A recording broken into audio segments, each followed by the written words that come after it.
Schwab und ein Herz to say, you must give more of your rights away. Your sacrifice is the only remedy for the real pandemic. We must prepare for an angrier world as Agenda 2030 is unfurled. You will eat the bugs sitting in the metaverse. You will comply and it will get worse. Are you ready for the new world order? No more human rights or border. We own you. Your thumbs on your hearts will restrain you. Order, feeling your problems, then blame you. Learning from everything we do. Get fear as we hear your coming soon. If you don't stop us, we're screwed. Davos, we are here. The agenda is quite clear. You live in here. You are the puppet, and I'm the puppeteer. What's going on, everybody? I hope everyone's having a fantastic evening, afternoon, pre-noon, no matter where you are in the world. I'm Hasan Piker, and this is HasanAbi Broadcast coming to you live from not so sunny California, Los Angeles. Yeah, we are live right now. It's cloudy. It's 62 degrees Fahrenheit. I can't believe I'm saying the Fahrenheit instead of the centigrade. It's much better temperature. We're live. We're live, not from the Davos in Switzerland, but instead in Los Angeles, California. Ladies and gentlemen, boys, girls, and MBs, we're alive, and I hope everyone's having a fantastic one. I'm obviously in a fucking good-ass mood. As a German, I feel very patriotic right now. That's not good. That's not good. Don't say stuff like that. That's sus. That's sus, okay? Cover the Marvel Rivals drama? What the fuck is Marvel Rivals drama? You look like my FedEx driver? Hell yeah, buddy. Anyway, what was I saying? You coming to Minneapolis? It's about to be minus 40 here, so get ready. Bro, I know. I'm going to be in Murderapolis at the end of this weekend for the general strike. Murderapolis, Somaliopolis. Don't worry, I've checked in. I've checked in with Abdul. I've checked in with Omar.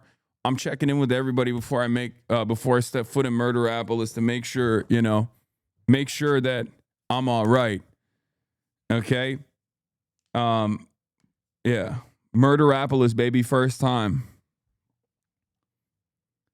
But you seem silly and hyper today. I'm all for it. Yeah, hell yeah. Okay, so Why do you want this to is part of the abolish- broadcast where I tell you about my personal news. We're gonna obviously dive into the Davos situation.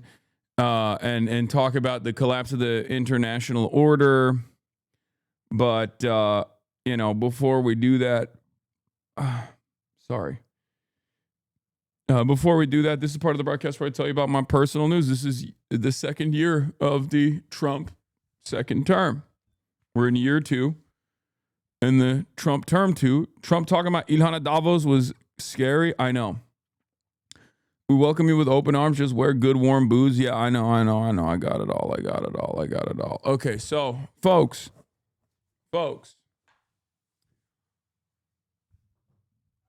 you ever live in a cold area? I've lived in an area where there's all 4 seasons my whole life, as a matter of fact. New Jersey. I lived in Turkey, in Istanbul, and Ankara. I've seen all 4 seasons when I was growing up, but it's been, I've been acclimated to Los Angelino weather. That's why I complain when it's 62 degrees and cloudy here. Trump is going Don Quixote on some windmills. I know. We're going to get into all of that. Don't worry. All right, so personal news-wise, didn't really do much. Tried to read a little bit last night, but was way too much on Twitter. I was just posting up a freaking storm because I can feel it. I can feel it in my plums. I can feel it in my loins. I can feel it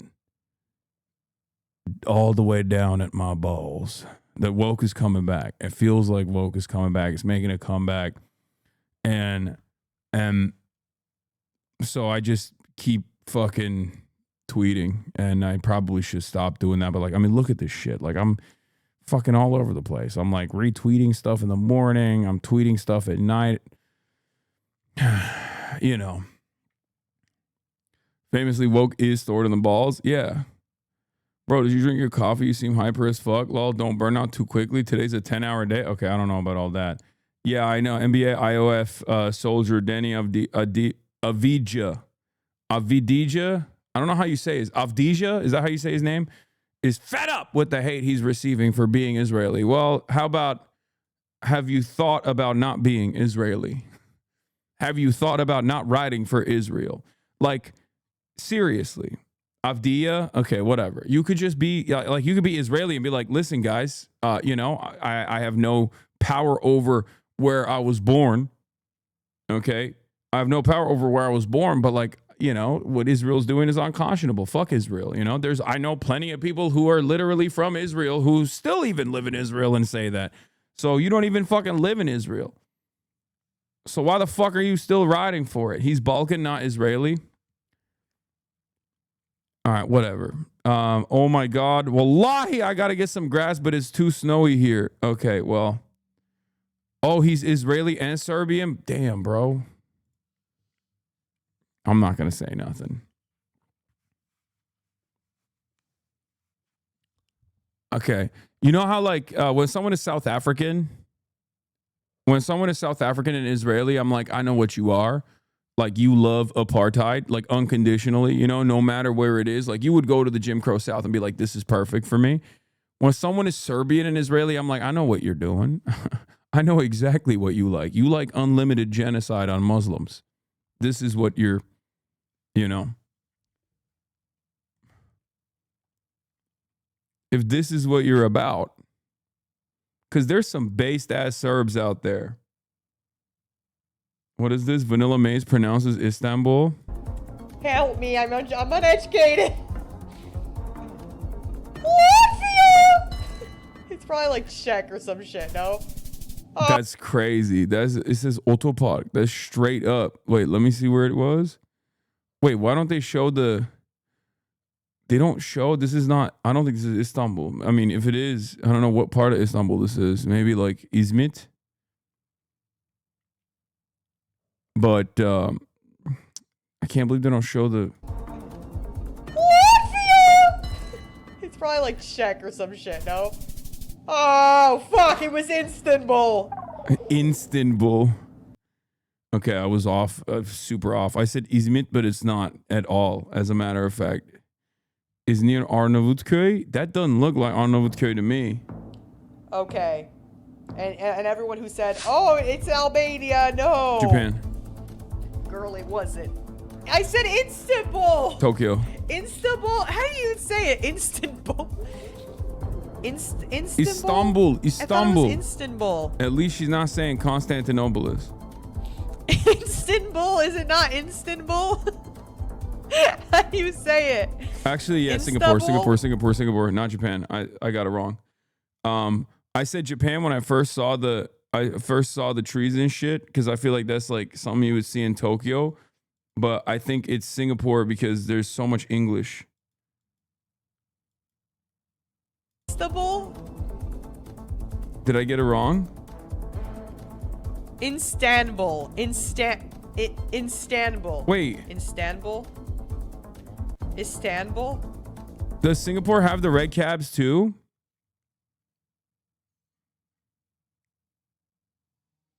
This is Canada? That's so... Okay, focus on... What was it? Hasan become a GeoGuessr streamer? That looks like... What was it? People saying Canada. This is Alberta.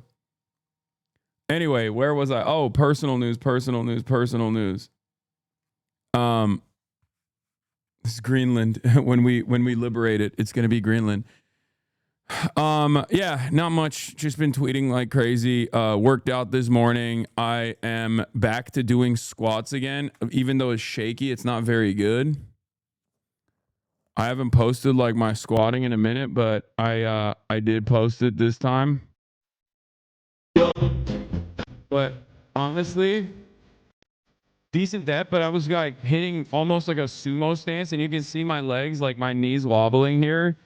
And that's because like I don't have enough stability because my ankle stability is still off. So I'm still insecure about it. But you know, not the worst. Not the worst. I think it's like That's like 260 or something. I don't know. It's not like I didn't even hit 300. Let's be real. But getting that depth every time, baby. Look at that.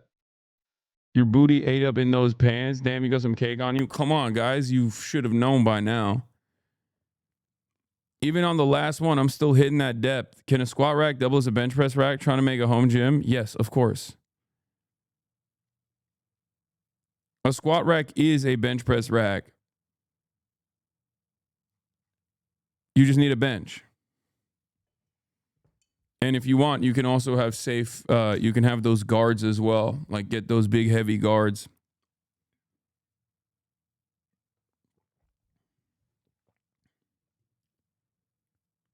Did you see the Northern Line base crash out? Yeah, I did. It's so funny. I saw someone be like, Northern Line is constantly yelling at his audience because he's like one of the only adults on this platform. So his audience is constantly trying to get a rise out of him because he has like normal ass opinions as a normal ass adult. And I was like, I feel that so much. I just tuned in and I had to spit out my drink. Goddamn. Yeah. Okay. Where's the clip that Northern Lion is popping off about?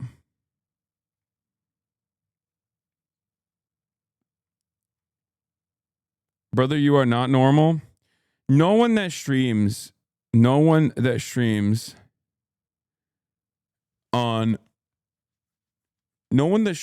fucking Twitch is gonna be normal.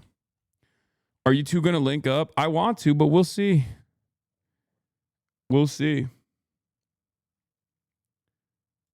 This is like a classic crash out that he had that I also 100% agree with. It's really funny.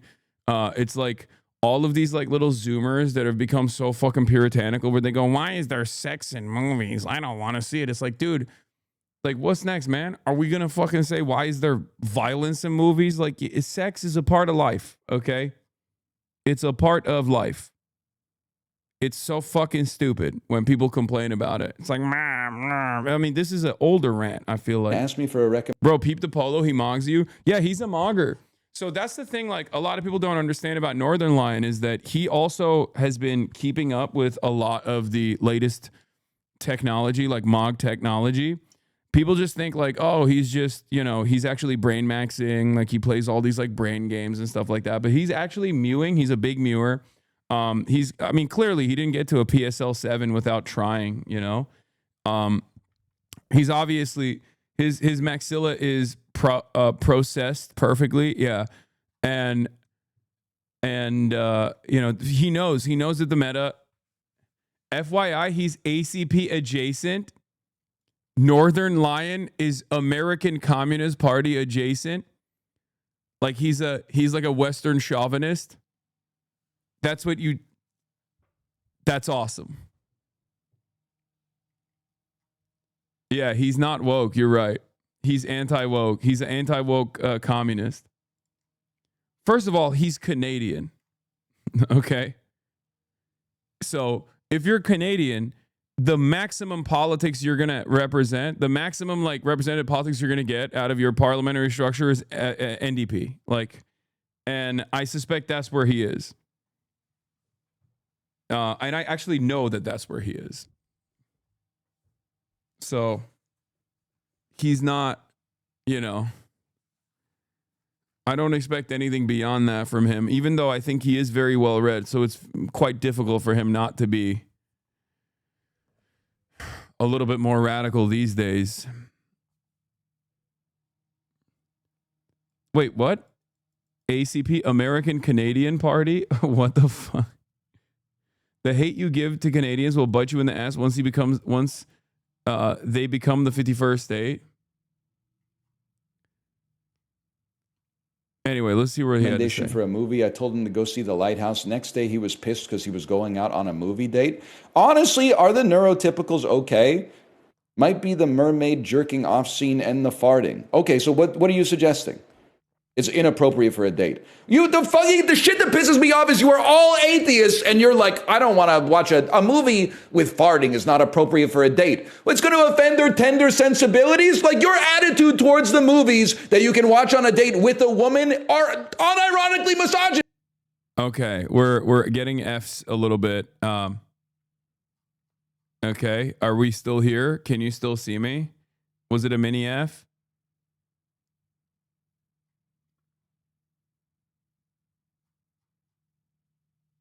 But we're back, right? Okay.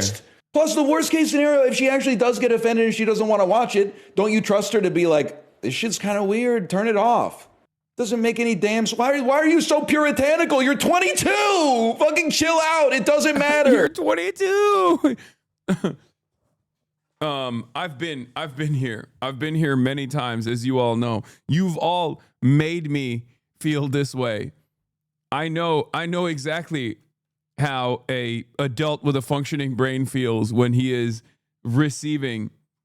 Adult with a functioning brain is sitting there and receiving like a metric ton of some of the most unfiltered, unvarnished, ridiculous takes coming from people that have the highest level of confidence.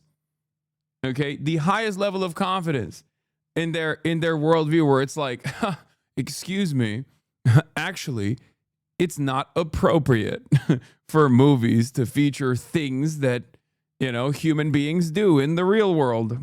If it offends my sensibilities, I don't want to see it.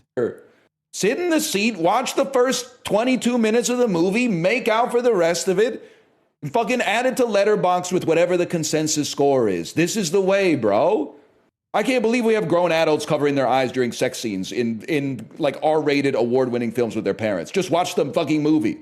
I watched The Hateful Eight in theaters with my Mormon grandpa, and that scene was not a fun time. I'm freaking out.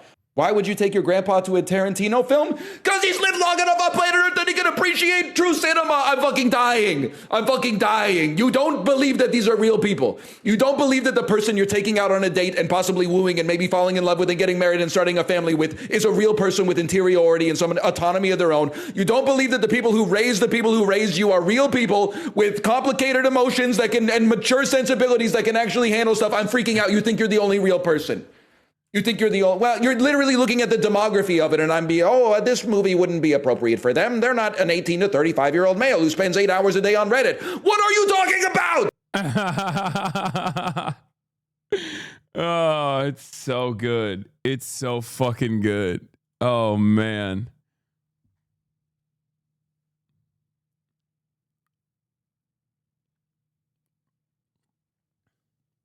He's just like you for real. I mean, I think when you reach a certain age, if you're still on this fucking godforsaken platform and you have to deal with a lot of self-assured people who actually are very insecure in the real world, but very self-assured on the internet, you're gonna have moments like that. It's a given. Northern Line chatters hate being notified of your existence. Northern Line chatters hate being notified of your existence. That's another one of those like funny things. It's like Germa's audience. Like you'll have like there is definitely like a contingency of a lot of trans people that love Germa, for example, and they love a Northern Line, but they think I'm like an evil person. You know what I mean? And it's one of the strangest things. Not only have I, collaborated with these people in the past, but like also we have a fairly similar outlook on the world. So I don't, you are evil is true. I am evil. They have to peek through their fingers at you because you are basically porn. Yeah, that's probably what it is. Literally my younger sibling is like that, Lamau. Yeah, it's clips. You know what it is? It's clips. Northern Line has a lot of favorable clips. He has a long career. He deserves all the praise he gets. I love him. I think he's fantastic.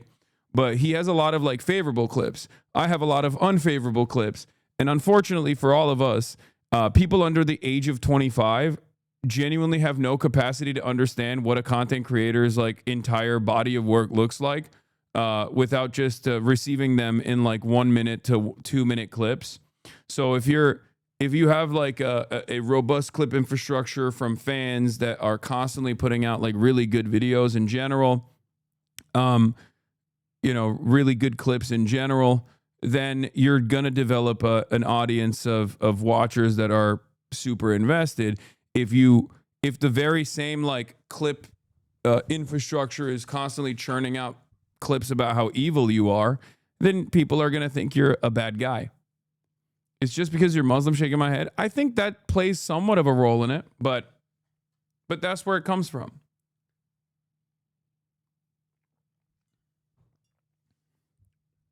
You don't have a librarian. I do have a librarian, Lil Bear. But it also the other like major clip farmer that I have is Austinox originally, and he has always been an antagonistic clipper. In any case, Trump at Davos won't use force on Greenland? Question mark. Are you ready for the New World Order? Gaza peace board. Trump mad about ICE coverage talking to pod MAGA parents. Later. Get in now.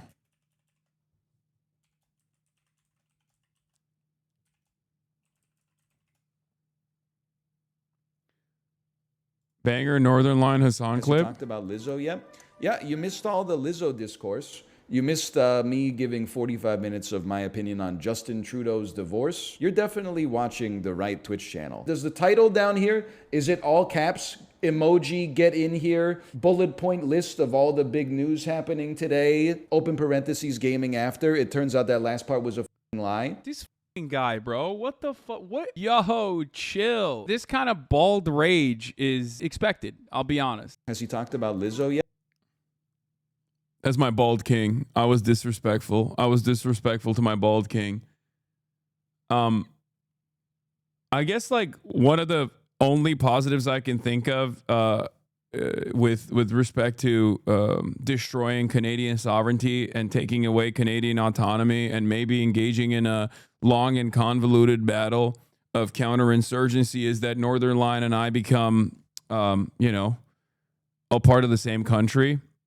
So there's that, there's some wonderful Canadians out there. Obviously, he will most likely lead the vanguard. He will most likely lead the vanguard in Canada, I suspect. And I will be offering material support to anyone that is engaging in insurgency against the America-KK, the America-KK. Well, I don't think that we should be together. You're destroying relationships? Oh, yeah, we saw this already. It's funny. POV, you're breaking up with me, but HasanAbi just went live.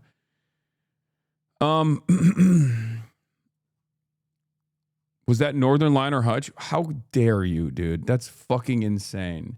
Northern Line is the GOAT. Hutch is a creature.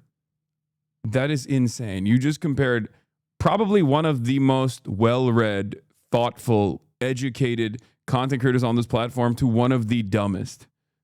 Just because they're bald. That is, unironically, that's baldism. I think that's bald racism. Straight up. You think, like, what's next? You're going to think slime is the same as Hutch too? Like, which is which? What do you mean? They're polar opposites, okay? Northern Line is a truly brilliant individual. Hutch is a true dumbass. You're looking at two different balds and going, oh, they must have the same brain processing power. It's fucking ridiculous. One guy was popping off as like a Call of Duty streamer a decade and a half ago and has not been able to materialize a career beyond that outside of just being like a fucking slop tuber who's professionally wrong, even though just because I said it's professional doesn't actually mean he's making a lot of money off of being professionally wrong. Turns out he's actually not even, raking in the funds really. The other guy does, New York Times crossword puzzles and shit, and he does it in a very cracked fashion and has an encyclopedic knowledge of IMDb ratings for every movie you've ever seen. Anyway, he's on the low-tier Israel payment plan. Yeah, he also owes Mike $1,500 Hutches. What's your cardigan / overshirt? It's clean. It's a L'Equipe.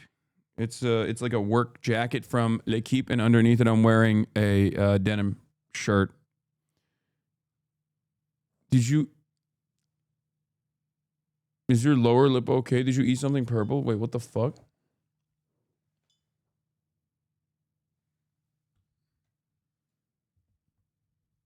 That freaked me out. No, I've just been biting it, but I don't think. Yeah, I chew on it like a little snack. You guys don't do that? Parasocial ass chatters? No. It looks worse than it actually is. It's a little bit on the camera. Tips from Clav. I mean, I'm a skin picker, as you guys can probably tell. It's like one of my worst habits. And I also am a lip chewer as well. I'm constantly doing it. I'm always biting my lip.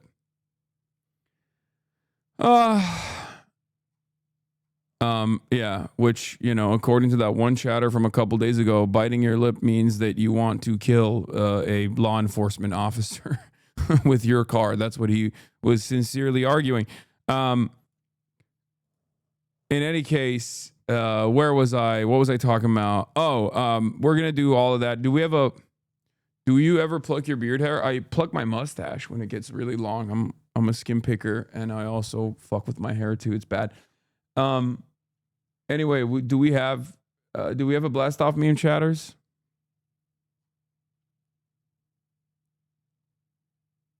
Do we have that? Or no?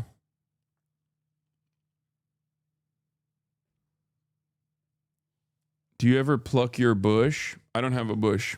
I'm clean shaven. Usually. Offliner found this. Yeah, this guy very famously just makes wide-shouldered, wide-breasted men with tiny heads, and I don't know why people keep saying this is me. I just don't understand, because I have a very normal size head. Like everyone always says how normal size my head is. Does that mean you have a small dick? Ask your mom.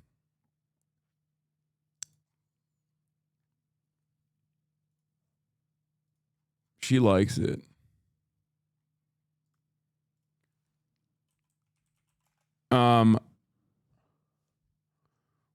Why are you shaped like a pool table? This guy comes in every day, or maybe a couple different chatters come in every day and regularly ask this question, and I have no answer for you. I genuinely have no answer for you. I don't know why I'm shaped like a fucking pool table, okay? I don't know. It's because my parents. It's the same guy. Okay, it's the one guy. Body shaming is kind of really weird and fucked up. Okay, calm down, man. It's fine. Jesus Christ. You don't have to be that woke, dude. It's gonna be all right. Okay. It's gonna be all right. In any case, woke is back, but like not like that. You know what I mean? Let's bring woke back, but like normal style. You know what I mean? Like, hey, don't be a fascist. Like sometimes you can be rude, but that doesn't mean that you are like a truly evil person, right? This is the reason. Can you see? The brim of the cold brew bottle is like discoloring my my lips. That's where it was coming from.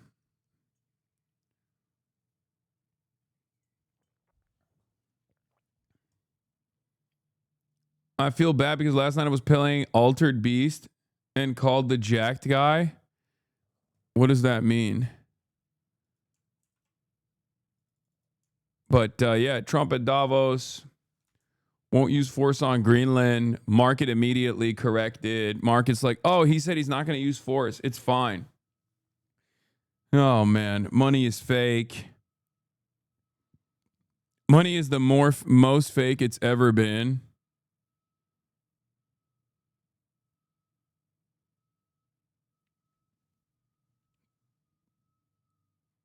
Why does she look mad? It's because she's a Maoist third worldist and she thinks, she obviously, it's not even that she thinks, she knows that Canada is a willing participant in America's extraction of imperial super profits in the global south.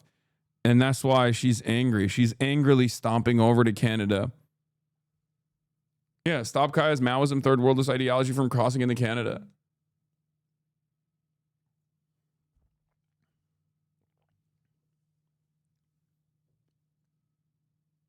My leftist friend brought up Rojava the other day and I never heard of it. Watch your coverage from a year ago. Any thoughts a year later? Yeah, I have thoughts. I haven't been able to get to it because there are too many things happening at all times. Like there's the other side of it is the other side of the story is also like Iran. I've been meaning to get to Iran as well. And there's just literally not enough time in the day to cover every single thing. Every single thing that they're doing.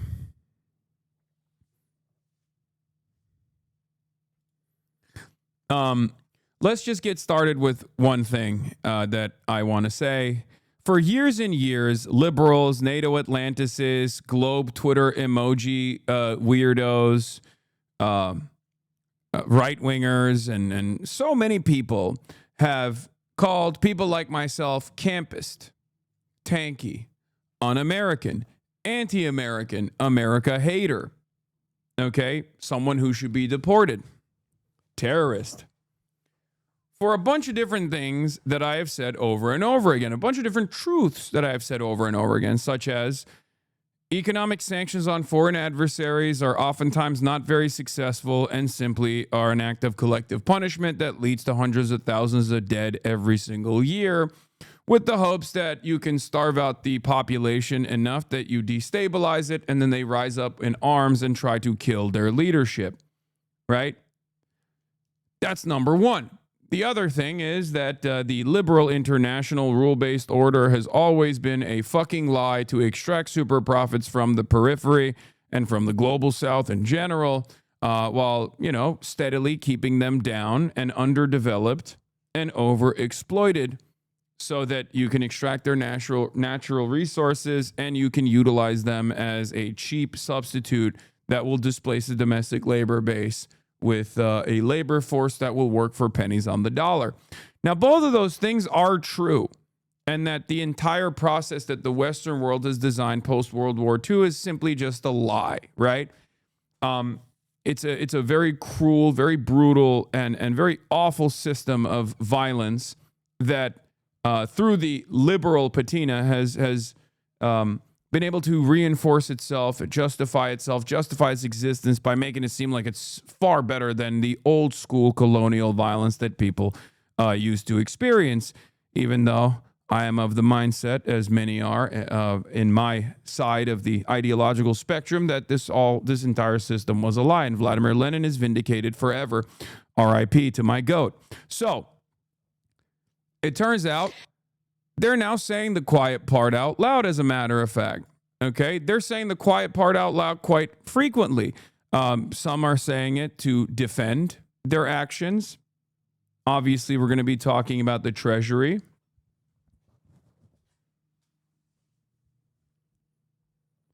Okay, we're gonna be talking about the Treasury, where sanctions do come from, right? And the way that the where is this? Scott Bessent, the way that Scott Bessent has talked about how sanctions were very impactful in Iran. Bessent credits maximum pressure sanctions for the Iran protests is work because in December their economy collapsed. We saw a major bank go under. The central bank has started to print money. There is a dollar shortage. They are not able to get imports, and this is why the people took to the streets. This is economic statecraft. No shots fired, and things are moving in a very positive way here. Now, when we say stuff like that, people would say, you're fucking delusional. You're a fucking liar. How dare you say this? You're a piece of shit. Okay? When leftists say things like this, when anti-imperialists say things like this, they would get called regime apologists, right? Matt Petty is correct. And what's so frustrating about it is that it was always true. And every single person that was working at the Treasury Department, working in the government, knew that it was true. And yet the media still presented this absolute lie.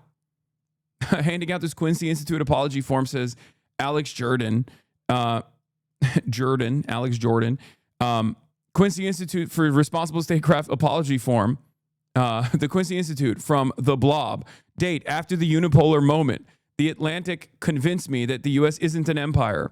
I didn't watch the actual 9/11 wars, which killed 4.5 million people. I miss policing the world. I don't know how global military primacy actually works. Mercury was in retrograde. I was jealous of Henry Kissinger. I will hereby respect anti-interventionism, and I will not talk down on the future first ballot Hall of Famer.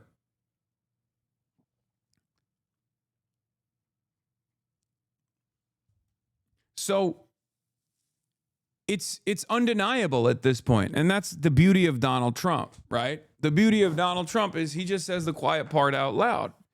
Now, what comes next is what's the most important part of this process, because, like, this is the same principle behind, like, people becoming openly racist. On the one hand, it's good because you know who your enemies are. It's good because you know what their true opinions are, right? And you can make a much more convincing argument as to why that person is racist. But it's also bad because a lot of people feel more comfortable being openly racist and saying, no, actually, I do ride with this shit, you know?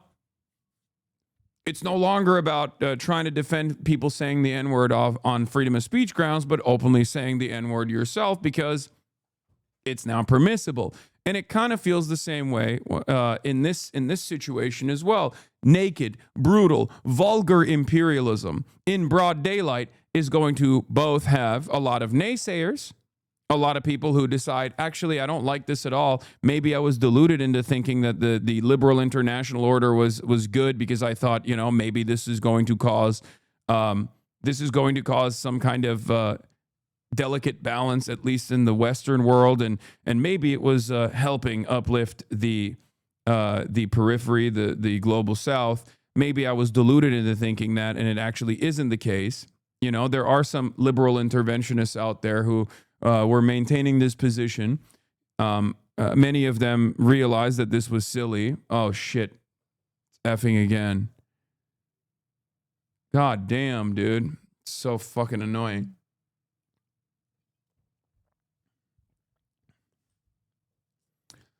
There are liberals out there who had deluded themselves into thinking, had established this false notion that liberal interventionism is actually good. Okay? That liberal interventionism is a good thing. Trump has already posted that there's a deal reached for Greenland, by the way. We're going to be talking about that in a brief moment. But I think it's important for people to understand that, like, this is not going away. The amount of power that Donald Trump has over the Western world is not going away at all. Okay? It didn't go away before. It was always there, and it's still going to continue. So just understand what I mean when I say this, right?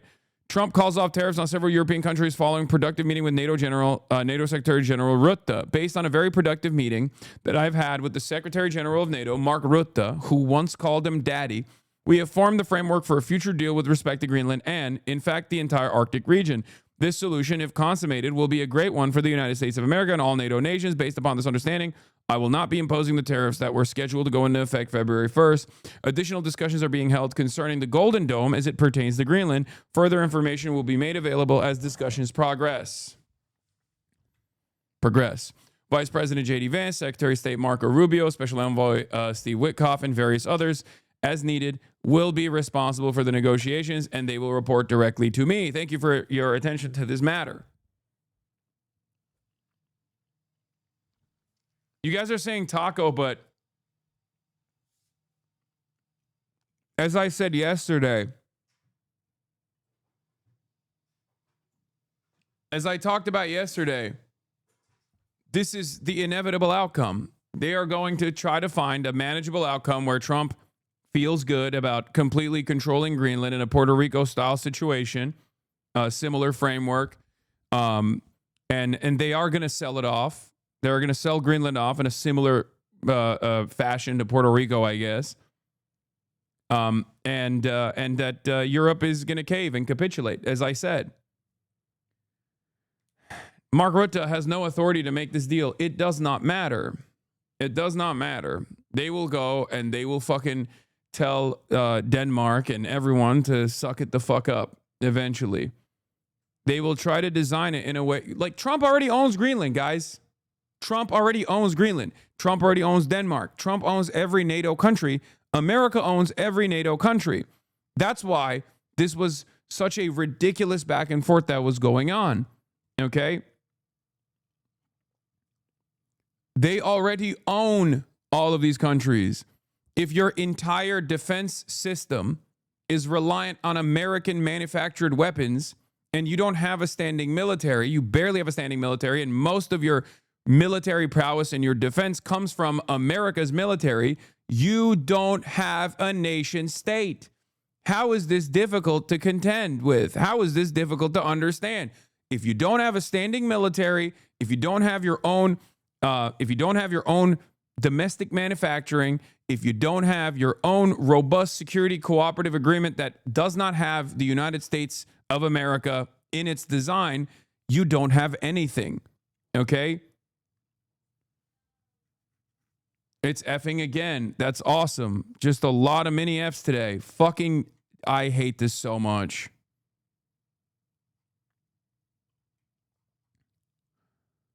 I hate this so goddamn much. I hate Los Angeles. I hate this fucking stupid ass country. I hate data centers. I hate my internet service provider. I hate AT&T. God, I hate it with all of my heart. I hate fucking Spectrum. I hate everything, okay? I hate it all. Oh my God. Oh my fucking God. But do you want Europe to have its own military? Yes, I do. I want Europe to have its own independence. I want Europe to have its own sovereignty, because I believe that if Europe has its own sovereignty and leverages its relationship with China, for example, they can at the very least cause America to stand down from time to time. Okay? Yes. Like a sovereign Europe, for example, that isn't playing the role of a dog, a servile dog, could have at least punished the United States of America and Israel separately. A sovereign Europe is more malleable to the interests of its own population. When your population rises up and does like general strikes, for example, you're more invested in you're more invested in listening to the demands being made by your own citizens.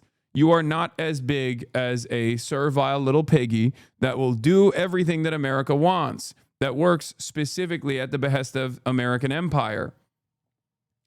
Now, does this mean that like, they wouldn't attach themselves to Israel so completely? Maybe they would. They most likely would, right? Because the same capitalist forces, the same interests of empire remain inside of Europe just as it does everywhere else, right?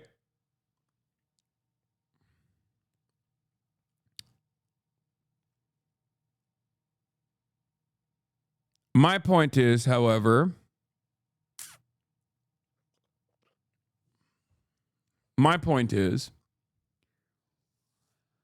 that there is at least there is more opportunity to make change and more pressure points. Okay? There's opportunity to make change and more pressure points that you can lean into. There is a higher response rate. There's a higher response to the democratic process if you're not directly under the thumb of American empire.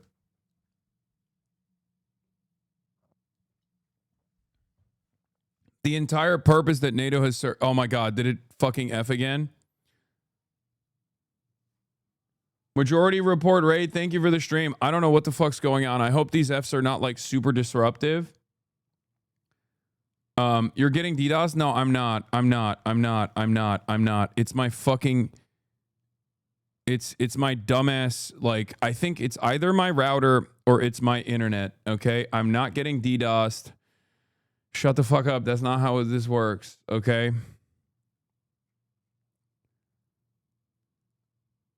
I am going to lose my fucking mind, though. This F is extremely bad, or is it a little f? Or is it a big F?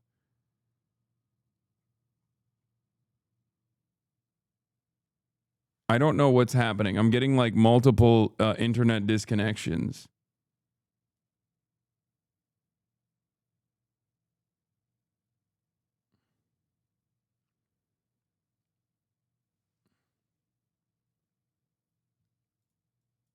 I work with networks specifically. You should seriously consider investing in your own network stack at home. Something like Unify Router Switch AP with a failover solution can help you there if you need it.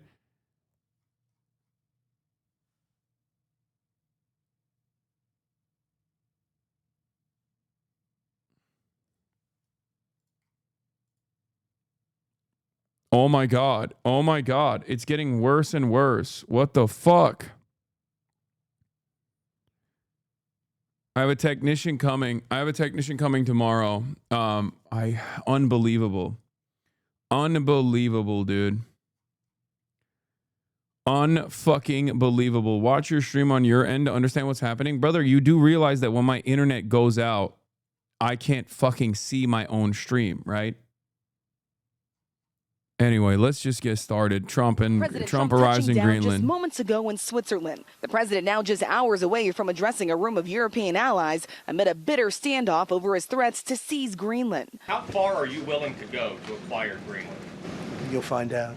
World leaders have hoped to rein the president in, from French President Emmanuel Macron. We need more stability in this world, but we do prefer respect to bullies. To the Canadian Prime Minister Mark Carney, warning of a rupture in the world order. The middle powers must act together because if we're not at the table, we're on the menu. America's allies have tried just about everything to get the president to back off. Several European nations sending troops to Greenland. French President Macron inviting Trump to Paris to meet. Texting the president, "I do not understand what you are doing on Greenland."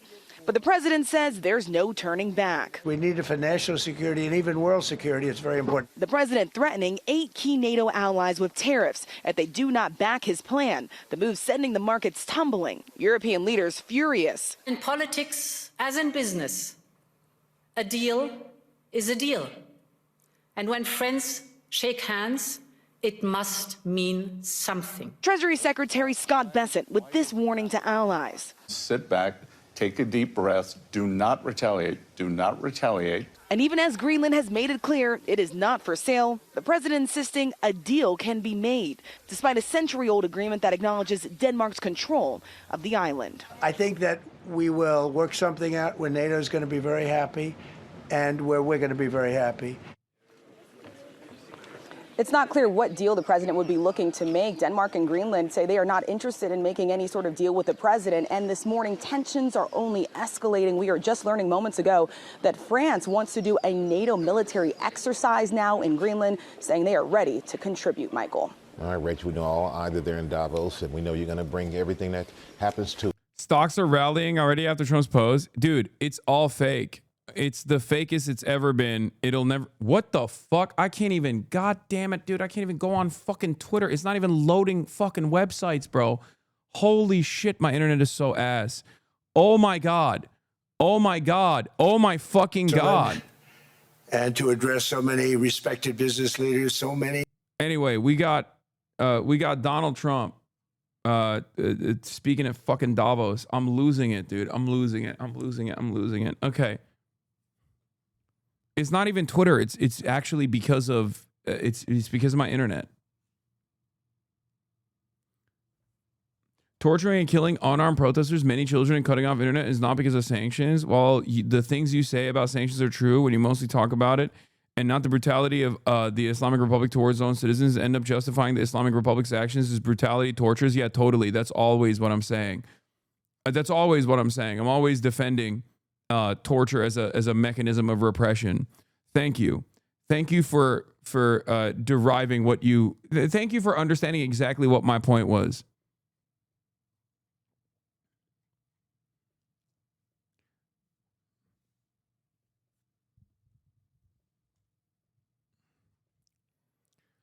I hate this argument, man. Just shut the fuck up. Just stop with this like bad faith criticism, please. Oh my God. Oh my fucking God. You guys are such delusional little babies. Like, no, you want black and white thinking. You want no fucking nuance whatsoever. You don't want America's intervention to be even remotely mentioned here.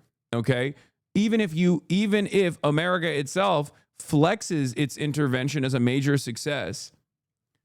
Even when America and Americans, like when the Treasury Secretary, who was responsible for all of the fucking sanctions, is sitting there and being like, our sanctions have actually played an incredible role in destabilizing Iran. Okay? You sit there and you go, no, you shouldn't even mention it. When you talk about the sanctions, it makes me feel like you're defending the Islamic Republic. There's never been a fucking point where I've defended the mass suppression, the repression, or the way that they put down protests in the country. Okay? It's so childish. It's so goddamn childish.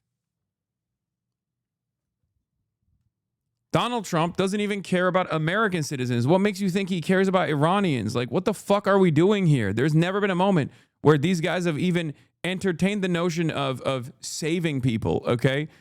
You are arguing for a world that does not exist. It's pure fantasy. You want it to be that way. It frustrates me to no end. Both can be true. Sanctions are bad, but IRA is brutal too. I know, but that's what I'm saying. So why are you fucking bringing this up when I'm talking about at least one aspect of it? What do you want me to do?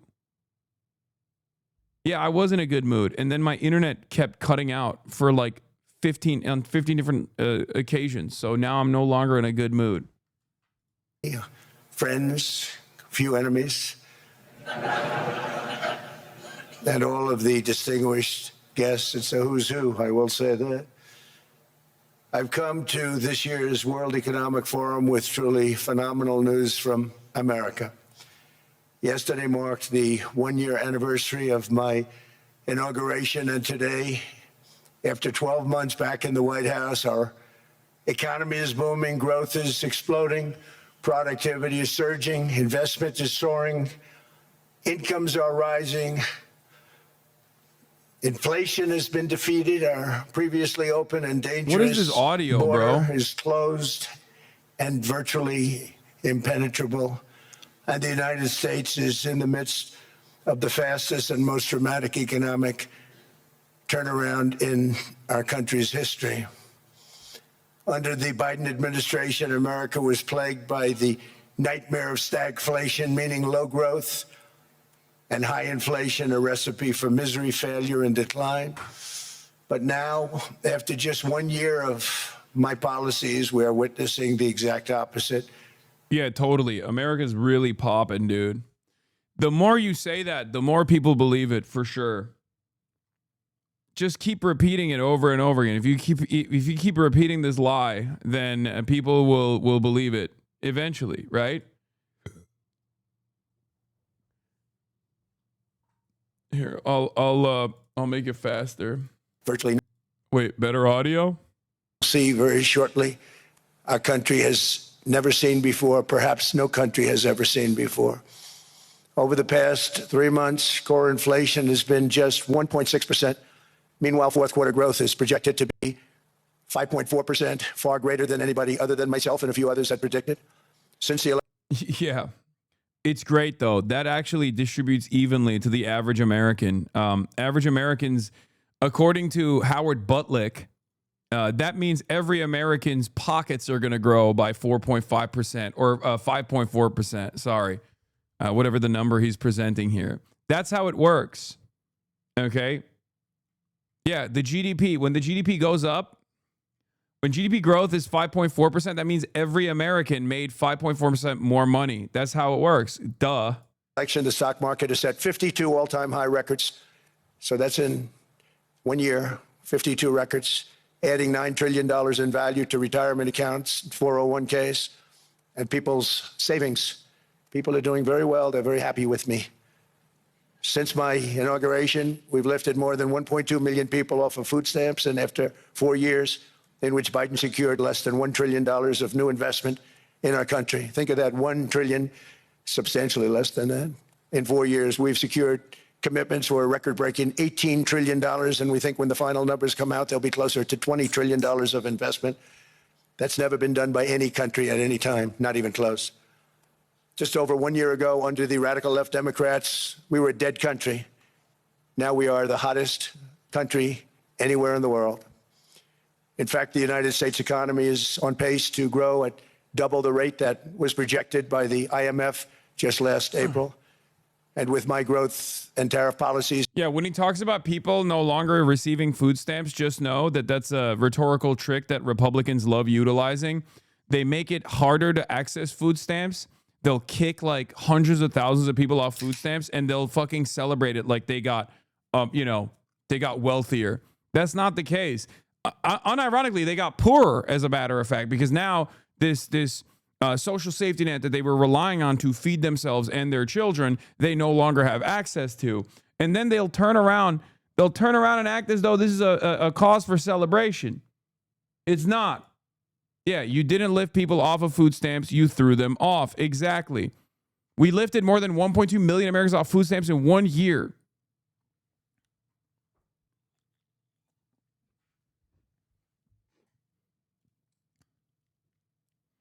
I'm not saying you want to justify our actions, but the impact of only focusing on sanctions is that. Please stop with your hyperfixation, okay?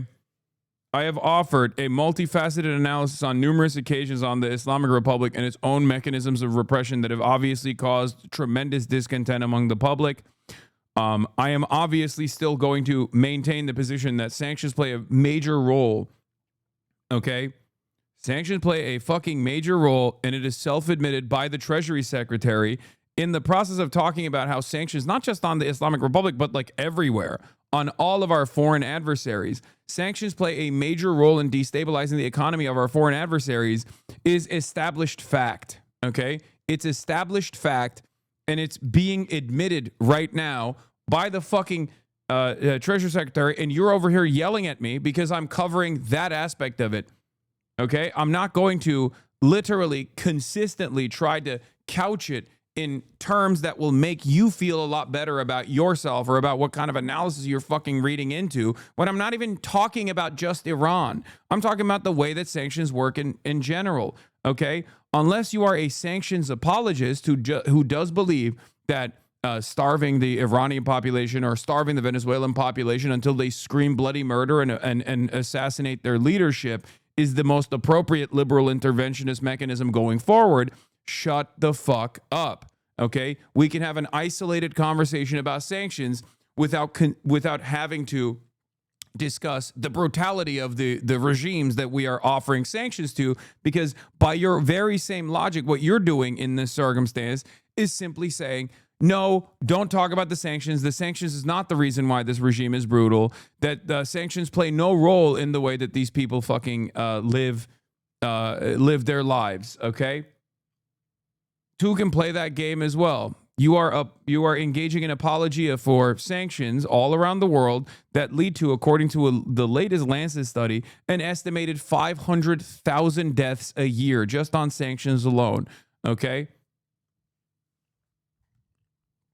Sanctions are a tool of economic warfare, and many people who have correctly pointed this out for years and years have been called tankies, campists, wrong, and this has caused a lot of liberals to basically lean into sanctions as this mechanism of economic warfare without having to feel like they're actually pulling the trigger or playing a role on it. I'm done having this conversation, okay? I'm done. Please stop.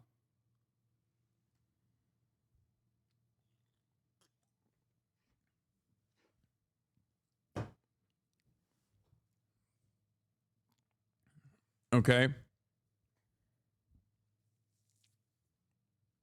It should be much higher. I really believe we can be much higher than that. And this is all great news, and it's great for all nations.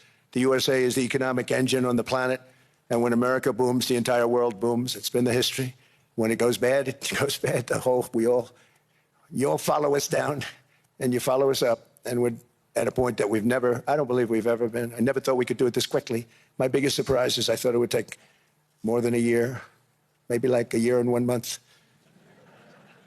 but it's happened very quickly. This afternoon, I want to discuss how we have achieved this economic miracle, how we intend to raise living standards for our citizens to levels never seen before, and perhaps how you two and the places where you come from can do much better by following what we're doing, because certain places in Europe are not even recognizable, frankly, anymore. They're not recognizable. And we can argue about it, but there's no argument. Friends come back. Yeah, he goes into all of this like sloppulous bullshit, like, oh, Europe is not recognizable anymore because there's so many black and brown people in like European streets. Like, Europe was far better decades ago. And there is some truth to that. But the irony, of course, is that it's far worse now than it was maybe a couple decades ago due to austerity, due to becoming more and more Americanized. But of course, this is a conversation you can't have with fucking neoliberals, especially, that have dominated European politics for, since the 90s. Whether you are talking about conservative neoliberals and conservative parties, or even, the supposed left flank neoliberals that have also brought about the same level of crippling austerity measures to their own fucking countries, destroying the social safety nets and significantly reducing the quality of life in many of these European nation states. And that is the real issue here. It's not because there's more brown people. Nobody would give a fuck if there's more brown people or more black people in whichever European country that they're living in, if the public transit structure still exists in the same ways that it did. It's like fast, it's efficient, and you can get on a bus and that you can get to wherever you need to go at a reasonable rate for a reasonable price. You wouldn't worry about like what is changing actually. What is changing in my country if you could go to your doctor and get the same healthcare coverage that you got in the past, that your electricity bills were not fucking sky high. Okay, if the cost of rent wasn't going up year over year and becoming unmanageable. So the exact same problems that exist in the United States of America exist in Europe as well. Okay. Europe made the refugees by fucking up their countries, forcing them to move. No, ironically enough, Europe played a secondary role in fucking up those countries, okay? If we're going to be real here, if you're talking about Muslim refugees, the reason why there are a lot of, Muslim refugees that came from Syria, Iraq, Afghanistan, numerous other countries, is because of U.S. intervention in the region, which Europe played a role in as well. But Europe played a secondary role, a junior partner in the fucking coalition, okay? But of course, the global war on terror did not impact America in the same way that it did Europe, because America is far removed from the violence that it dishes out all around the globe. Oh, no, I'm talking about Africa too. Yeah, I mean, Europe plays a role in that as well, obviously, or historically has played a role in that. But I think most of the people that are mad, they dish out the white supremacist styles of racism towards everyone, like the previous colonial subjects as well. But what they're actually frustrated by is like the new wave of refugees and new wave of migrants that have come in, which have predominantly come in from the MENA region. But yes, you're not wrong about that as well. That's the old version of racism. This new meta is like leaning into that for sure. This new meta is leaning into that for sure, but it's using the wave of refugees that are coming in from the MENA region in general to make this larger argument. But ultimately, it would not matter. It would not matter at all. It wouldn't matter at all if there were fucking waves of migrants coming into the country, if there were better integration programs for every single person, and they weren't like immediately being ghettoized without factoring in like what these people could do once they come into the country. Denmark is actually one of the more vicious countries when it comes to ghettoizing Muslim migrants. They literally have ghetto structures, like straight up.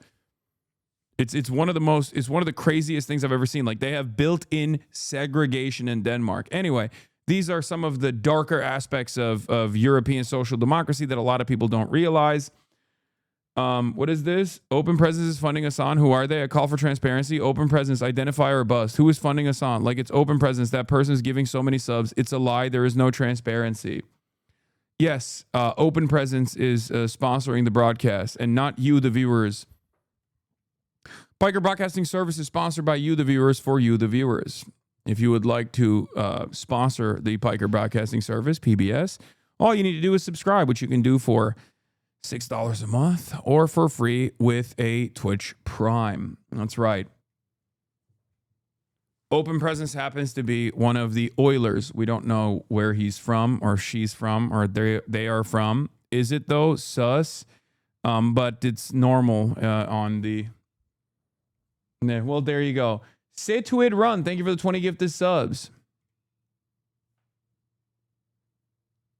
We remember when Open Presence used to subsidize that L3 podcast. Wait, really? Was that a Oiler for H3H3? You take that much money without knowing? I don't think you understand how this stuff works, my friend. If I have no connection to who Open Presence is, if I have no back and forth with them, you do, I do,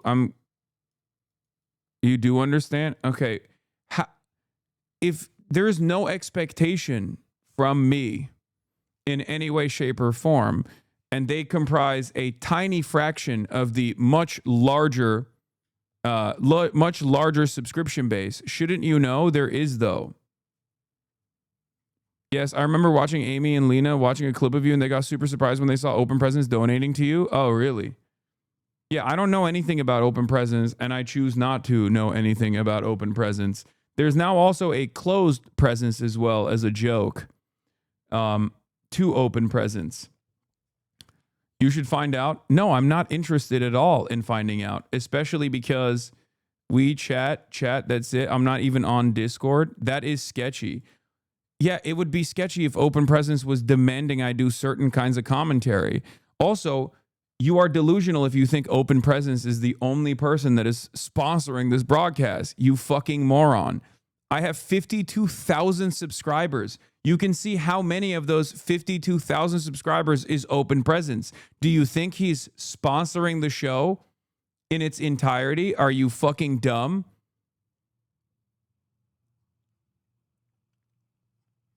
Lol, I know there aren't. I have been in here long enough. But I think we deserve to know. You don't deserve anything. You deserve a fucking ban. That's what you deserve. The fuck? Also, why isn't my fucking bands working right now? We deserve to know. You're just fucking rage baiting so you can get a fucking clip off, dude. I don't give a shit what someone's background is unless they're personally fucking trying to do an ad for something. Lol, I am a GTRP Oiler. I regret it, but I've given 5K, 8K to multiple communities. I'm just a dude. Yeah. Bro thinks Open Presence is Tenet Media.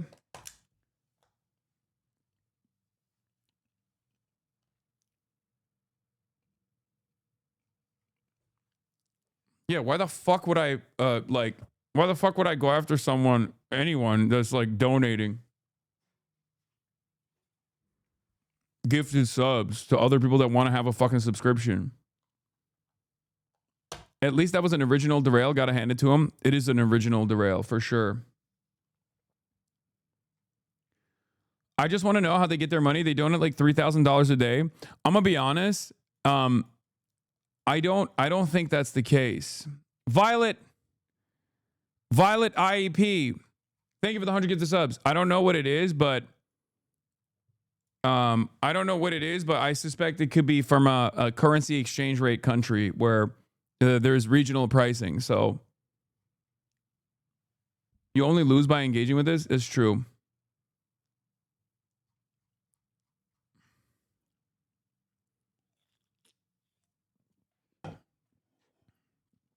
We joke and we say he's a Qatari Oiler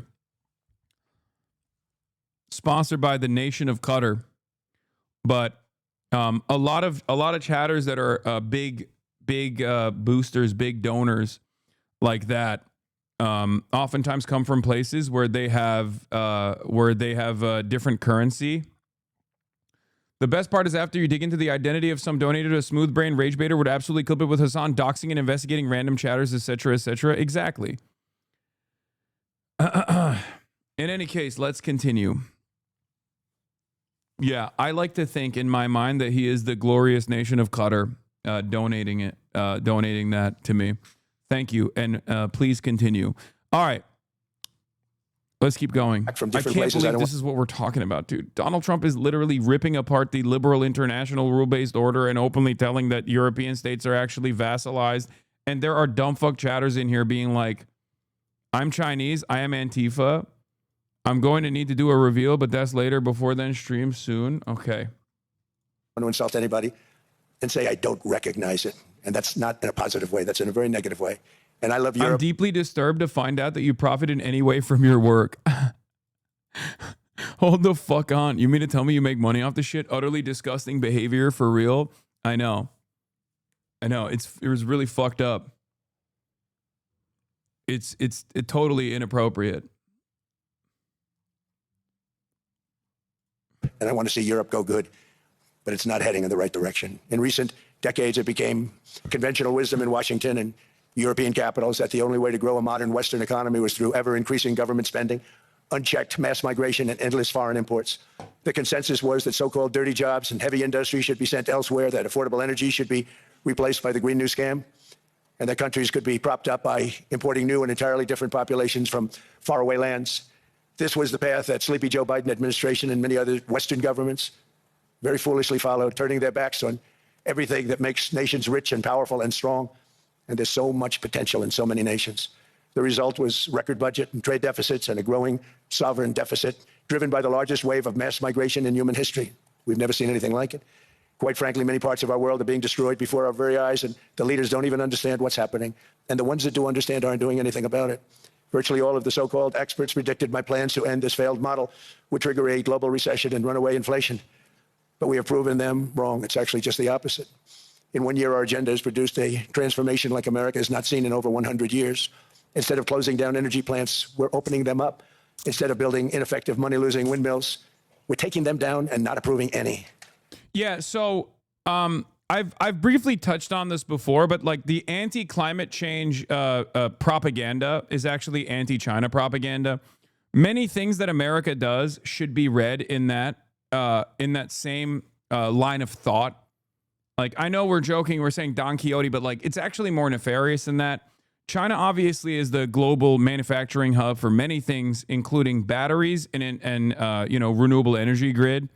The things that are necessary for renewable energies all around the world, from windmills to batteries to solar panels, all this stuff. And they're also on top of that, obviously manufacturing electric vehicles as well. And Howard Butlick basically said this openly yesterday, where it's like, why would we use Chinese style EVs? Like, you're so stupid. We're an oil nation. And yeah, Adam Tooze's face is pretty funny in reaction to this, by the way. Like the other panelist, when he's fucking complaining about it, is hilarious, where once again, oil is a finite resource, okay? It's going to inevitably run out. And not only is it a finite resource, but it's also destroying the fucking planet in the process of burning fossil fuels, right? And America, instead of using all of its brain power, all of its might, all of its money in the appropriate direction to create a more robust infrastructure for renewables. Oh my God, did I fucking F again? I'm going to lose my mind. America, instead of America being an important player in the new frontier of energy, America's basically decided we can't do anything about it. China is dominating. China won the next. China is winning the next phase in energy.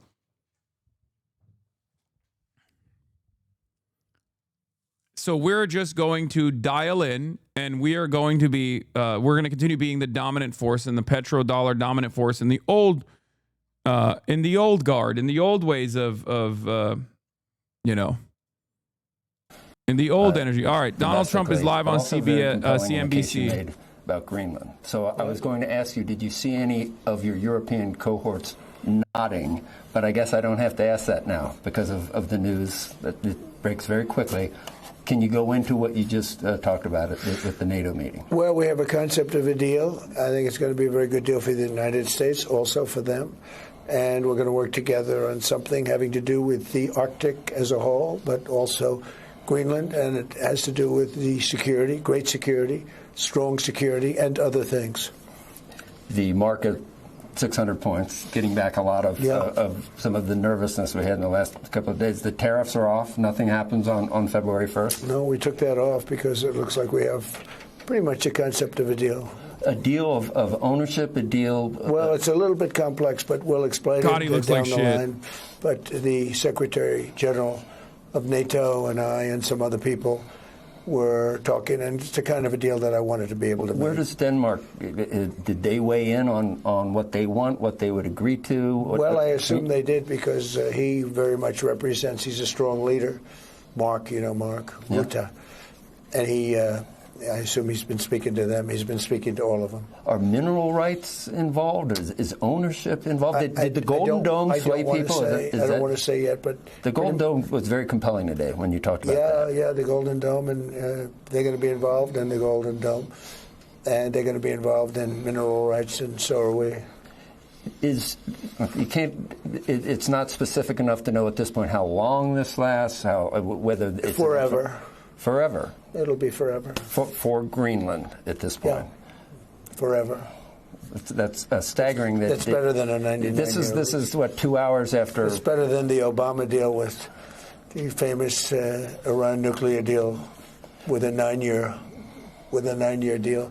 No, this is forever. This is a long term. I mentioned that you could have come over here and just talked about what you wanted to. Before you left, I think you wanted to talk about where the progress that you've made in terms domestically with the economy and everything else in the United States. And you didn't have to talk. I didn't think you had to talk about. I've decided we're lowering the sanctions on Iran in exchange for denuclearization, which is very different than what Obama did, because he was a black man and I am a white man doing the exact same deal. So it's very different. It's good when I do it. It's bad when he did it. He's Muslim. He's not even American, and he's a communist. Fighting with NATO. Fighting with, you've done so much to try to strengthen NATO. I'm sure you don't want to see the dissolution of something you work. I'm proud of NATO from the standpoint. Look, I brought them up from 2% to 5% of GDP. They're paying a lot of money. They pay us a lot of money because they buy missiles and they buy a lot of things. Unfortunately, Obama gave them $350 billion for Ukraine, which was just terrible. I mean, the whole thing was terrible. It should have never happened. That's a war that should have never happened. But they paid a lot of money, and I don't know if you know, but I signed a rare earth deal with Ukraine to probably get most of that back, maybe more back than we haven't. But what they did, they were just giving out money like cookies to a child. I know how much you've done today, so I'm going to bounce from thing to thing. When we talked about geopolitical concerns today, we also mentioned Iran, and I made the point that I never thought that Greenland, that geopolitical events would include an actual shooting war. Iran's a different case. It could be tariffs, which you've already announced for Iran. Could be further action than what we've already seen in Iran. Most people think that you probably prevented the loss of, I don't know how many lives for some of the protesters. Thousands, more than that. Was that the end of the story, though? Well, they had one thing specifically that really got me. They were going to hang the old-fashioned hanging. They were going to hang 837 people on Thursday, and I told them you can't do that. The old-fashioned way. It's going to be bad. I don't want to go exactly what I said, but nasty. And they canceled it. Hopefully permanently. But those tariffs are still on, including China. Has China responded to sanctions? 25% for anyone who does business with Iran, and that will go forward. Yeah, that's going forward. That will go forward. There are assets moving into the Gulf, obviously carriers and other things. So a lot of people are wondering whether that's a prelude to further action? Well, we hope there's not going to be further action, but, you know, they're shooting people indiscriminately in the streets. And they were going to look, this was a big thing for me, they were going to hang 837 mostly young people. When you did successfully hit Fordo, you got a lot of grief from the Democrats for doing it. Now, the grief is, oh, you promised to do something in Iran. Now they want you to do, or they're at least finger pointing, say, you said you were going to help the protesters, and now you're not. So you can't win. Well, we had, of course, and again, I mean, if I came up with the cure to cancer, they'd say, why didn't you do it faster? If you walked on water, you can't swim. Yeah, look, they're sick people. They really are. They are, we call it Trump derangement syndrome. Should we stay tuned in Iran? I guess that's my question. I guess. I mean, look, it's a rough place. It's a place that we hit very hard with the nuclear, ending the nuclear. They would have had a nuclear weapon long ago. It's actually already turned. They would have had a nuclear weapon probably a month after we hit, had we not hit. And we hit them hard, the B-2 bombers. We just ordered 25 additional B-2 bombers. They were unbelievable. Those things they were totally undetectable. They were undetected. And think of it, with no moon, in the dark of night.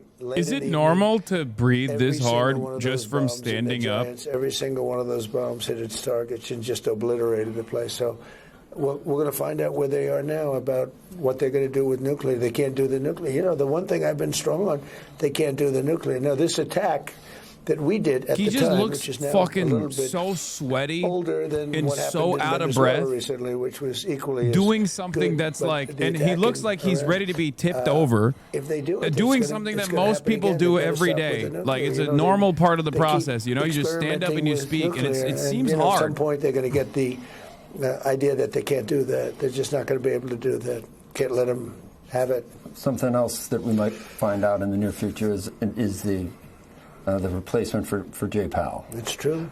I just saw the Mr. Hassett, who I have a pretty good relationship with. And you're right. He's fantastic. He comes on. I like actually keeping him where he is, to want to know the truth. I don't want to listen. He's so good on television. On CNBC would be a great time to give us more. So good on Are we down to 2 now? Are we down to...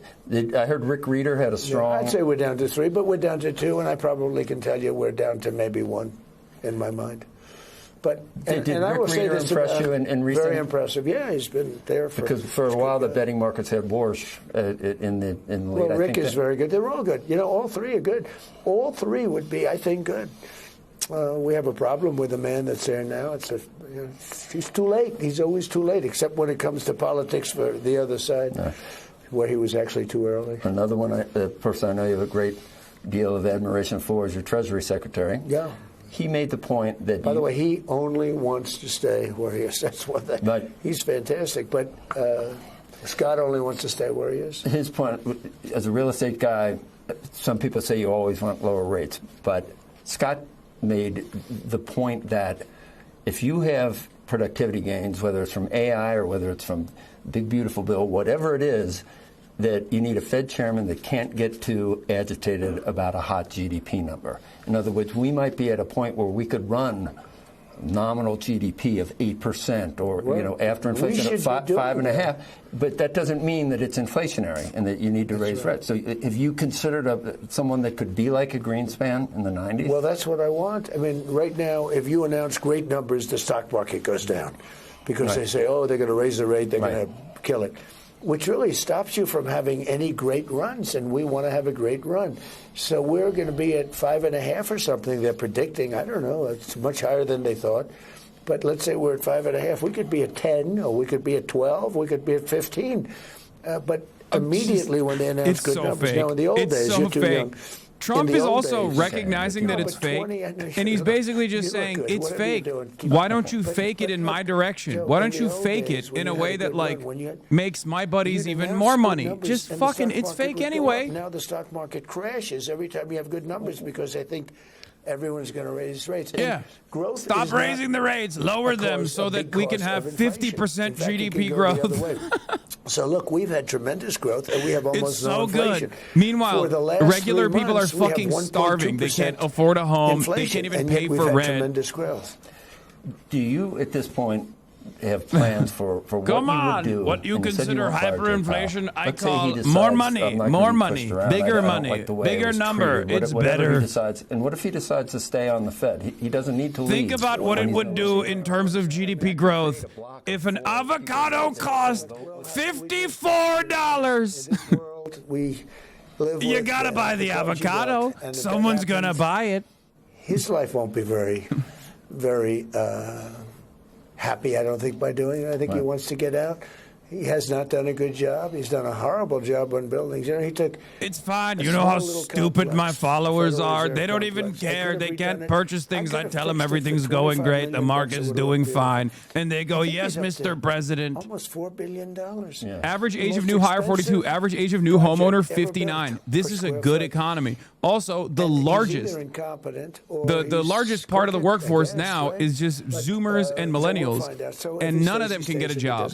I saw a tweet the other day that was like, I don't know how difficult it is to explain this to someone over the age of 40, but looking for jobs, like putting your resume out there to get a new job, is just the most worthless endeavor that you can engage in. And I think people don't understand it. Like, it's just over. Like the old school ways, the old school method, what millennials used to fucking yell at boomers on, you know, a fucking stern handshake and making eye contact was enough for you to get a fucking job where you would make the current equivalent of $300,000 a year and have a fucking single income family. It's gone, right? And now for the Zoomers and the millennials, it's gotten even worse than that, where the whole, like, just go and apply to 1 million jobs, dumbass, method does not work at all. You are not going to find a job. It's fucking impossible. Could prevent someone from being voted on. But because the people that are running the economy and the people that are running the country are they're 858 years old, they will never understand this. The reality that they grew up in does not exist anymore. And it has only gotten worse. They're so fucking old that they're like, I don't understand. Oh, you must be a fucking loser if you can't find a job. Like, what do you mean? Back in my day, you would do a stern handshake and stare them right in the eyes and you'd get a job and you could own a home. Stop paying for avocado toast and you'll be able to own a home. And a meeting of the minds. That's something that wasn't on my on my plate. She was very happy with this phone call, I'll tell you. Now look, you won't be having a lot of policy discussions with her, other than. But credit card companies are getting 28%, 30%. These people don't know they're paying that. Right. Is it a 1 year? 1 year cap of 10%, and I love it. I know it's sort of like. It sounds like the mayor of New York maybe came up with that, but people are paying. They can't make it. They can't pay 28. You know, whatever happened to usury, they can't pay 28%. And so I said 1 year. I'd like to see a 1 year cap of 10% with the credit card companies, and they'd understand that. I've had calls from credit card companies, people that are friends of mine actually, and I treat them good. I respect them greatly, but they make a lot of money. They got to give people a break. 28% interest. You know, people go out and they buy something, and if they're a little bit late, they're paying 28%. They end up filing for bankruptcy. So I would like to see that happen, yeah. So there's, I guess, we're getting toward the end, but there's classic conservatism, there's populism, and I guess there's common sense. Is that how you would describe some of the steps that you make? I mean, there's people that call it statism, or that we're getting too involved with managing the private sector. I'm conservative, but I think I'm common sense. You know, it's like people say, "Are you a conservative?" I say, "Yeah, but I'm a common sense person. I mean, I do things that aren't necessarily that conservative sometimes." Yeah, and like when you want to invade Greenland, it's a real common sense position when 80% of the country says don't do that. Thing. Open borders for everyone so that everybody's prisoners can pour in, where they come in from the Congo, where they come in from all over the world, from Venezuela. And by the way, we picked up 50 million barrels of oil the other day from Venezuela. We're going to sell it at the market price. We're going to give some to Venezuela. We're going to keep some. They already have, by the way. The Venezuelan leadership under Delcy Rodriguez said that they received their first $300 million dollar check from the American oil sales. They do not know where it's $500 million worth of oil. America took it, they seized it, and they're, I guess, quote unquote, selling it. I don't know where. And they only gave Venezuela $300 million of the $500 million that they stole. And nobody knows where the remaining $200 million is, by the way. That's the way that we're operating now. It's pure piracy. It's also aimed to common sense again. But it's fucking pure piracy. We just stole that oil. You have these big companies, these big corporations buying up thousands of homes and renting them or doing whatever they do with them. Some of them are flipping them for a big profit. I'm going to go pick up some money from the bank. Too many. Yeah, go buy some gold then with that money, because that paper might be worthless. But we're saying that we don't want that. We want people to be able to buy a home. Been a long day for you, I know, and energetic, more energetic than I am right now. Thank you for the time. You're doing just fine. Thank you for the time, Mr. President. Thank you. Thank you very much. Okay, you're welcome. All right, that the President of the United States, of course, and our very own Joe Kernan. Wow, what a productive conversation. Trump just fucking lied about everything once again. And there was very little pushback on this, down to like when he says the economy is doing so well. But of course, it's fucking CNBC, so he's speaking to the right audience when he says, well, the markets are hot.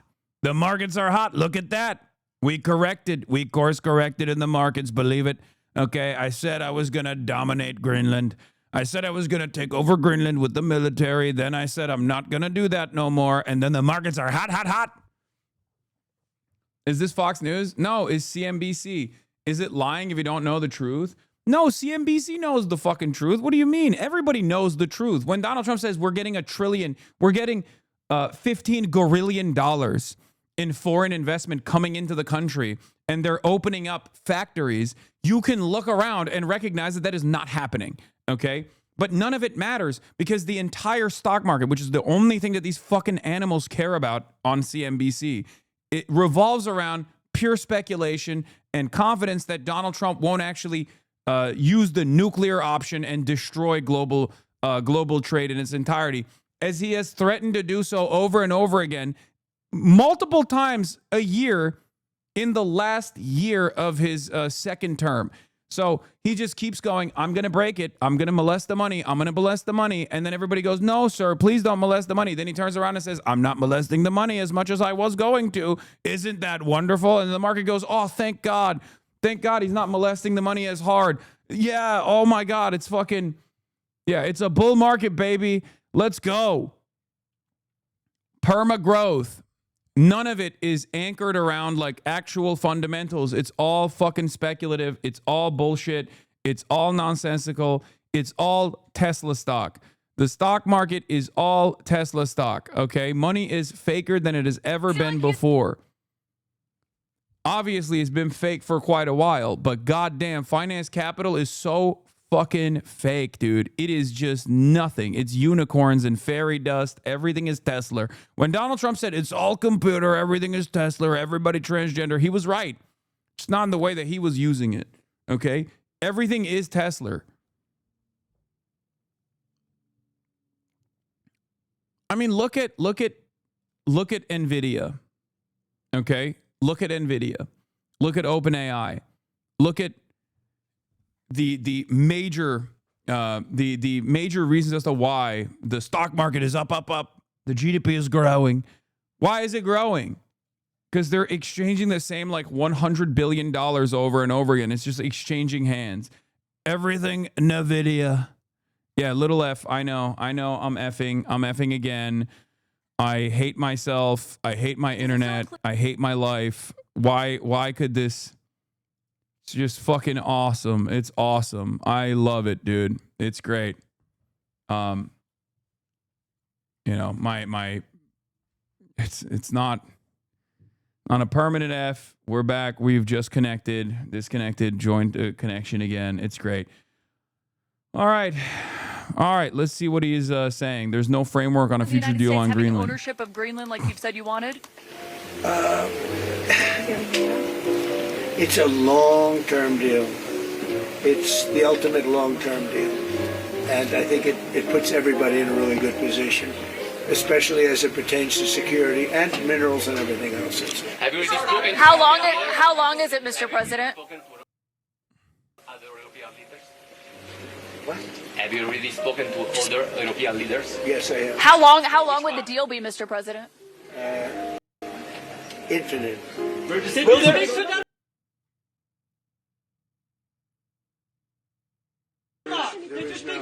no time limit. It's forever. And how would you ratify the deal? There'll be money involved. It's signed forever. But you haven't signed anything yet, right? It's a deal that's forever. Will there be an effect anyway, Mr. President? Will there be an effect? I mean, people, what happens is people are out there and they're working it right now. They're working the details of the deal, but it's what's called an infinite deal. It's forever. You talked about being concerned, Mr. President, about Russia trying to come and take over Greenland. If you're worried that Putin would do something like that, why invite him to join your board of peace? Because we want everybody. We want all nations. We want all nations where people have control, people have power. That way we're never going to have a problem. This is the greatest board ever assembled. And everybody wants to be on it. But, yeah, I have some controversial people on it, but these are people that get the job done. These are people that have tremendous influence. And if I put all babies on the board, there wouldn't be very much. So he was invited. He's accepted. Many people have accepted. I don't know of anybody that hasn't accepted. But it's going to be great. I think the Board of Peace will be the most prestigious board ever, and it's going to get a lot of work done that the United Nations should have done. And we'll work with the United Nations, but the Board of Peace is going to be special. We're going to have peace. It started off with Gaza, the Middle East. We've got peace in the Middle East, tremendous peace in the Middle East. Nobody thought that was possible. And that happened by taking out the Iran nuclear threat. Without that, it could have never happened. But the board is going to be, I think, really fantastic. And I think it'll be the most prestigious board of any board ever in world history. Thank you very much.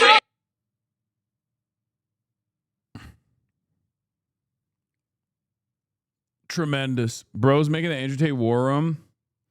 The slave prime minister of Pakistan also joined the piss of board. Yeah, and so did Benjamin Netanyahu. If you want to understand how fucking stupid this board of peace is, he's just basically re-engineering the United Nations, but this time with even more control, I guess. And you can buy into it. And it's a crock of bullshit. It is totally nonsensical. It is totally ridiculous. The UN already doesn't have any fucking power. And I guess even Donald Trump wants to build another version of that that's even I guess another version of that is even more captive to American interests. It's awesome. Instead of empowering bureaucrats, we're firing them, and they're going out and getting jobs in the private sector for 2 and 3 times what they were making in government. So they started off hating me when we fired them, and now they love me. Instead of raising taxes on domestic producers, we're lowering them and raising tariffs on foreign nations to pay for the damage that they've caused. In 12 months, we have removed over 270,000 bureaucrats from the federal payrolls, the largest single-year reduction in government employment since the end of World War II. Nobody thought that was coming, but we had no choice. To make a country great, you can't have all federal jobs. We've cut federal spending by $100 billion and slashed the federal budget deficit by 27% in the single year. It's going to go down quite a bit more from that, driving inflation way down from the record highs of the Biden administration. Every month, they went up and up and up.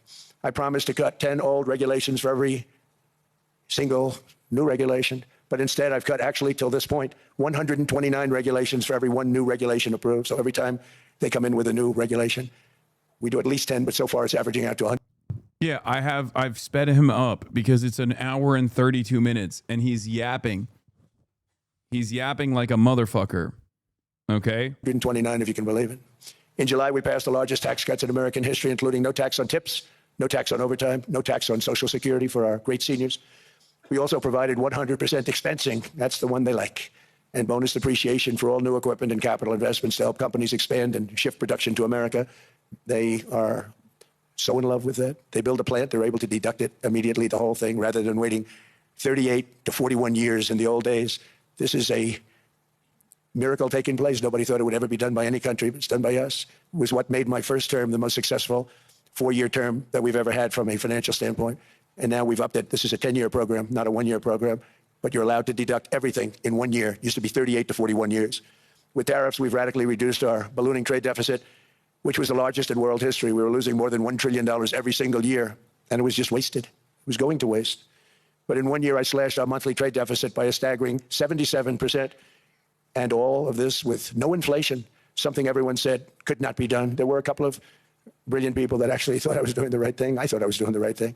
Now they all think I'm doing the right thing because they can't believe the numbers. American exports are now up by more than $150 billion. Domestic steel production is up by 300,000 tons a month, and it's doubling over the next 4 months. It's doubling and tripling, and we have steel plants being built all over the country. Nobody thought they'd see that. Factory construction is up by 41%, and that number is really going to skyrocket right now because that's during a process that they're putting in to get their approvals, and we've given very, very quick, fast approvals. In the process, we've made historic trade deals with partners covering 40% of all U.S. trade. Some of the greatest companies and countries in the world. We have countries as our partner, too. The European nations, Japan, South Korea. They're our partners. They've gone into massive deals with us, especially on oil and gas.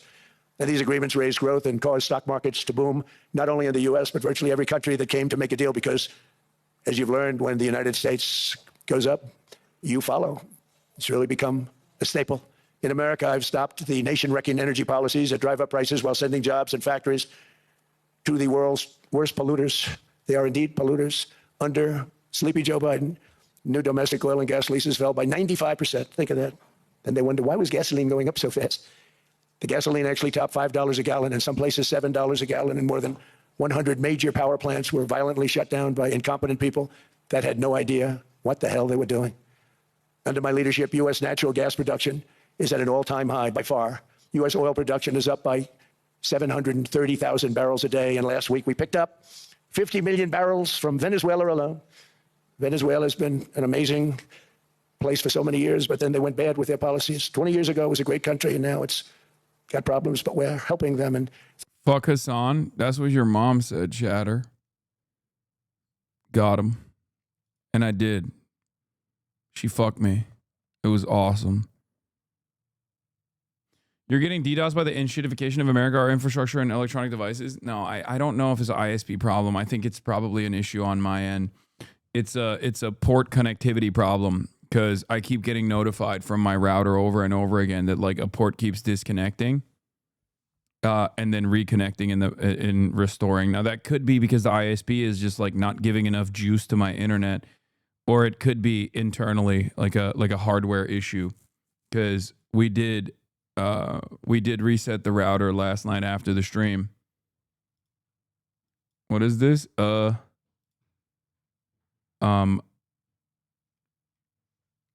That's what it is. You didn't want data centers built. This is what happens when you don't have data centers. Yeah. What do you mean? What? Try changing ports. It could be leaked. Wait, what?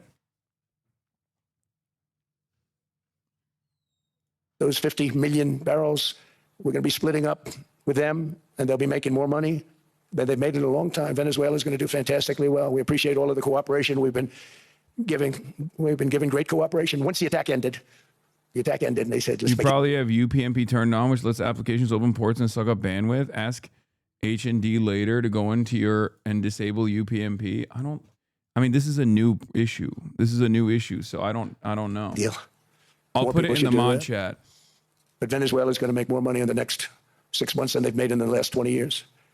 Every major oil company is coming in with us. It's amazing. It's a beautiful thing to see. The leadership of the country has been very good. They've been very, very smart.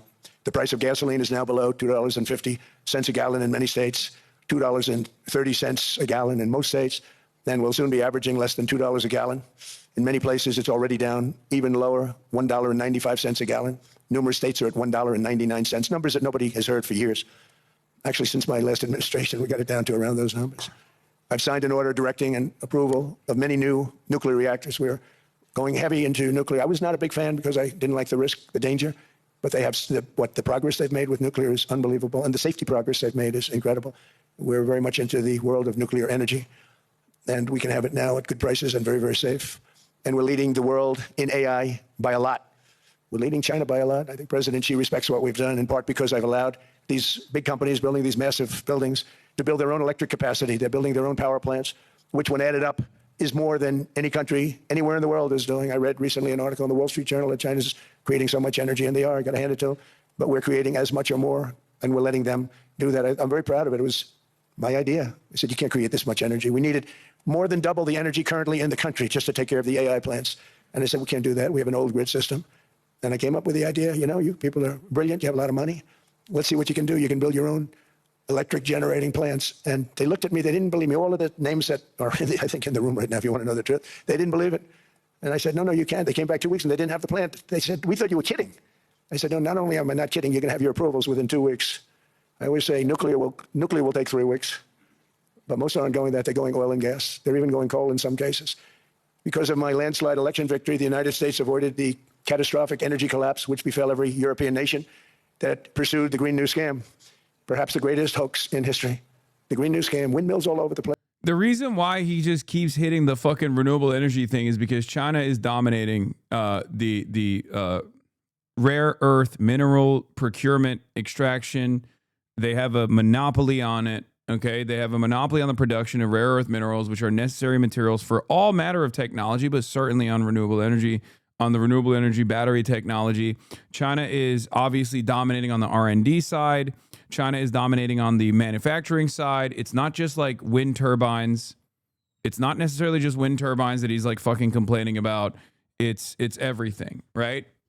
Wind turbines, batteries, solar panels. Virtually, hey, what's going on, man? Virtually every single thing that that is a necessity, China dominates on, and that's precisely the reason why America's decided no more of this like woke and gay green shit. We're just going full tilt back into. We're redoubling our efforts in on the side of the fossil fuel industry, even though it's fucking destroying the planet. It does not matter. It doesn't matter if we just melt the table. It doesn't matter if we destroy the table. If we're losing the board game, we might as well kill everybody in the process rather than look forward, rather than try to improve mankind, rather than try to improve our carbon footprint, rather than try to focus on the new method of energy. Even though we have all of the power, Kaya. Get back over there. Instead of, God, everything is so fucked up right now. I'm all over the place. Ugh. Anyway, instead of trying to focus on competing with China and trying to build a robust manufacturing base or even cooperating with China, we are deciding to fight back by focusing entirely on oil and gas. Okay, that's it. It's destroy your land. Destroy your land. Every time that goes around, you lose $1,000. You're supposed to make money with energy, not lose money. Here in Europe, we've seen the fate that the radical left tried to impose on America. They tried very hard. Germany now generates 22% less electricity than it did in 2017. And it's not the current chancellor's fault. He's solving the problem. He's going to do a great job. But what they did before he got there, I guess that's why he got there. And electricity prices are 64% higher. The United Kingdom produces just 1/3 of the total energy from all sources that it did in 1999. Think of that, 1/3. And they're sitting on top of the North Sea, one of the greatest reserves anywhere in the world, but they don't use it. And that's one reason why their energy has reached catastrophically low levels with equally high prices. High prices, very low levels. Think of that, 1/3. And you're sitting on top of the North Sea. And they like to say, well, that's depleted. It's not depleted. It's got 500 years. They haven't even found the oil. The North Sea is incredible. They don't let anybody drill. Environmentally, they don't let them drill. They make it impossible for the oil companies to go. They take 92% of the revenues. So the oil companies say, we can't do it. They came to see me. Is there anything you can do? I want Europe to do great. I want UK to do great. They're sitting on one of the greatest energy sources in the world, and they don't use it. In fact, their electricity prices have soared 139%. There are windmills all over Europe. There are windmills all over the place, and they are losers. One thing I've noticed is that the more windmills a country has, the more money that country loses and the worse that country is doing. China makes almost all of the windmills, and yet I haven't been able to find any wind farms in China. Did you ever think of that? So this is obviously completely incorrect. This might come as a surprise to chatters, but he's once again talking out of his ass. Not only is China the leader in manufacturing renewable energy products, but it's also the leader around the globe in renewable energy infrastructure inside of China. Not only do they have a fuck ton of wind turbines, not windmills, right? but they're also experimenting with new ways of developing wind turbines, like this new Zeppelin thing. I don't know if you guys saw this. What is this? How China won the new nuclear energy race? Brother, we're not going to watch a fucking 19-minute video about how China has won the new nuclear energy race. I know you've been trying to get me to watch this over and over and over again for like the past month or so since it came out. But it's completely ridiculous. Photos capture the breathtaking scale of China's wind and solar build out. This is a major wind farm, but it's not just windmills either. It's not just wind turbines either. They're also experimenting with new technology. Like, here is another article. There it is. China is building 2/3 of the world's wind and solar projects. Country on track to reach 1,200 gigawatts of installed wind and solar capacity by end of 2024, 6 years ahead of Beijing's target. Okay. Almost 2/3 of global wind and solar projects under construction are in China. Solar and wind power projects under construction by gigawatts. Okay. So yeah, they are massively ahead. And not only that, but they're now doing this insane thing that I saw that's like, that literally feels like a, it just feels like something out of Cyberpunk. World's most powerful flying wind turbine launched in Western China. This is a gigantic gliding power bank that could help communities cut off from the grid during blackouts and cement China's leading role in green energy. I don't know how safe this is. When I see Zeppelins, I get fearful, but that is what they are doing. The world's first megawatt class high altitude wind power system for urban use, the S2000 SAWES, has successfully completed a test flight in Yibin, southwest China's Sichuan province on January 5th. After a 30-minute ascent to 2,000 meters, it generated 385 kilowatt hours of electricity and completed grid-connected power generation. 1 hour of operation can generate enough electricity to fully... What are you doing? What's happening over there? You want to go outside? Hold on. You don't mind dogs, right? He's very friendly. Hey, sit. Okay. Oh, damn, she's not even going to you. I don't know where she's going. Okay. No, don't let her out. No. She's I think she wants to know what they're doing on the router back there. Anyway, here it is. This is what it looks like. It's fucking insane, okay? 1 hour operation can generate enough electricity to fully charge approximately 30 top-spec electric vehicles from zero.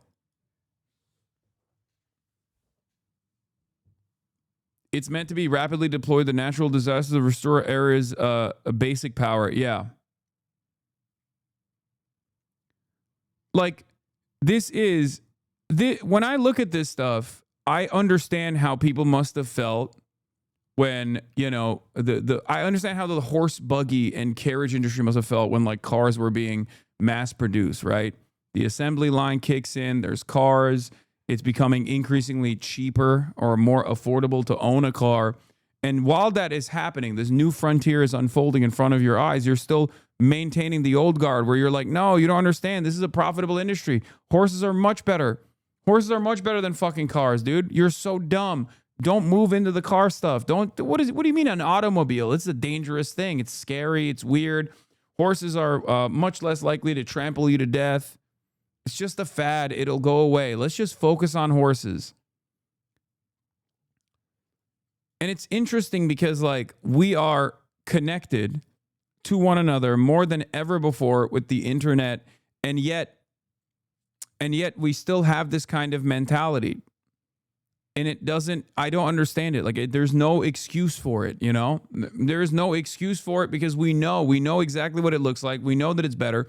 And in the age of the internet, when you see this kind of idiotic sentiment being expressed by world leaders that are effectively telling everyone, you know, shut the fuck up, close your eyes, plug your ears, don't listen to reason, don't look over there. Just focus on what we have right now over and over again. It just, you know, it's very, very frustrating. And yet the market doesn't fucking react in the way that it's supposed to because there is no fucking rhyme or reason for how the market operates. Here is Howard Butlick saying the quiet part out loud once again. It is completely different than the WEF. I viewed the WEF as not a flag. I didn't even realize he had such a major lisp, by the way. Pole in the middle. But from licking Trump's butt so hard, his tongue can't even produce the S sounds any longer. In fact, they are the flag. Whichever way the wind blew, so it blew. You should have solar, you should have wind. Why are you going to do solar and wind? Why would Europe agree to be net zero in 2030 when they don't make a battery? They don't make a battery. So if they go 2030, they are deciding to be subservient to China, who makes the batteries. Why would you do that? Why would the United States of America, which has oil and natural gas, try to convert to all electricity? China does not have oil and natural gas. Electricity and electric... Oh, he was saying WEF, World Economic Forum. I thought he was saying the West. Cars make perfect sense to them. That is practical and logical. Yeah, that's it. It's not a lisp. He's saying the WEF, as in the World Economic Forum. I've never heard someone say the WEF. Yeah. But look at Davos. Why are you going to do solar and wind? Why would Europe agree to be net zero in 2030 when they don't make a battery? They don't make a battery. So if they go 2030, they're deciding to be subservient to China. Now, it's really funny to see like the reaction from the panelists, just looking at him with tremendous dismay, looking at him horrified, disgusted. Okay. And the irony here, of course, is they're saying you should be servile to us, not China. Okay. And it goes back to the same principle that I've been talking about over and over again. America literally keeps repeating, it's either my way or the highway. We're not going to manufacture products that you want.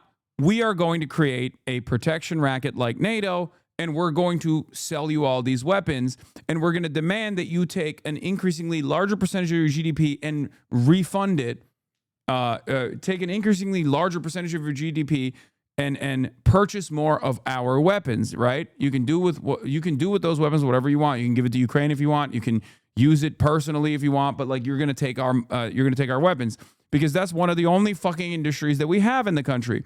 Another industry that we have in the country is the automotive industry, right? We make automobiles, but the problem is we're not making automobiles for the European market. We're not making automobiles for any other country other than the United States of America.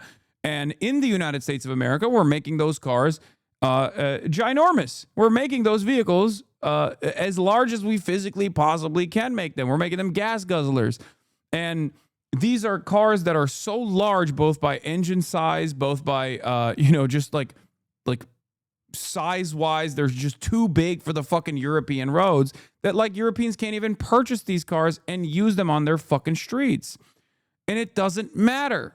We're forcing that on you. If Donald Trump's major goal here is to fix the trade deficit, right, and improve the American automobile manufacturing, there's two ways out of it. You can either make cost-effective, competitive products that people actually want to purchase in the same way that China has done, or you are by force purchasing these vehicles.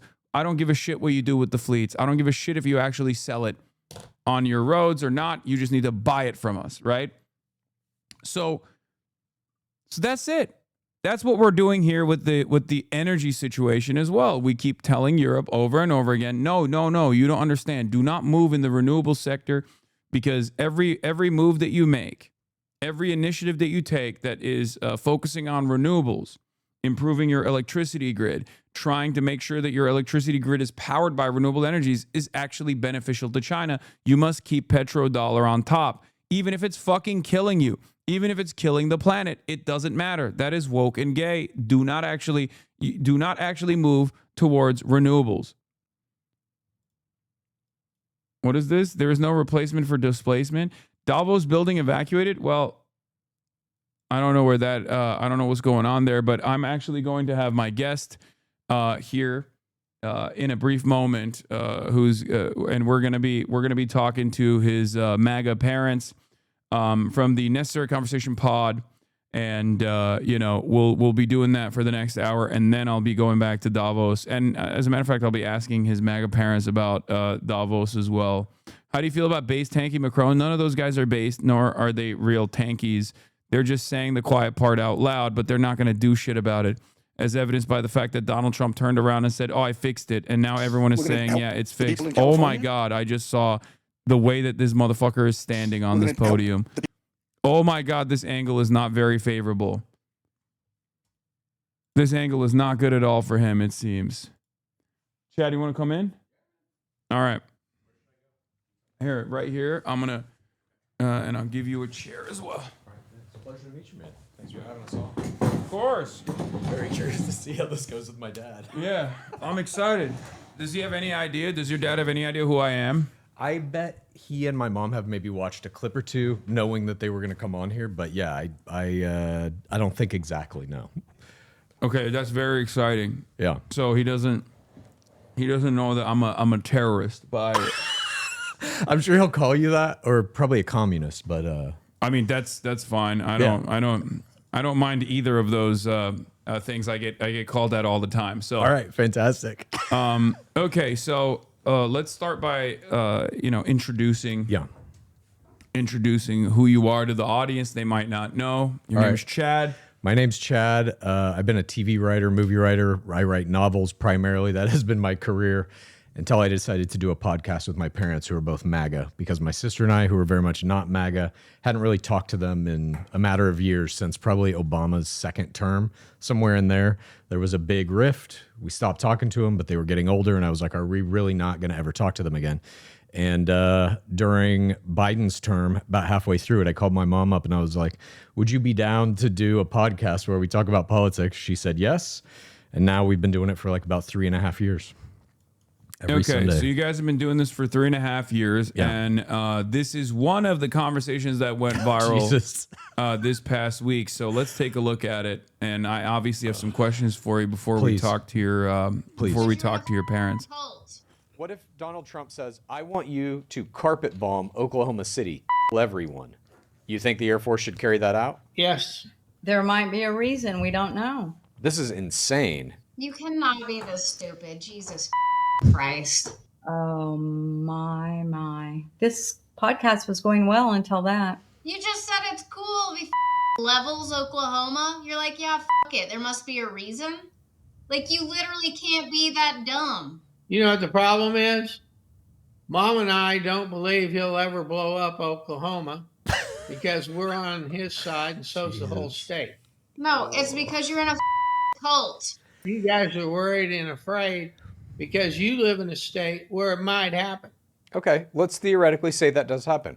Let's say Trump sends in the Marines to Los Angeles, California, and let's say I'm out going to see a movie on a weekend, and he says, go into that shopping mall. Under a truck. Quiet piggy. He says, go into that shopping mall and kill everyone you see. And let's say I get gunned down by the Marines for just being at a mall. Okay, number one, let's just take Okay, it Dad, one step wait a minute, further. Mom, wait 1 second. Wait 1 second. Dad hang on, Mom. Dad, you just said you are for Donald Trump murdering me for no reason, and you would support that. If he walks into a mall to people with military, There has to be a reason. there's a reason. And I'm all for it.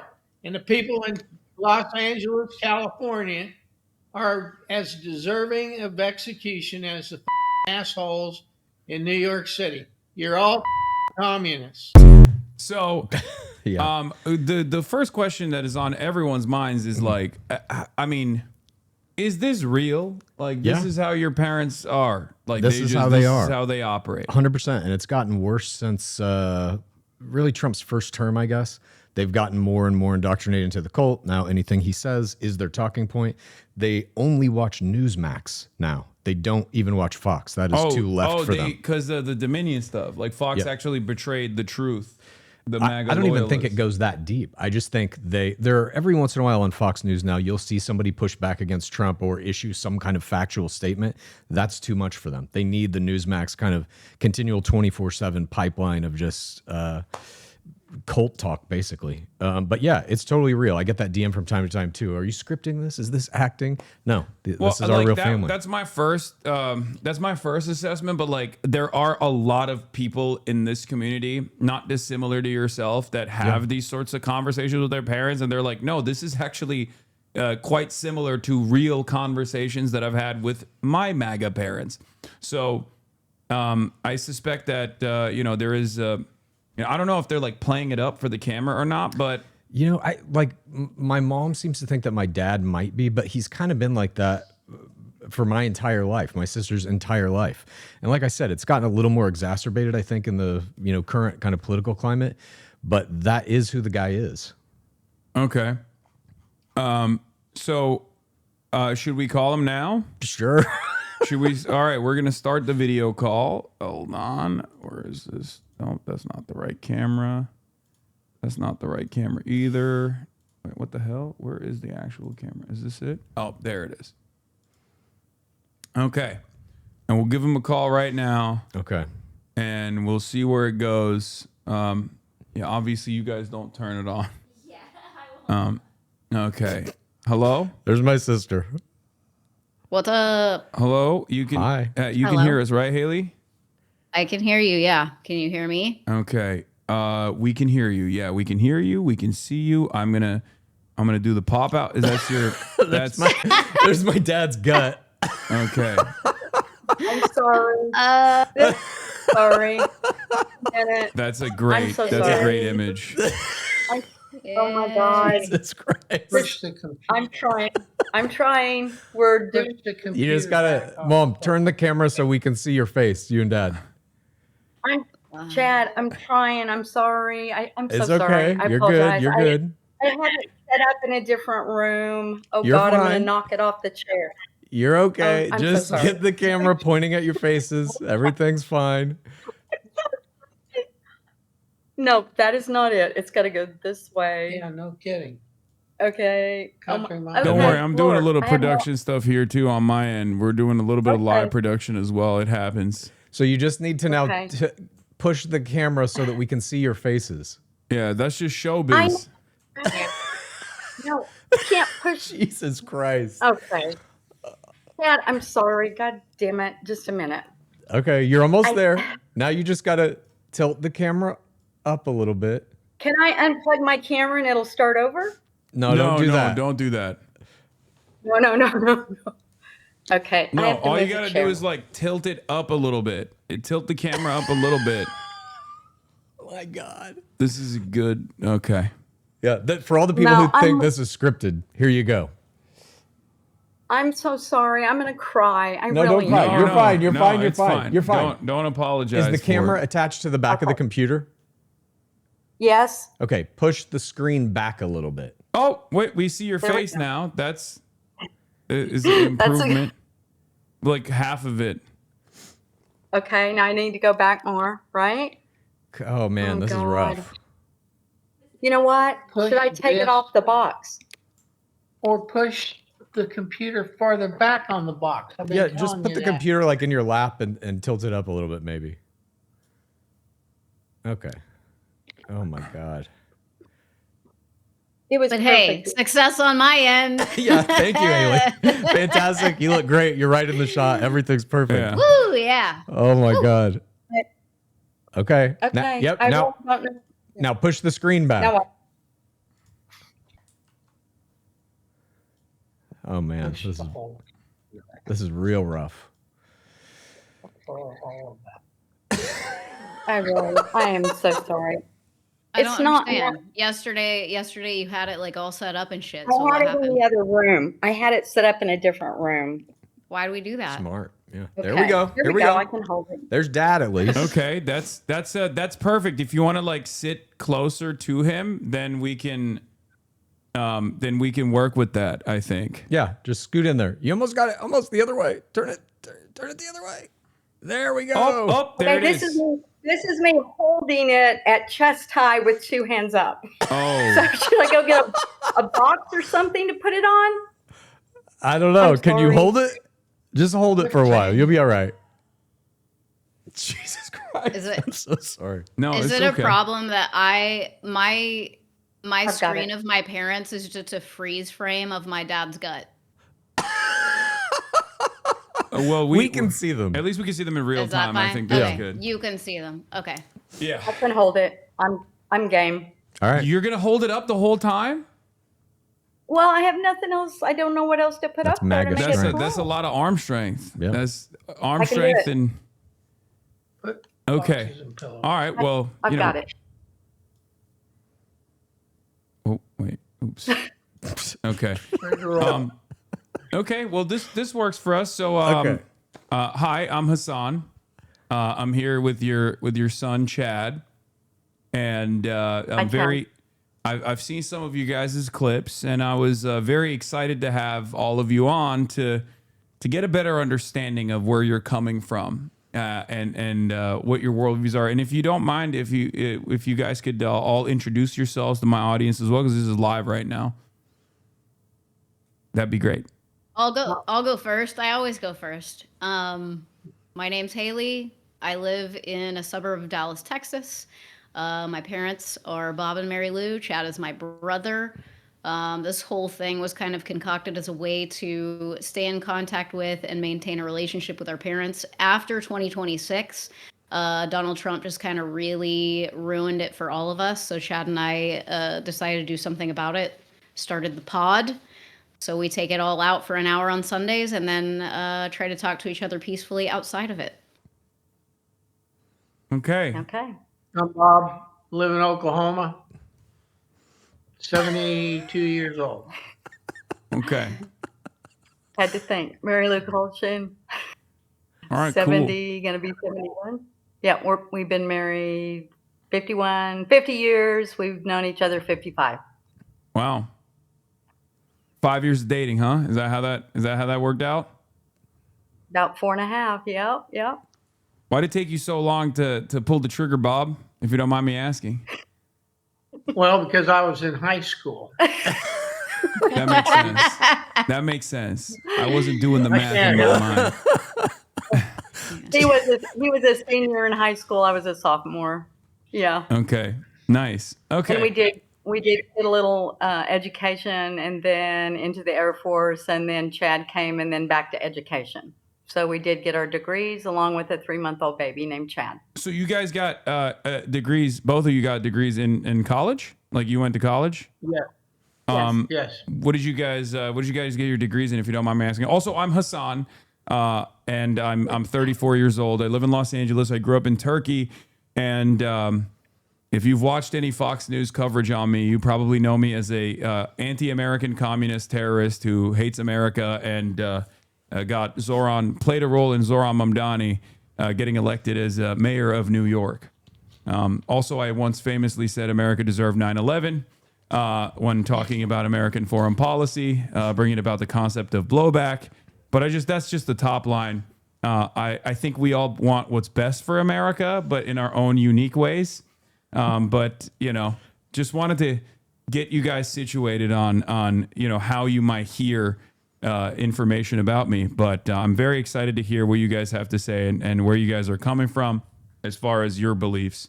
So yeah, getting back into it, you said you went to college. What did you guys study, if you don't mind me asking? My degree's in accounting. My degree's in physical education, health. Wow, that's awesome. Okay, so could you guys elaborate on your political journey, if you don't mind me asking? Like what happened? Like, how did you guys find out about Donald Trump? Were you lifelong Republican voters before then? Like, how did this happen? Go ahead, Bob. I've been a Republican all my life, but it got more intense when we lost the election to Obama. Okay. Because I saw him as a far left-wing liberal who didn't give a rat's ass about the United States. Okay.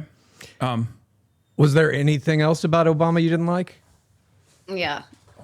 That was pretty much it. That was the main thing. I mean, it was the main thing. Okay. Mom? Chad, I have a quick question. I can't see your face because there's this thing in front of it. How do I move that? How do you move what?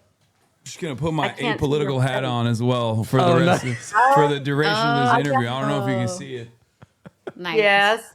I have one to match. I could go get mine, but I can't move the camera much. Yeah, no, don't worry about it. All right, so Dad, you got radicalized around Obama. Mom, I assume it's basically the same. I mean, we've talked about this on our show. It's basically the same for you, but I also think living in close proximity to Dad kind of locks you into a certain mental trap, a perpetual cycle of fear, aggression, anger. Hello? I just think being raised in the little town we were in too, growing up as kids, our environment. I mean, the environment that you live in, kind of. I mean, I So guess, we but were- Chad and I grew up in your fucking house, and we didn't turn out anything like you guys. So I can't really, you can't really say that. I don't think.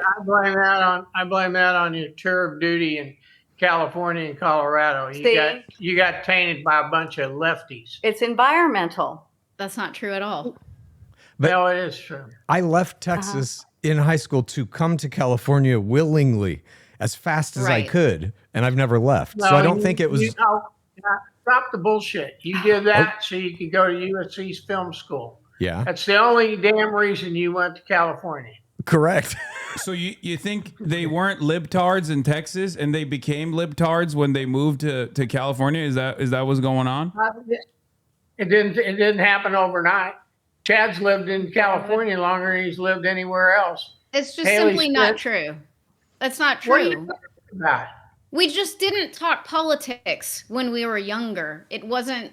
It was a moot point. Like when I was in high school, I didn't give a shit about any of this. It wasn't until I became an adult and then as a parent that all of this really started to matter to me. And I happened to be in Colorado, but I was never conservative, even when I was a teenager. I mean, I was like, on the boys' baseball team and wearing like traditionally, I would say, masculine clothes. Like I've always kind of pushed boundaries and kind of lived on the fringe. It's not that this is anything new or that Colorado made me that way. I've been this way. You guys use that as an excuse, but it's just simply not true. She did have a wallet chain in high school. I remember that.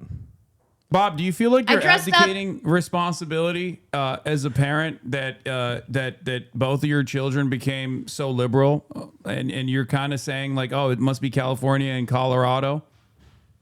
Well, I can tell you one thing: if Chad would have remained in Texas and took the other scholarship to play baseball at Trinity, it would have been a hell of a lot different than he is now. I don't know if that's There's true. that.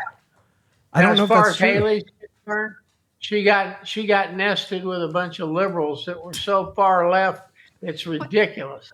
May I say something, please? May I speak? Of course. Oh, shit. Oh, sorry. There went our Jesus camera. Christ. Oh my God. Oh my God. This is unbelievable. I'm a mess.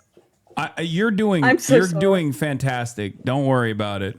No, I'm not. No, I'm you're not. doing Oh my a God. great job. There you go. You got it. You're good. You're good. There. Maybe I'll just go Just from you leave to it blank him. there, yeah. Yeah. Okay, I would like to say this. I think some of their political beliefs and what they believe in is my fault because I gave them too much freedom growing up. I mean, Jesus. I gave them way too much independence. Now I'm trying to reel them back in, and I can't get them.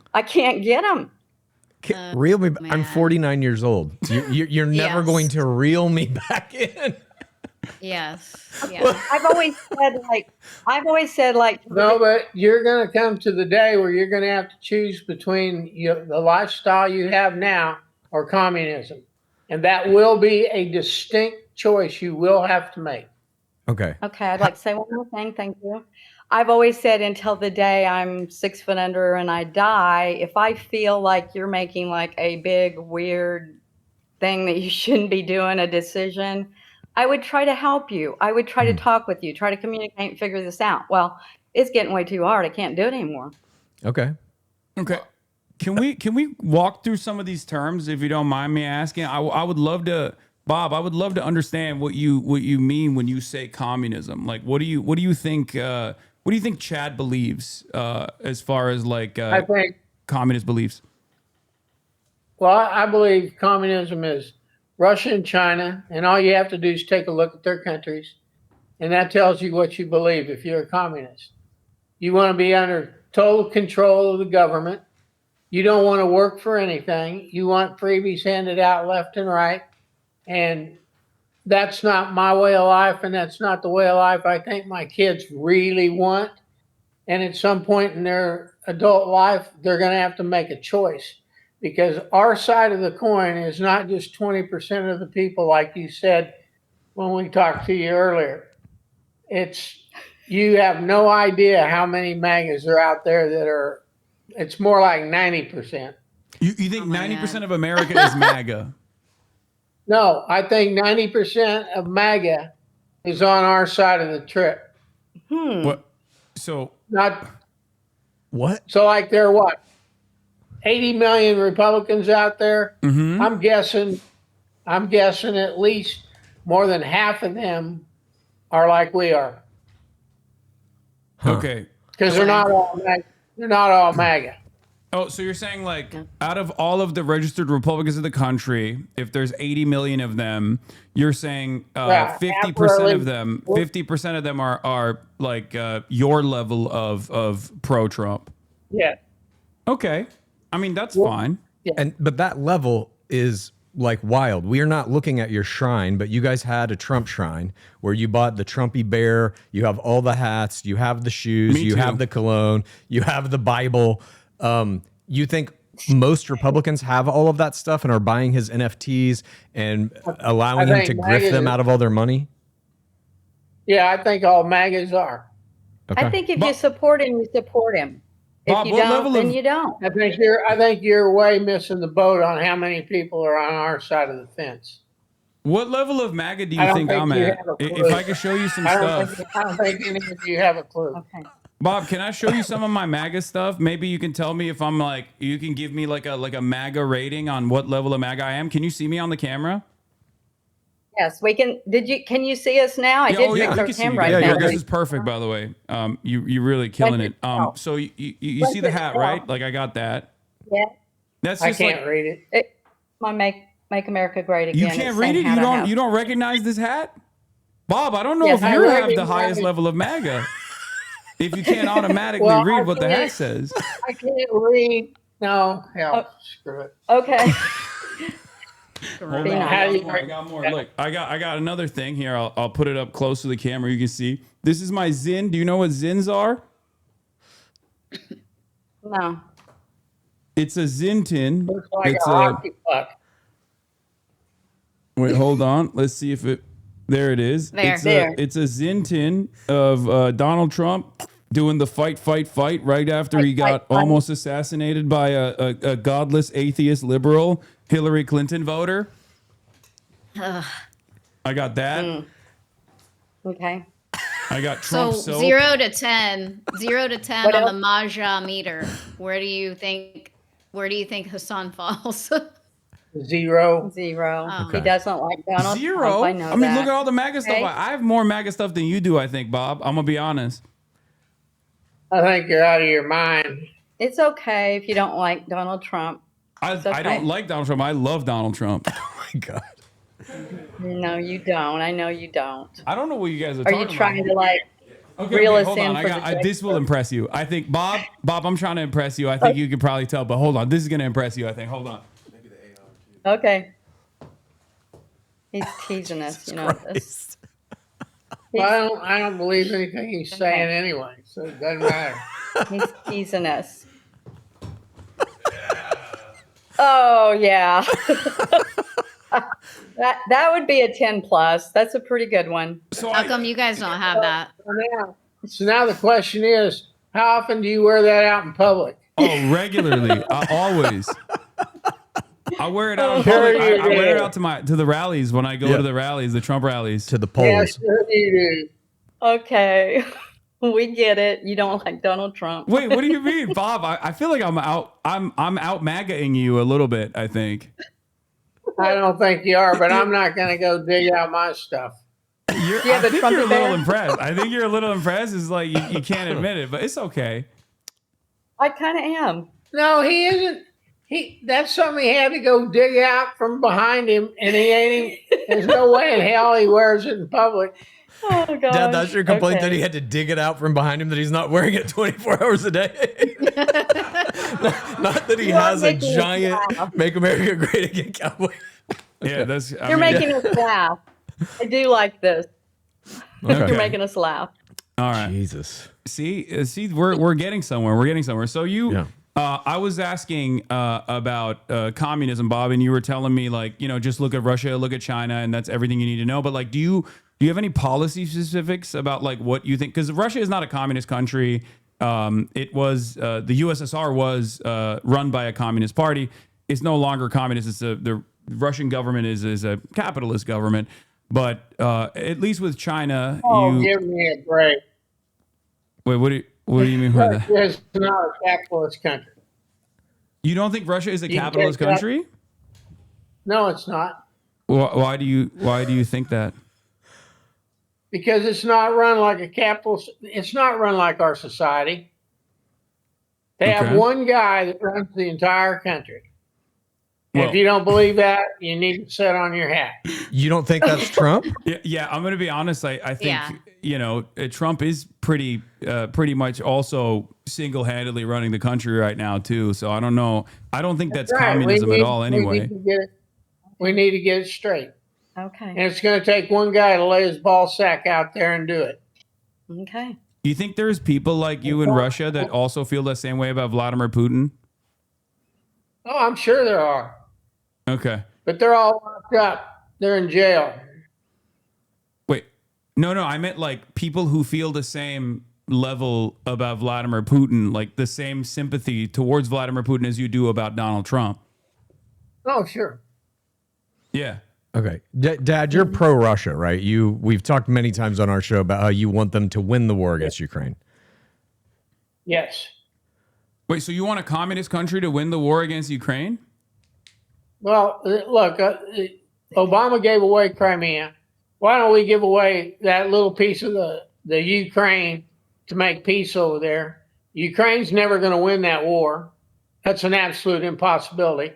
Because the only thing they got that they think is helping them with their defense is the United Nations, who couldn't defend an 80-year-old grandma sitting on her front porch.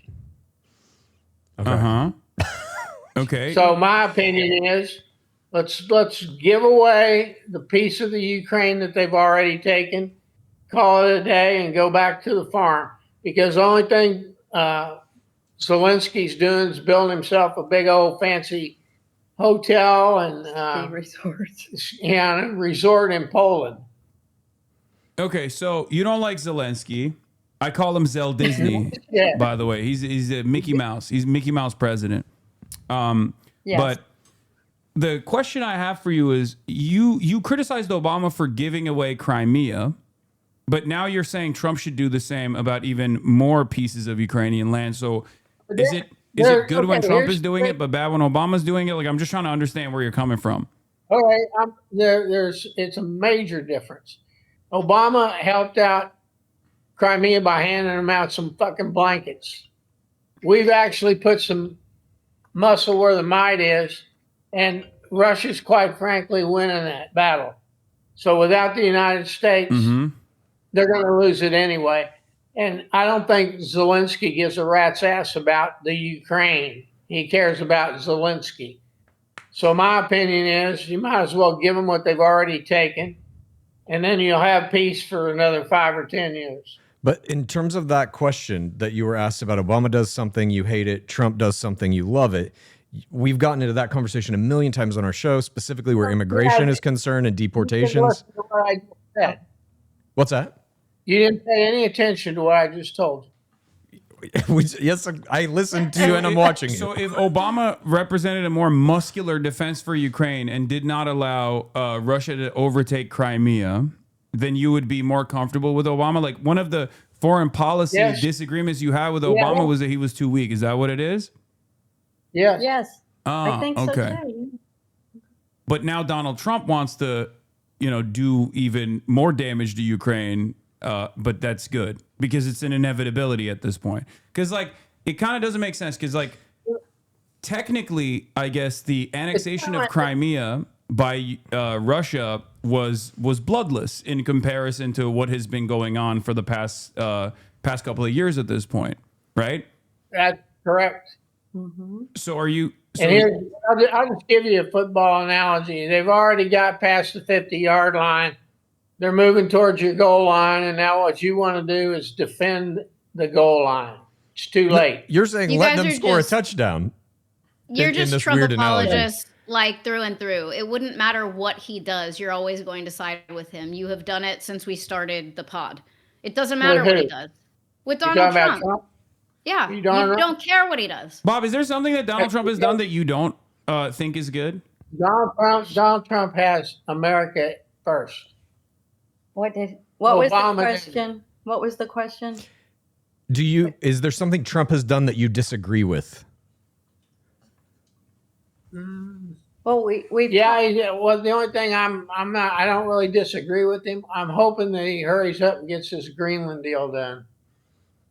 Don't mess around with it. What deal do you perceive that to be? How do you think that deal's going to work? We're going to become the 51st state of the United States, and that is a fact, Jack. By doing what? How does that transpire? What do you mean? How They does go to that Denmark, work? They go to Denmark. They go to Denmark and say, "Here's a few $100 million. Now we'll take over and be in charge of Denmark." He's in and Sweden. and the people in Denmark won't give a rat's ass because their life will be a lot better off. Okay. He's in Have you not Switzerland. seen the protests going on? Have you not seen like the actual Sure. people, Greenlanders? Sure. They don't They've want been any told- of this. No, Okay. sure they don't. He's been in Switzerland today. In fact, I think he might have already left by the time we air this. But anyway, he laid a framework for a peaceful support for everyone. He's got like a bunch of countries signed on to it now. He said he will not go in there and just take them over. He won't do it, he said. Yeah, he So- was just threatening to do that, I think. Yeah, he was threatening. There's He was. another deal out on the table right now that I'm 100% for. He'll trade California for Greenland. Who's he going to give California to? Denmark? Yeah, I'm down actually. Let's do it. That's my point. Who in the hell's going to want him? Oh my California is gosh. the 5th largest economy on the planet, isn't it? Like Ooh, somewhere. Okay. I don't think America would be better off without California, Bob. I feel like that's an un-American statement coming from you. I'm actually a little disappointed. Well, let me Let me put the hat back on. Let the real MAGA speak, you know? Yeah. Yeah, let me ask you that. I've lived in California now for You grow our fruits and vegetables. Let me tell you, we can take it over. Wait, take what We don't over? need California. Okay. In fact, half your state wants out of California. Who The wants northern half of Californians want to get out of California and create their own state. Where are you Why is reading this? that? Is this Newsmax? But this is they actually had a petition up less than 5 years ago where the Okay. Northern Californians wanted to vote to become their own state. I don't think Chad signed that one. I don't think you saw that, did you, big boy? I didn't. Big I didn't, big boy. Be nice. I like that you're calling me big boy. And Big the boy. first 10 minutes of this was just a shot of your giant gut. All right. Be nice. We're guests. We're guests. Yes, we are. Do you think if Northern California and Southern California split and then you have 2 major blue safe havens, do you think that would be better for America? I don't think he'd have 2 blue states. I think he'd you have think one if- red and one blue. Oh, you think California would become? How do you think California would become red if all of the major We're not- population hubs in California are deeply blue? Okay, your problem is the people who support and pay for everything live in the north. Huh? It isn't your populous cities are not what drive the economy. Wait, who drives the Californian economy if it's not the big cities and the farmers. tech sector and? The farmers. Okay. All right now, it's Gavin Newsom. How much farming's done in LA? Tell me, you live there. Yeah, no, California is You a got a major garden agricultural outside? producer, but I think you and I are going to have a little bit of a disagreement here because not only does California as a state subsidize states like Oklahoma, which I'm very fond they of, by do. the way. I've been to Oklahoma many times. Okay.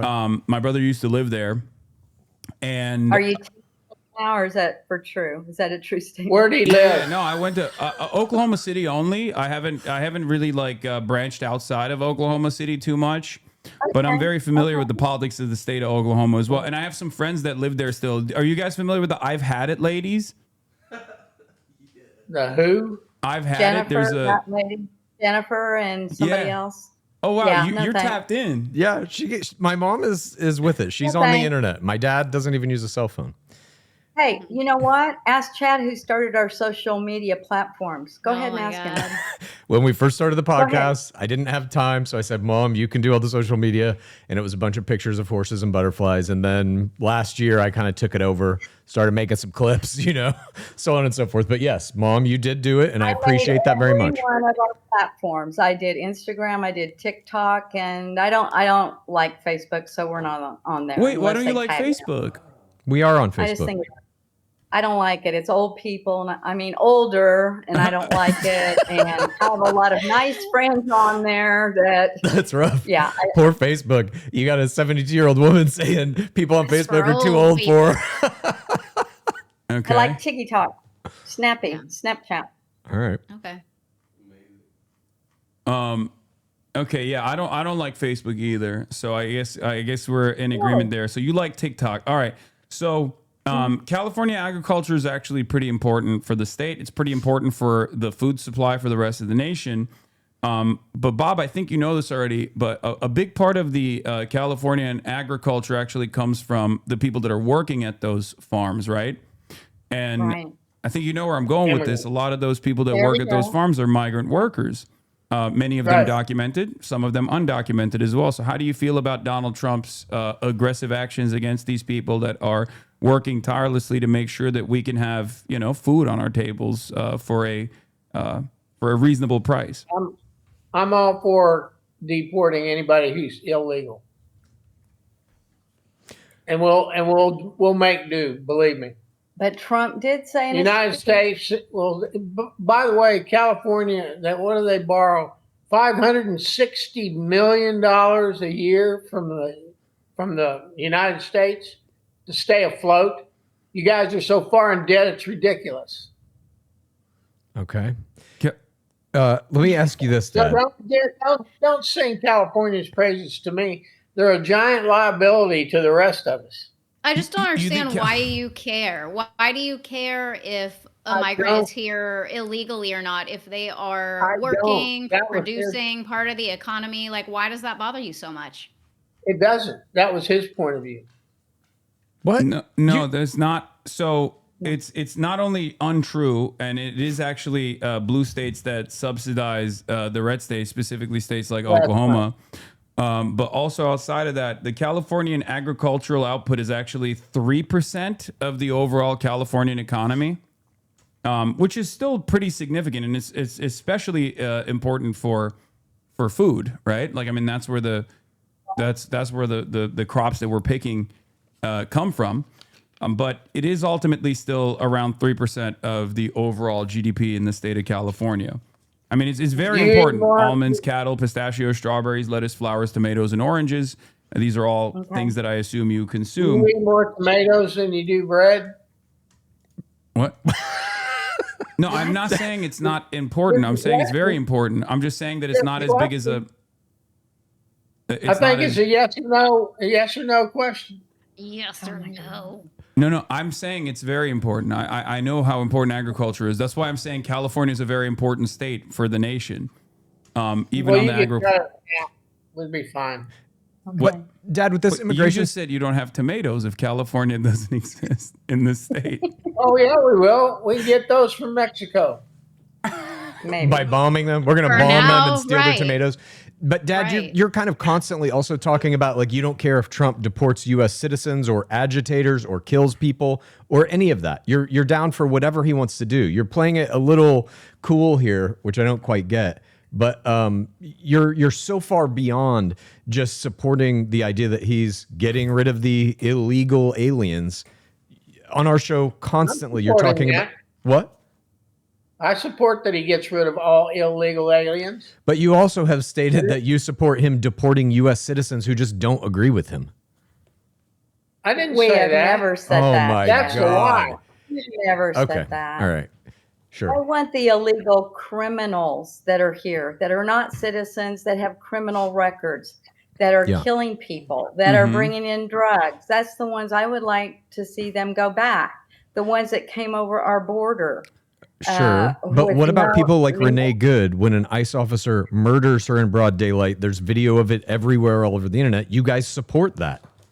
Well, you I knew you- justify it because you think it's a means to an end. You think that in killing these people and kidnapping these American citizens, like they're eventually going to get one of the bad guys. But that's not how this works. You I can't knew we do would that. get into the shooting of Renee Good. I do not want to No see good. anyone die. No one in the United States. Whether you're an agitator, whether Why you're a didn't she criminal, just get out whether of the you have- car and take you're a a knee? citizen, whether you're a child, whether you're an adult. I don't want to see people get killed. All she had to do was get out of the car. All he That's had all to she do had was to do. not shoot her in the face 3 times. And let her run over him. Okay. Get out of the car, be handcuffed, go to jail, And let her run take it over up him. with the judge, then you're dismissed. Okay, so it's comply or die. That's the assessment, right? So if the same guys, like maybe ICE agents are in Oklahoma going door to door and they come to your house, and you know there's a miscommunication, let's say, when you're like pulling out of your driveway, like you would have to, you know, that would just be an L that everyone would be holding in that situation. Like, God forbid, That if they ask, they're going door to If they door. tell you, if the law enforcement tells you to do something, just do it. You won't get shot. She Well, you're tried to run talking- the son of a bitch I down, know, and but he had there's- to go to the hospital. But there was miscommunication because they were giving conflicting commands. He was actually in violation. Jonathan Robbs was in violation of the code of conduct anyway. They're not supposed to be approaching the vehicle from the front. And not only was that a violation of even like the ICE agency What did she manual. violate? What? What did she violate? Let's go the other way. No, hold on. Well, let's walk through. Let's let's walk walk through on. this. Let's walk through this, and then I'll cover that side as well. So one of the things that law enforcement does, which ICE isn't even a regular law enforcement, they technically are illegally detaining American citizens when they're detaining American citizens. That's not actually something that is in the purview of their that's not something that they're allowed to do.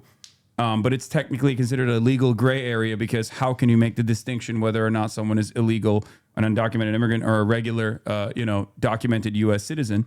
But basically, what Jonathan Ross did in the process of executing Renee Good was violate a bunch of different things that he was not supposed to. He was not supposed to do. He was not supposed to approach the vehicle from the angle that he approached. He was filming himself. He pulled his service weapon out and he shot Renee Good. And 2 of the shots actually landed after Renee Good had completed the turn. The first shot landed when the trajectory of the car was very clearly moving out of the direction. You can see that on numerous camera angles as well. And then they stopped her from actually receiving medical care as well. There was a physician on the site. They told him, no, you can't come in. And she bled out for 8 whole minutes, according to the doctors that treated her after she got to the hospital. Like, there were so many different issues there, right? I think we all want law enforcement. We want law and order, but we can't let bad cops and bad ICE agents, which are even worse than cops to begin with, get away with this kind of criminal behavior. Otherwise, we're going to have lawlessness and disorder, right, Bob? No, you would have had no problem with this if she just did what she was told. And by the way, you're already calling it an execution. I don't remember seeing a trial or anything. There's not going to be one. Well, that's the whole problem. Oh, well, there you go. She was in the wrong and she got popped. No. The problem is cops are not supposed to be judge, jury, executioner. He's not even a cop. He's an ICE agent. Okay. But ICE agents are not supposed to be judge, jury, executioner. There was no due process, right? It's one of the most American concepts that even, a filthy un-American commie such as myself actually ride for. You know, I love the First Amendment and I certainly love due process. So when a member of law enforcement ends up shooting and killing someone on the spot, they're actually denying that person. Hold it.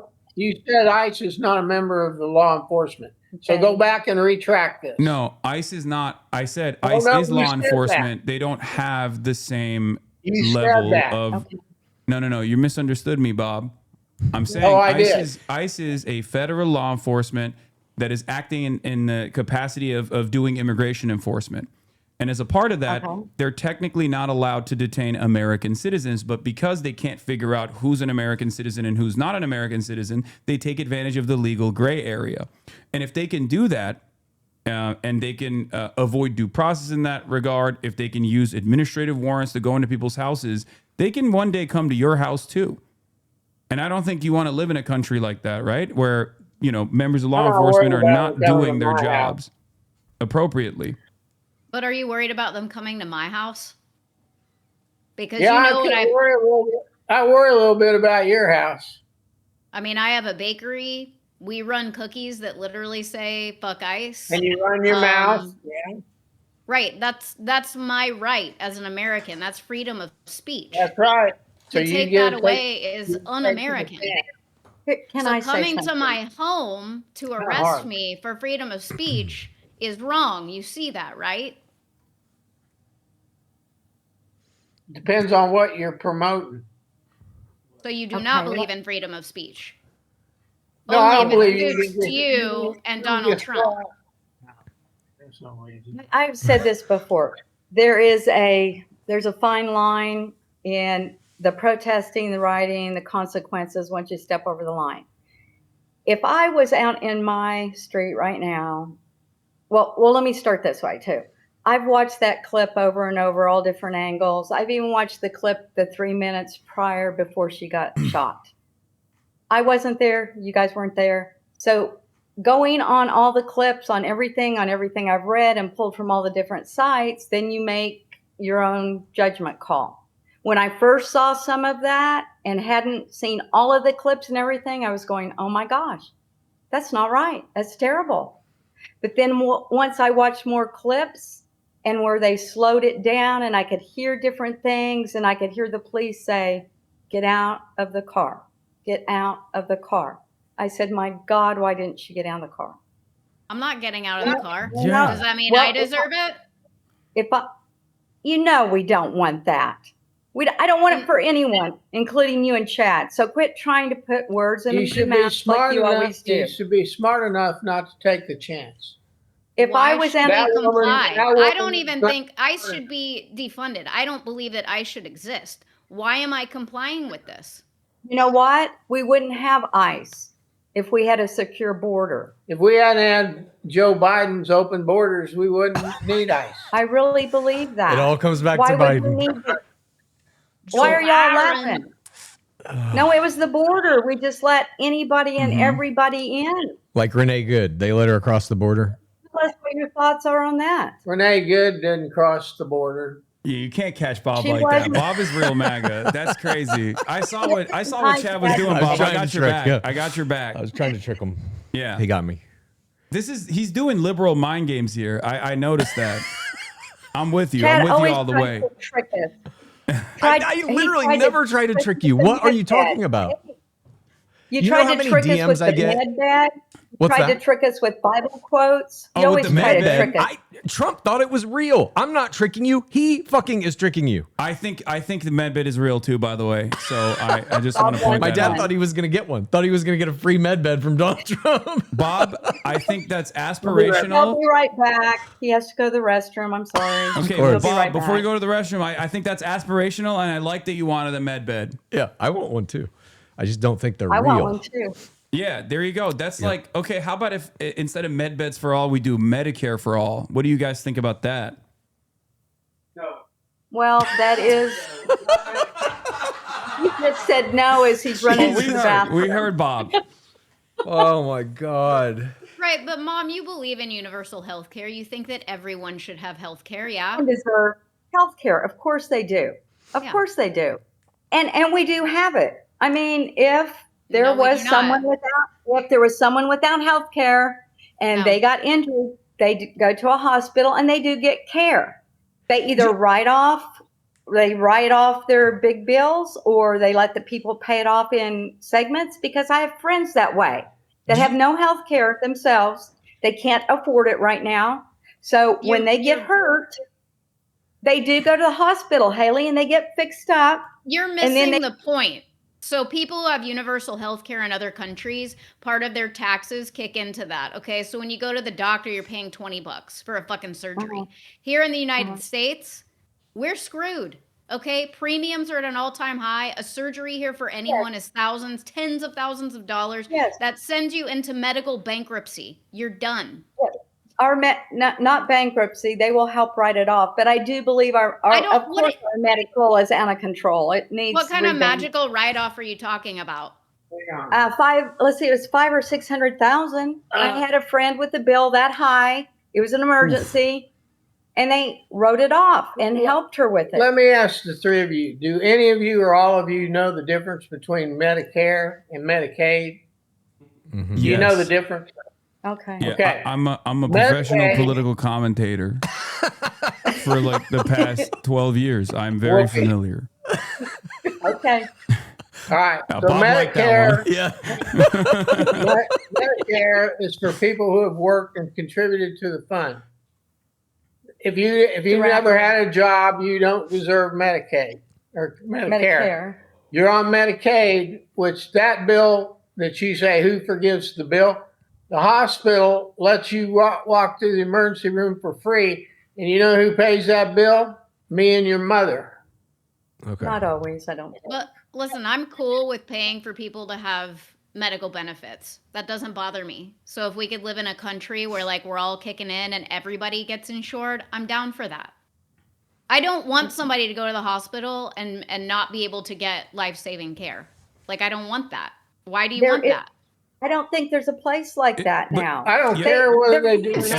Every other place is like don't that. want to pay for it. Every other country is like that. Like we are the only country. We're unique in the sense that we have medical bankruptcy as a concept here in this country, and it is an incredibly costly endeavor because we don't have socialized healthcare in this country. We are we do. We have it for you, Bob. You get Medicare. It's one version of that, but even then, the entire reason why healthcare is as costly as it is because we have this parasitic middleman called healthcare providers, insurance providers that are actually not working to make this cheaper at all. And as a matter of fact, they benefit from how costly healthcare is in general. If this entire industry did not exist, and it doesn't exist in many other countries, as a matter of fact, like I said, we are unique in the sense that we have private healthcare in the way that we do, and we have no alternative. We have no government alternative. That is the reason why healthcare is so costly in this country. So if we were to abolish the private healthcare sector in its entirety and have the government control this healthcare process, it would literally be cheaper for every single person, including yourselves. You would be paying less for your healthcare. Well, maybe not you guys because you're on Medicare, but you'd be paying less for your healthcare overall, and you would be paying it in the form of taxes, and everyone could just go to the hospital and get preventative care and not just only exhaust the hospitals at the point of no return when they have to use an emergency room. Tell us about Obamacare then. Why was that not any good? And like premium sky high and... Because Obamacare Obamacare, the Affordable Care Act, was actually created, and this might come as a surprise to you guys, by Republicans in a right-wing think tank called the Heritage Foundation in the 90s, right? And it was first implemented by Romney in the state of Massachusetts. The reason why they created this healthcare system was because they wanted an alternative to socialized medicine. They wanted to make sure that we don't get Medicare for all. So they were like, here, this is the alternative. It's still a subsidy. It's still a subsidy to private insurance. I don't want private insurance to exist in the country. Or if it exists, I want it to be heavily regulated. And I want that private insurance to only cover things that are, like plastic surgeries or whatever, and not life-saving or preventative health care that everybody needs to get. This would make this process would make the entire system more affordable overall. It would be less costly, it would be more affordable, and it would be more efficient. Okay. But Dad, you're against that. We heard you while you're peeing say, no, you don't want this. I'm for having free insurance for people who've paid into the fund. Okay, like taxes. Beyond that, you've got an argument with me on who gets it and who don't. But tell me then, why is Obamacare like they said now the premiums are like sky high?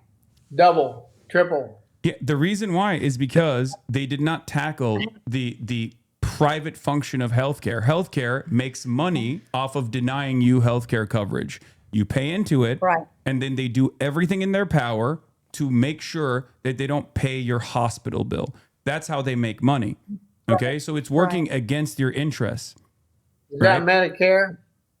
No, just healthcare in general. I'm saying like private healthcare makes money. We don't get denied anything in Medicare. What did you? They I'm just sorry. pay. What? I said you're wrong about us having to pay extra for health care above and beyond what we're paying for Medicare. That's not true. That's a false statement. There's some things that have to be pre-authorized though now. But we get it all covered. Okay, so yeah, We're not dribbling out the back door because we're old. No, I know. That's why I'm saying everyone should. Everyone should have this pay into it with taxes, and obviously not like children or the elderly that are no longer working, but everyone should pay into it and have one major pool of tax-funded healthcare that we take out of. Change? It won't change until Democrats and Republicans agree on it, and we'll be dead by then. But there's also these powerful lobbyists that are in the medical insurance field that are paying all these politicians to make sure a bill like that would never pass. It's all about money and whose pocket can get greased so that this will never happen in this country. And you understand that Donald Trump is a part of that. All he cares about is money. Okay, no. He cares about America. No. What we just talked about the $500 million he's got parked at a bank account in Qatar that he got from selling the Venezuelan stolen oil. You don't think he cares about money? Yes, so we can move it around. Move it around for what though? Bank account? He's going to make sure it goes to the right place. Benefit people. Oh.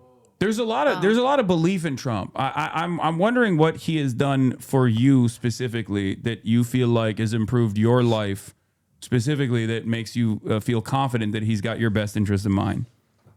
Well, since he became president, we're making more money than we ever have in our life without working. My gasoline was the cheapest this We're morning getting I've more. ever seen We're it. getting more Social Security. We're getting higher interest rates on our money that we have in the bank, and we're doing damn well.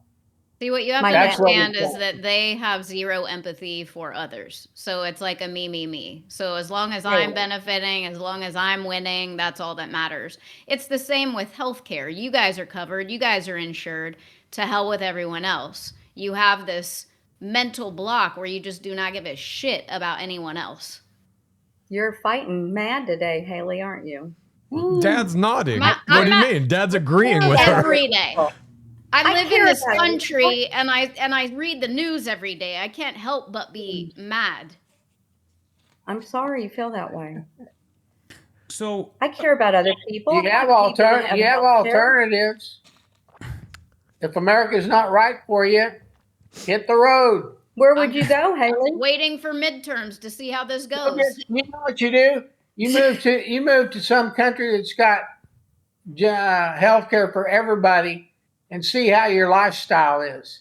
I mean, that's Switzerland. I'd give anything to live there. That's Scotland. Name a Nordic country, name a European country. You're not understanding because you've never traveled outside this country. But there are places that are much better when it comes to healthcare.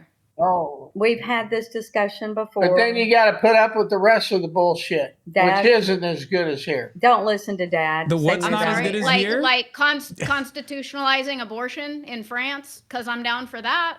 I live in Texas, one of the most oppressive states in the entire country. You pick one thing that's good out of a country, and that's going to make you move there.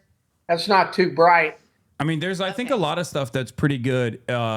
Europe has its own issues as well, and so do these other countries. But there's a lot of stuff that their governments do right, and I think it's important to learn from those lessons and try to incorporate them here to make America great, like truly great. So, as far as like universalizing the pain, one angle that I wanted to talk about is homelessness, right? Like, there's a lot of homeless people on the streets, and I don't think anybody wants to see other human beings living out on the streets, right? Like, you guys don't like that, right? It shows that this is like a chaotic system. Well, I agree with you on that. Yeah. So would you say that is a byproduct of the government failing?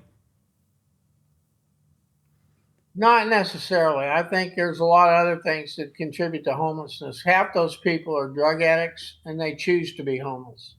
So I don't think you can blame that on the government. Okay, You no think one homeless people chooses choose to be The homeless. only thing I would say the government did wrong with the homeless people is encourage them to be addicts over the last couple of years. What? They make up, they open up places where they can go in and get their drugs for free and let them go out and lay on the You're street. insane. I mean, you look at What? San Francisco, they take a crap on the street. He's talking about safe needle injection sites and things like that. They've actually been very successful, especially the mass distribution of Narcan under Biden, who I hate, by the way, just so you know. That's not even a joke. I hate Biden. Wasn't a big fan of Kamala either. Not a big fan of the Democratic Party. But, you know, that's maybe an area that we can agree on. Having said that, of course, Where are you? What? Where do you stand? What, Well, are I you stand like firmly neutral? outside of the American two-party system. I'm much further to the left than at least this current iteration of the Democratic Party. This is something that we talk about on our show a lot too. Haley and I are very similar to that. And you We are guys not always look at Democrats. us and you're like, you love Biden, you're Democrats. And it's like, no, we're not really. No. We're just very much against Trump and very much not right. But the two-party system, Haley and I also think it just doesn't work. We're at a point where we're Correct. seeing the complete failure of it now and the ability for an authoritarian to come in and exploit it for personal gain. But you guys think we are like hardcore Biden supporters. That has never been the case. Here's what I don't understand: why you and Haley don't love the American flag. You don't have patriotism. Okay, now hush. Y'all laugh at this one. I sat at my father's funeral with the gun salute going off when they handed me the perfectly folded triangle flag for my father's service. Yeah. And that's gut-wrenching to me. Sure. That's the reason you get to sit here and run your mouth. I had so much pride that day, and that's the stuff that you guys will never feel, and that makes me sad. That object. Sorry, Haley, go ahead. There's I think innately, like within me, even since I was a kid, like stand and do the Pledge of Allegiance. In my mind, I'm telling myself, you can't tell me what to do. I'm not gonna follow this shit blindly. Okay. And so But you were a rebellion a long time ago. You were Like a when rebel. you were like 6 or You're 7. a rebel. Woo. You're a rebel. You had a grip on it. Okay. So The flag is just a There- symbol, there- but it's interestingly in this country because of like burning of the flag is part of freedom of speech, but Trump says that should be outlawed and we're Not going to anymore. throw you in jail for it. Not anymore, it isn't. You go to jail now, buddy. Right. So I just Dad, don't- 10 seconds ago you were like, that's your freedom of speech. Now you're shitting on freedom of speech. No, I'm not. Okay. this is not the country that I anticipated like raising children in. And again, like when I was younger, I didn't really pay attention to politics, but as I became older, became a parent, everything really clicked. And I started to recognize that this isn't the actual country I thought it was. And as I'm living through, again, Texas, one of the most oppressive states in the United States, I don't want to be here. You know, I wake up every day with anxiety just reading another story about just atrocities happening right How'd in your my kids- backyard. How'd your kids turn out, in your opinion? My kids are awesome. All right. And they grew up and in they grew up in Texas. the United States of America And Texas. under our flag. What? You think And the you flag wanna made leave. them good kids? No. Okay. It's under the flag of America. Like Yeah. pride You for know your what the country. flag? I You don't. don't. You two don't even understand what that damn flag stands for. Shouldn't have brought up It the isn't flag. about. It isn't about you and your kids. It's about the thousands that of- died of for our freedom. soldiers who have died For our freedom. to let you sit here and run your mouth. For our freedom. All right. Okay. I think the flag represents the people, right? Without the people, there is no nation. Right. And I think Right. it's the most patriotic thing you can do to want what's best for your country and want what's best for your fellow countrymen, right? Do we agree on that? Yes. It depends on who you consider to be my fellow countrymen. Yeah. Okay. Not everybody who resides in the United States is a fellow countryman to me. Well, I think America actually is, here's another thing that I love about America. America actually is one of the few countries on the planet where what you're saying, Bob, is actually entirely incorrect. There is never, with the exception of, Native Americans that have been here before our forefathers got here, every single person in the United States of America that came to the United States of America that became, multiple generation Americans came from somewhere else, right? Right. That's correct, right, Bob? Dad, what are you doing? You watching Newsmax? What's going on over there? No. You're staring into space? I turned it off. Okay. Oh, thank you. But Bob, you agree with that, right? Like, I mean, your great grandparents probably came here at a certain point, right? Yeah. Where'd they come from? Germany, Luxembourg. Okay. And they became American, and you became American as a part of that. And I think there's no difference between your great grandparents when they first came here and were regarded as being swarthy and not Anglican blood, as Benjamin Franklin once famously wrote about, when they were initially considered not real Americans. I'm sure they experienced some of that same exact bigotry that you're dishing out right now. But I think that's the beauty of America, is that people come in from all different parts of the world. And over 2 generations, they become American. Oh, yeah? Yeah. So you believe that's what Somalia is up to right now? They're going to become second generation of patriot Americans? They already have. Somali Americans are 95% American citizens. Yeah, and they're all bad. They're all bad. All Somalis are bad. Jesus. Yes. Okay. I don't think so, but I don't think there's a difference. Here's the big point of contention, right? God. I don't think someone coming from a different country and then coming to the United States of America has a different set of values or a different set of interests than someone like yourself. They all want a roof over their heads. They want a hot meal on their table. They want clothes on their back, and they want a better future for their children. And I think that is what unites all of us all around the world, as a matter of fact. Whether they're coming from Somalia or whether they're coming from Germany, it doesn't change that. It doesn't change that at all. What'd you say, Dad? I said, yeah, we're all getting along really well too. You know what, though, when my great grandparents, they came across Ellis Island, all of that, they had to put down where they were going, where they were traveling, where they wanted to farmstead. Within, I think, 3 years, if I remember the story right, my grandmother said then they did have to say they were citizens. They wanted to become citizens and sign a document of something and know English. So okay, that's really interesting you're saying that, because that's precisely what happened with the Somali population.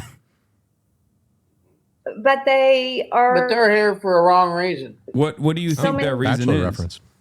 I think they're here to actually cause chaos and corruption and take over the United States. There sure is a lot of fraud in Minnesota.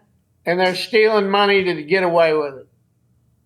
And you think this is happening 100% blanket, as you said earlier, all of them are bad. You believe every Somali in the United States is part of this scheme? I think they live in that neighborhood, and they've got that mindset. Yes. They're not all bad. He's wrong. I don't know any of them. Yeah, but you know they're all bad? Yes. Yeah. So how are you coming to that conclusion? This is Newsmax. Look, I started schools. You set up schools with no kids in them, get paid $800 a day per child, and what are they doing with that money? They're sending it back home. Okay, well, they can do whatever they want with the money they make. I started watching Newsmax because of you guys. I watch it for about at least 10 or 15 minutes a day. All they're doing right now is just pumping that Somali fraud shit straight into your brains 24 hours a day. That's what essentially their whole channel is doing that now. And you guys believe it because you're not watching anything else. I need to switch gears here for a second, because the thing that you're saying about Somalia is, like, you've seen one case of fraud, and it was actually a white woman that set the entire fraud thing up. It's called, her name was Amy Bach. But yes, a lot of the co-defendants, the overwhelming majority of the co-defendants in this one specific case where they were taking money from the government to feed children, they were actually misattributing the funds and putting them back directly in their pockets. And the majority of the co-defendants were Somali. So that doesn't mean that all Somalis are engaging in this. Just like Donald Trump is, of German descent, and he was responsible for he's criminally liable for fraud. But I don't think every single German American is also doing fraud in the same exact way. That's just one individual case. But the question I have for you is, who do you think is a larger burden on American taxpayers in terms of like constantly receiving funds and never giving back, Israel or Somalia? Well, on a scale, it's got to be Israel. Oh, okay. So I think we have another area of agreement here. What do you guys think about Israel? Yeah, I want to know. You love them. Oh, no. The only thing that stand between us and Iran. You know what? I'm not even going to talk. That's okay. Never mind. What do you mean? Mom, you got something to say? Say it. I don't think she likes Israel. I think they had something to do with Charlie. I really think they had something to do with Charlie. What do you think they had to do with it? You've been watching that Candace Owens? Yeah. I do watch her, but just some things are just not adding up. I like at night sometimes when I can't sleep, I'll just start clicking on stuff and reading. I'm very sad. I'm very sad what happened to him. I don't think we're ever going to figure it out, or at least if someone knows, they're not going to tell us the truth. It scares me. Now that I don't know his wife, but some things are just not adding up now. I don't know. I don't know. Okay, another area of somewhat agreement. Okay, that's good. Bob, what do you think? You think Benjamin Netanyahu slimed Charlie Kirk? Do I think he did what? It slimed him, like he iced him. He killed him. Analyzed it. Oh, do I think that Netanyahu killed him? Yeah. I don't think Netanyahu necessarily killed him, but it wouldn't surprise me if the Israelis had something to do with it. Okay. Can I ask you this question too? I've asked this to a couple of my friends, and they're like, I don't know, Meredith. Why can we not say someone was killed anymore? We have to use that word unalive. It's TikTok. It's TikTok because TikTok terms of service bans you if you say killed. I say killed. I was just joking when I said slimed. I say killed all the time.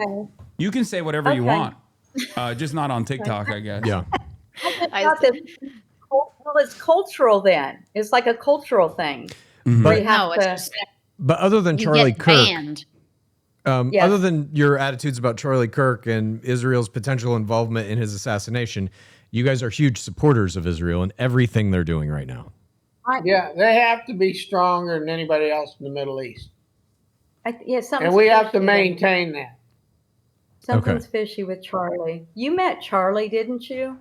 It's not about I've debated him. Yeah, I debated him twice, and I was supposed to debate him before he got killed, maybe potentially by the state of Israel. I was supposed to debate him 2 weeks prior to his assassination. Oh, wow. Yeah. Oh, wow. Yikes. So were you friends with him, you think? Or no. Not even a little bit. You didn't like his views or anything? No, not even a little bit. I mean, back in the day, in private, I looked back at our back and forth conversations all the way back in like 2017, where he was actually very worried about how racist some Republicans were getting. He even told me that comparison between the Klan and Antifa is ridiculous. I believe he might have even written an article about it at the time, or said he was going to write one. But I think slowly but surely he also became that person that he was critical of. He would be considered woke by today's standards, at least back in 2017. But I'm not very fond of Charlie Kirk or his opinions. That's why I was going to debate him. But in any case, so you like that Israel got $300 billion in the last 80 years from American taxpayers? If you're asking me, the answer is yes. Okay, you do. All right, got it. Okay. You don't think that those funds should have been appropriated to, you're fixing your infrastructure, paying for healthcare, paying for education, things like that? Not above that. We need stability and somebody with a backbone in the Middle East, or we'll get run over. So you don't actually believe America first? Yes, I do. Okay. No, I think Bob is saying that Israel is like protecting America from scary Muslims, right? That's what you think, right, Bob? Is that what's going on? No, it's just the Middle East, period. Uh-huh. Okay. There are other people other than scary Muslims in the Middle East. Yeah, no, scary Arabs, okay, and Muslims and Christians. So, well, they've been fighting for hundreds of years. That's also not true, but it is true. How long was the Crusades? How far back does that go? Wait, what do you mean they? Do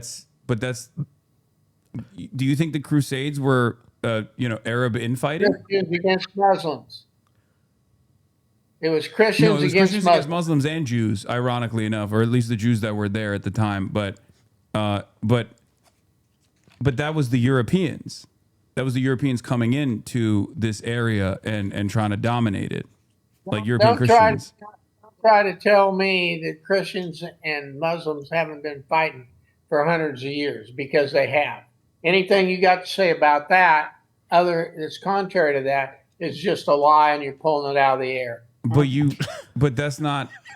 I'm confused by this because the Crusades is one thing. They're paper thin. There's nothing behind them. No, the Crusades is totally irrelevant to when people say, "Oh, they've been fighting there for hundreds of years," right?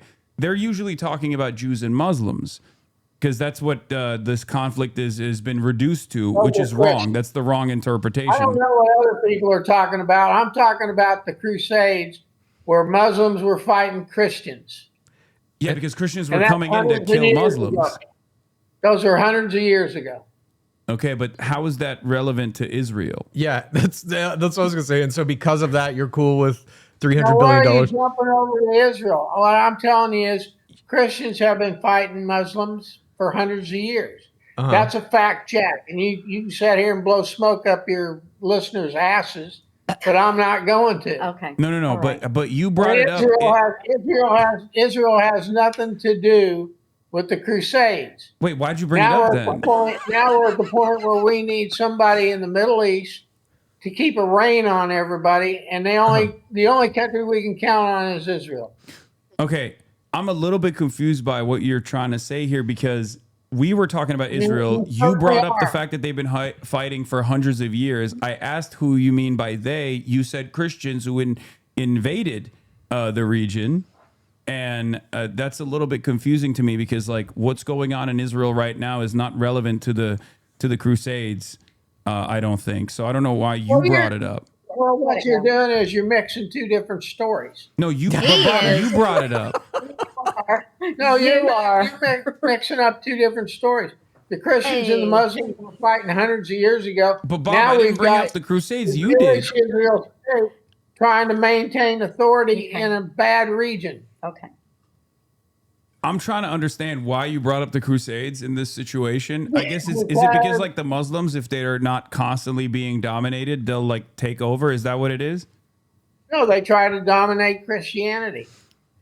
They're doing it now. Okay. You don't get that? If you don't get that, I don't know what you're doing.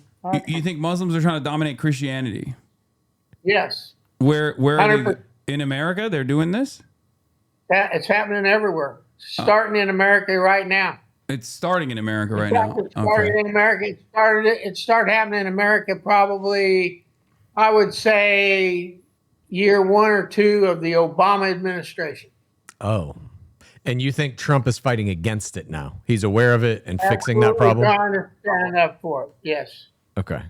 Wait, how do you feel about Trump being buddies with my buddy Zoran, who is Muslim? I'm Muslim too, by the way, but that's besides the point. But I am actually trying to do taqiyya, Bob. I don't know if you know what that is. Don't know what it is. Are you trying to take over the country? Yeah, I'm trying to take over the country. Yeah, I want to do. Then I don't like you anymore. Trying to make America great again. Yeah, I'm trying to take over the country and do woke Sharia. Yeah.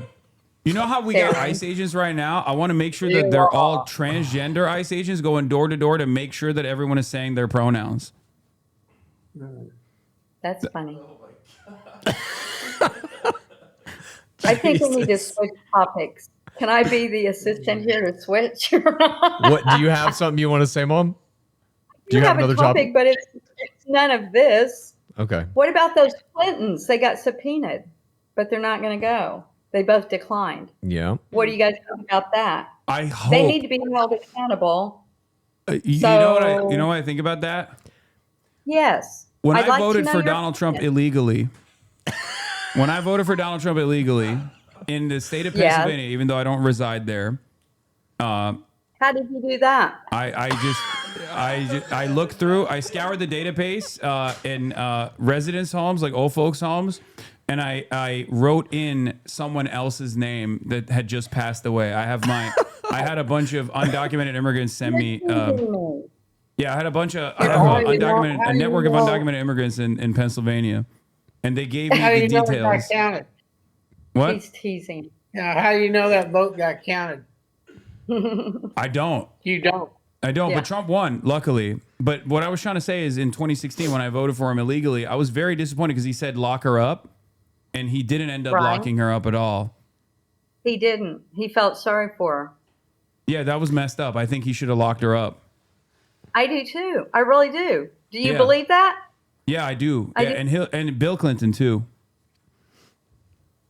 Well, he did different things. Yeah, now we're Might finding get out all another kinds shot of at things. it. You guys, Yeah. the Clinton thing is they're subpoenaing them over Epstein files shit. You guys are so up the ass. Oh, these Clintons, they're trying to dodge the subpoena, blah, blah, blah, blah, blah. But you don't give a shit about the fact that the DOJ is now criminally breaking the deadline of when they were supposed to release all the Epstein files. And they keep coming out every other week. Oh, we found 50 million more Epstein files, but they're releasing none of them. You don't care about that at all. We talk about this every time on our podcast. Yes, they need to be released, all of it. And if Bondi's not going to do it, get her ass out of there and get somebody in that will. Well, but Trump is here we go. protecting him. Trump is protecting That's Bondi. what Chad said. Here's what I think. I think it's somebody over Trump's head. Who did we Ooh. talk about before? Shadow government type of shit. Israel. I think there are players in this way above Trump. You think it's Netanyahu doesn't want the Epstein files released? I think there's players way above his head not wanting it released from other countries. Shit. Okay. I mean, Israel is all over the Epstein files. This is true. Not Benjamin Netanyahu, but former Prime Minister of Israel, Ehud Barak, is a close and personal best friend of Jeffrey Epstein. And he was hanging out with Jeffrey Epstein all the way up until like 2016, 2017. A tranche of emails have been released that detail the long relationship that Jeffrey Epstein has had, not only with the state of Israel, but also with key figures in the United Arab Emirates as well, which is another big player in the region and aligned with Israel. So all of that stuff. So Israel is seemingly dominating America in many very meaningful ways, right? And yet Bob still says we got to give him $300 billion. What's going on there, Bob? No, there's nothing going on. We're trying to get Israel strong. Get them strong. Do you look at what they're doing on the world stage right now and think they're weak? Right. I think they are right now demonstrating their strength. But prior to that, I think there's a lot of people in the Middle East that didn't think they'd ever pull the trigger. No, I think everyone in the Middle East knew that they were continuously pulling the trigger. That's why they've been resisting against Israel for 80 years now. Not in a big way. They can put a hell of a lot more heat on that region. Wait, Israel can? Is that what you're saying? In what way? Yeah. You're talking about nuclear war or something?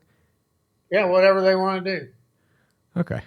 So you would be fine with So they Israel bomb dropping a on- nuclear they bomb? bomb on Iran. Okay. So you want Israel to bomb Iran. So but as far as like Israel basically using American politicians like a flesh puppet, like you're fine with that. You don't think Yeah. that is part of the reason why they get $300 billion over the course of the past 80 years? That's probably the reason they did get it. Okay.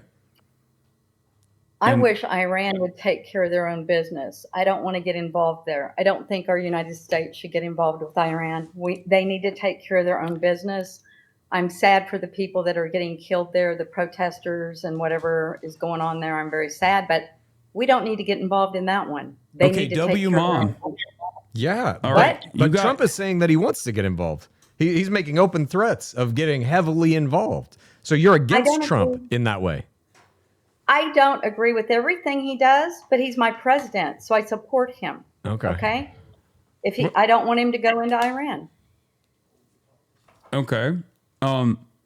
Would you be in support? You said you want Iran to take care of its own business. I agree with you there. It's non-interventionist policy, even though we have been intervening in Iran's business for quite a while, including but not limited to these crippling sanctions that we've put on the Iranian government that has destroyed its economy.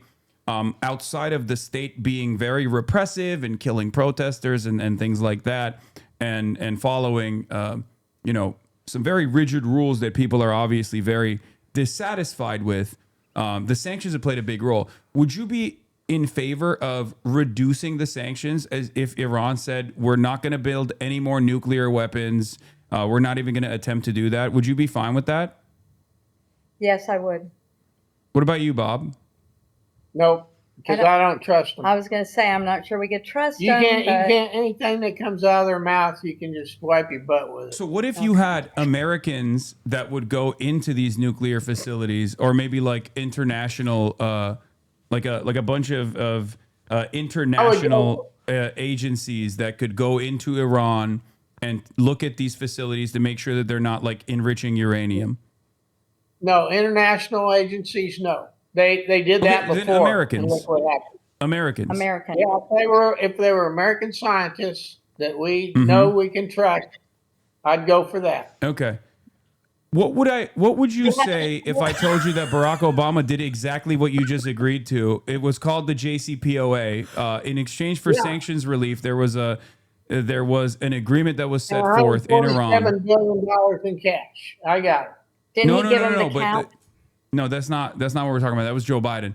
But that was their own money anyway. We No, were you're stopping. wrong. You are dead wrong on that. That pallet of cash came from Mr. Obama. Okay. Oh, I thought you were talking about the $6 billion of frozen funds that that Joe Biden unfroze. But here's the thing. Okay. Here's the thing. So Barack Obama did exactly what you said would be a positive improvement for our relationship with Iran. And it didn't work. So I'm not going to try it No, again. it actually was working, as a matter of fact. You It was know, actually so successful until Donald Trump came in at the behest of Hit me Israel in the and face threw with the that board aside. once, your fault. Hit me in the face with a board twice, my fault. That's George So W. I Bush don't said give, that. I'm not giving Iran a second chance.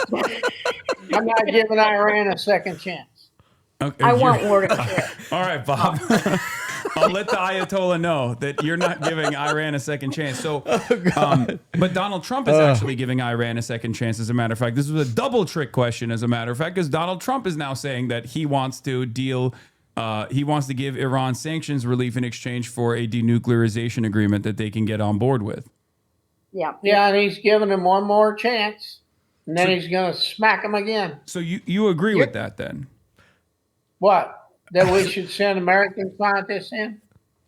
So you Is that your agree question? with Donald Trump setting forth a deal in exchange for sanctions relief so that Iran can participate in the global economy and get medicine for their children and get food and do normal trade, I would agree to it. that they will engage in denuclearization. But it won't take them 2 months before they break the deal. But they didn't do that last time. And as a matter of fact, Donald Trump was the one who ripped apart the deal because Obama had presented it. And now he's literally doing the same deal potentially. You're tricking us again. No. This is actually something that he brought up today. It's like you guys think everybody's trying to fucking trick you. Trump is tricking you at every turn. Yeah. He's taking your money. He's saying this thing Obama did is bad. Then he does the same thing and you love it. Huh? We can't see your face on the camera because I don't know. I got something weird on the computer. Dad goes, I'm glad we can't see your face. Okay, great. Okay.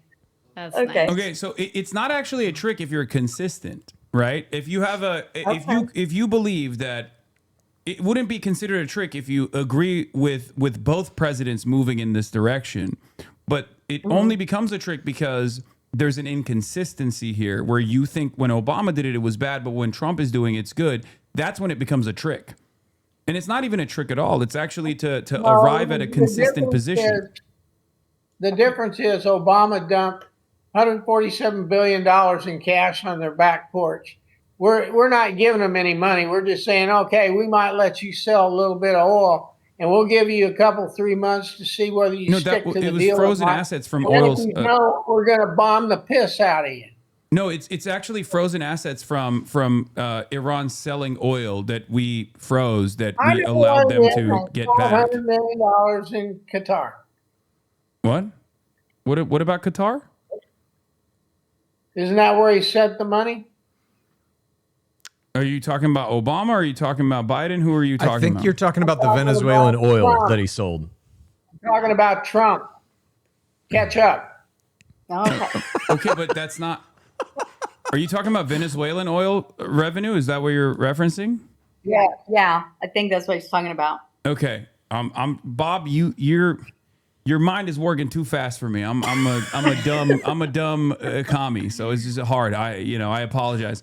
So well, you're certainly no accountant. I can see that.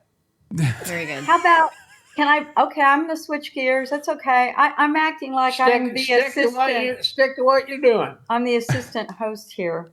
What about that, the Medal of Freedom that Obama gave to... Tom Homan? Yes. Yeah, and I hate Tom Homan. And I also am not exactly too fond of Obama either. Okay, I don't like Obama either. I should have mentioned that. When Trump tries to acknowledge... You like anybody? No. You got my dad to laugh. That's rare. That's the two different parts I didn't see in that. Obama can give him the Medal of Freedom and everybody clapped and cheered. No, I was booing. I was booing back then. I was around, as a matter of fact. I was a political commentator all the way back in like 2016 and even before then. And I was very critical of Barack Obama's dealing with what at the time was presented as the immigrant crisis. And you asked me, Bob, if I like some presidents. I think as far as American presidents go, it's a mixed bag always, right? But FDR was pretty solid. I would say that Abraham Lincoln was pretty solid, and that's pretty much it. It's a short list. You don't like anybody who's alive. Oh, no. I mean, as far as current American presidents that are alive, no, I don't. And I didn't like Carter either, for the record. I was not fond of Carter. He brought about neoliberalization in this country even before Ronald Reagan did. Right, yeah. Who do you want to see as the next president? What's your pick right now?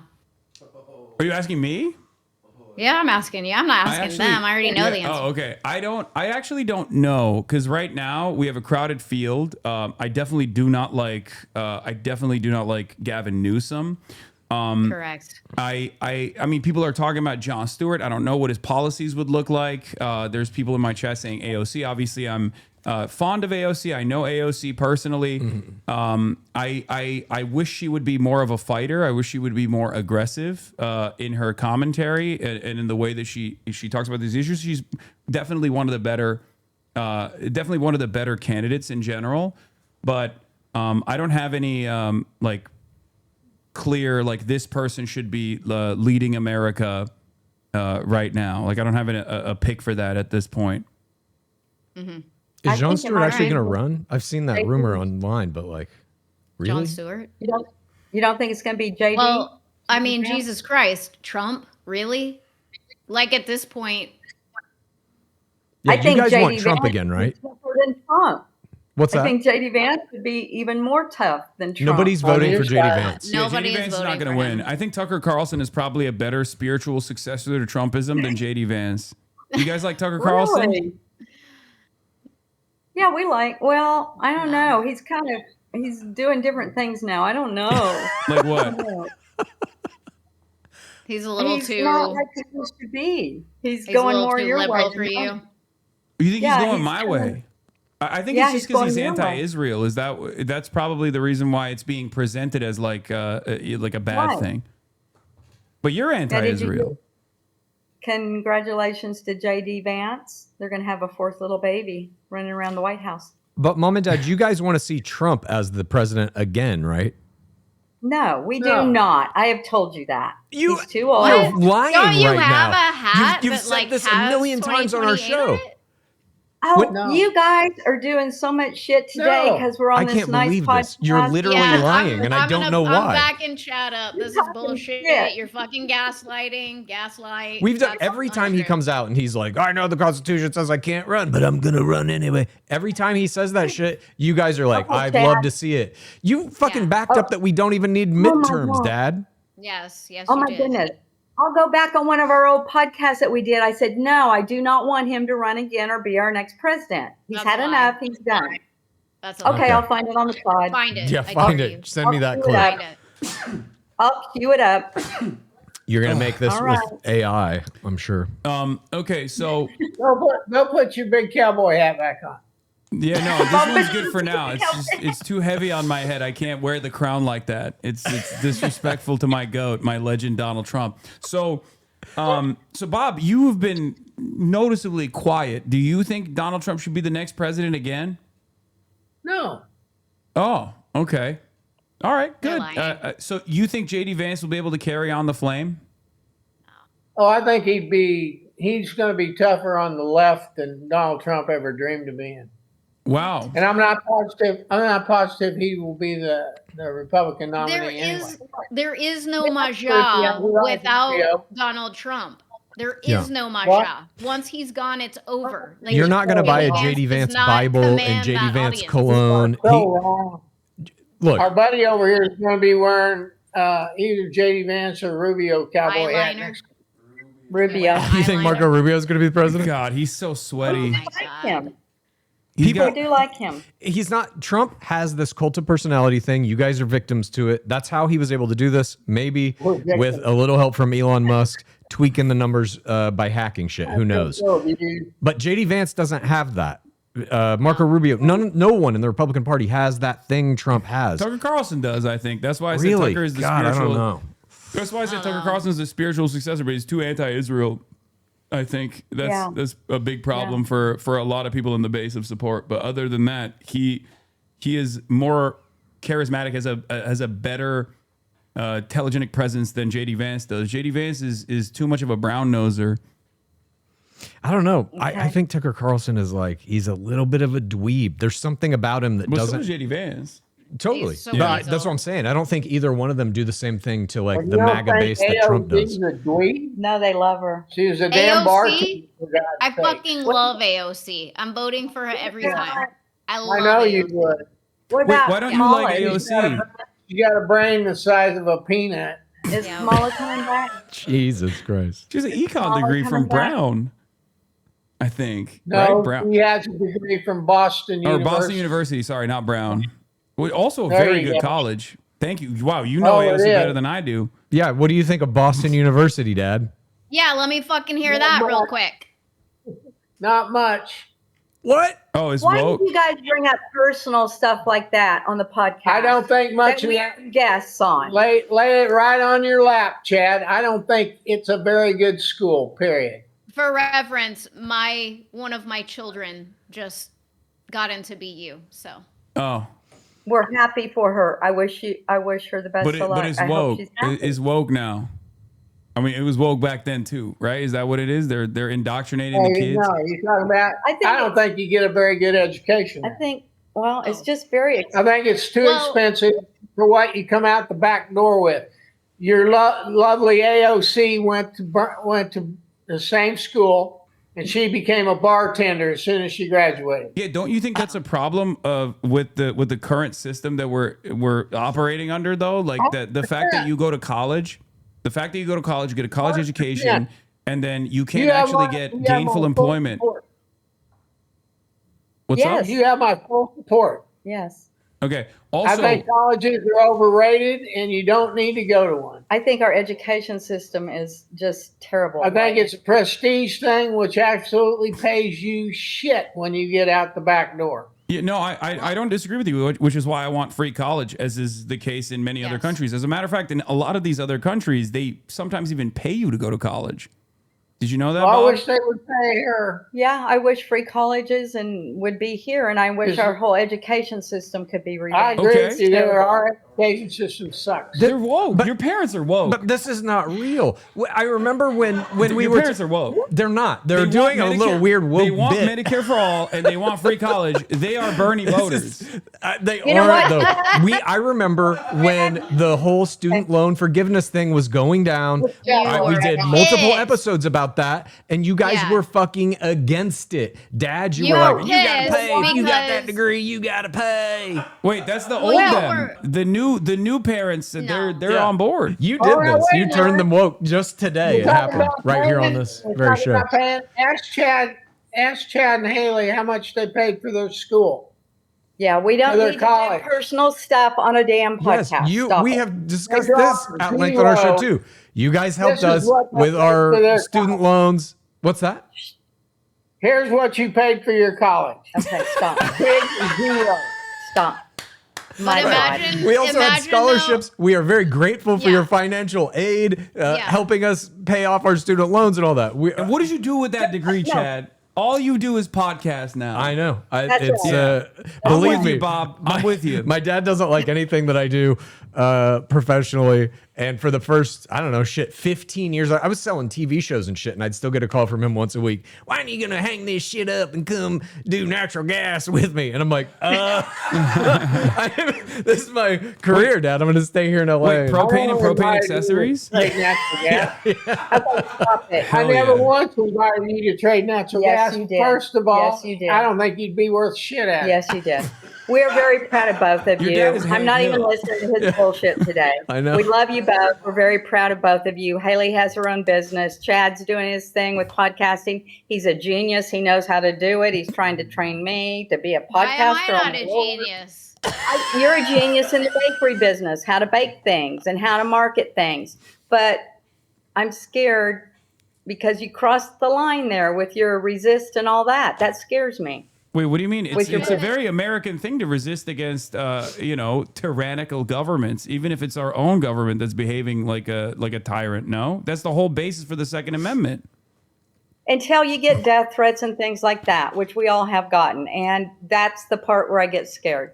Okay. I get get good death threats all the ones. time as well. I get the Unfortunately, good it's just ones, like, yeah, Well, if you put your cowboy hat back on, you might get a couple more. you get a couple good ones. wait. You couple think good ones. you think people?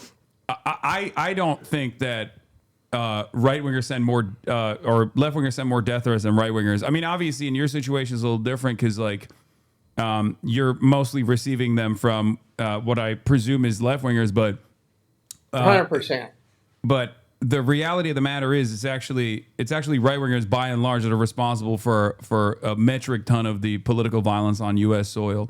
I mean, it was a guy who was. I mean, Donald Trump has been shot at, or his attempted assassin Ryan Ruth, even though he was a NATO guy, he voted for Trump back in the day.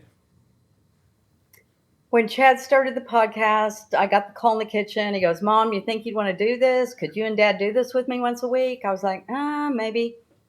His exact words. I Some think people Bob's will jealous of like the you hat. a lot. There you are. Yay! I think Bob is jealous he doesn't have this rare Trump merch. That's why he keeps bringing it back. You might have to kinda mail that to us. I might want that. Okay, so Chad said some people will like you and Dad a lot. Some people will hate you. Will you be able to deal with that? That they're not going to like you at all? I said, yeah, they're going to love me. Yeah. I don't even show him some of the emails I get. They're bad. But then I get some good ones, and I appreciate those. I mean, I get the most vile shit you can imagine, and it's just plastered across all love social that, media yeah. platforms for everyone to see. He loves it. I get all kinds of shit. It scares me. I know. Not Wait, the Bob, hat, you but like it- when Haley's getting death threats? No, you don't like that. No. No. But you No, have you- said I deserve it. You Yeah. say I No, deserve well, it because I gotta like be to run my mouth. Dad, you've You said on our gotta be show careful. when last January, when California, LA specifically, was under threat of all those wildfires, you told me that I deserved to die in them because I was here, making the choice to live in Los Angeles. You know he doesn't mean that, but we don't like you living in Los Angeles. That is the truth. Okay, The death sure. trap. But you guys haven't even been out to visit him, and I don't know how long. I have recently. years. He lives in a really nice neighborhood. It's not I like know he he's does. living in the middle of riots. We've been to his neighborhood. It's very nice. Look at him making the hat go. I know. I like the hat. I like God. it too.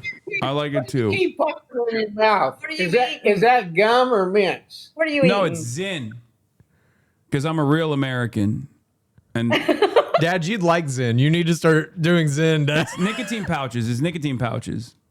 Why aren't you spitting it out somewhere? Because it's So not. do you It's not snus. It's not like It's not lip. Tobacco. It's not the same. Yeah, it's not tobacco. It's just nicotine pouches, so you don't have to spit it. You're not worrying about cancer.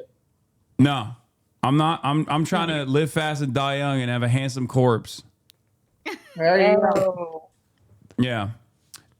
That's why I'm in this business where right wingers tell me they want to kill me all the time. But in any case, getting back to it, so you're in favor of free college. You're in favor of free college, free trade schools as well, right? I assume that comes with the territory. Wait a minute. I didn't say free college. Yeah, we did. What I said is you don't need to go to college to get a degree that pays you shit. Yeah, but you guys I never also. once said free college. Oh, so you don't want free college? What I did say about free college is those two people on your podcast here, they got free college. Okay, but I think you can get a great job without a college degree. A great job. so here's the question though. So you don't want free college, Bob? Like why is it that you don't want free college? Why do you want Americans to not be competitive in the international marketplace? Like why do you want our labor force to be less educated? I think if you pay enough for college, it can be worth it. But paying $300,000 or $400,000 for a fucking bartender's degree is stupid. You're just attacking AOC. I don't understand what you're trying to say though, Bob, because like what if you didn't have to pay for it? As a matter of fact, you don't have to pay for it in many other countries. You are misunderstanding what I'm saying. Most parents, and especially if there's two of them and they're working, can afford to spend, $150,000 on a college education for one of their children. Mm-hmm. But those same two people can't afford $300,000 or $400,000 for one child to go to college at a school that will absolutely bankrupt them when they get out. Okay, but how about a third option, right? Which is an option that exists in many other countries where Free? they don't have to. Yeah, free. What's the problem with that?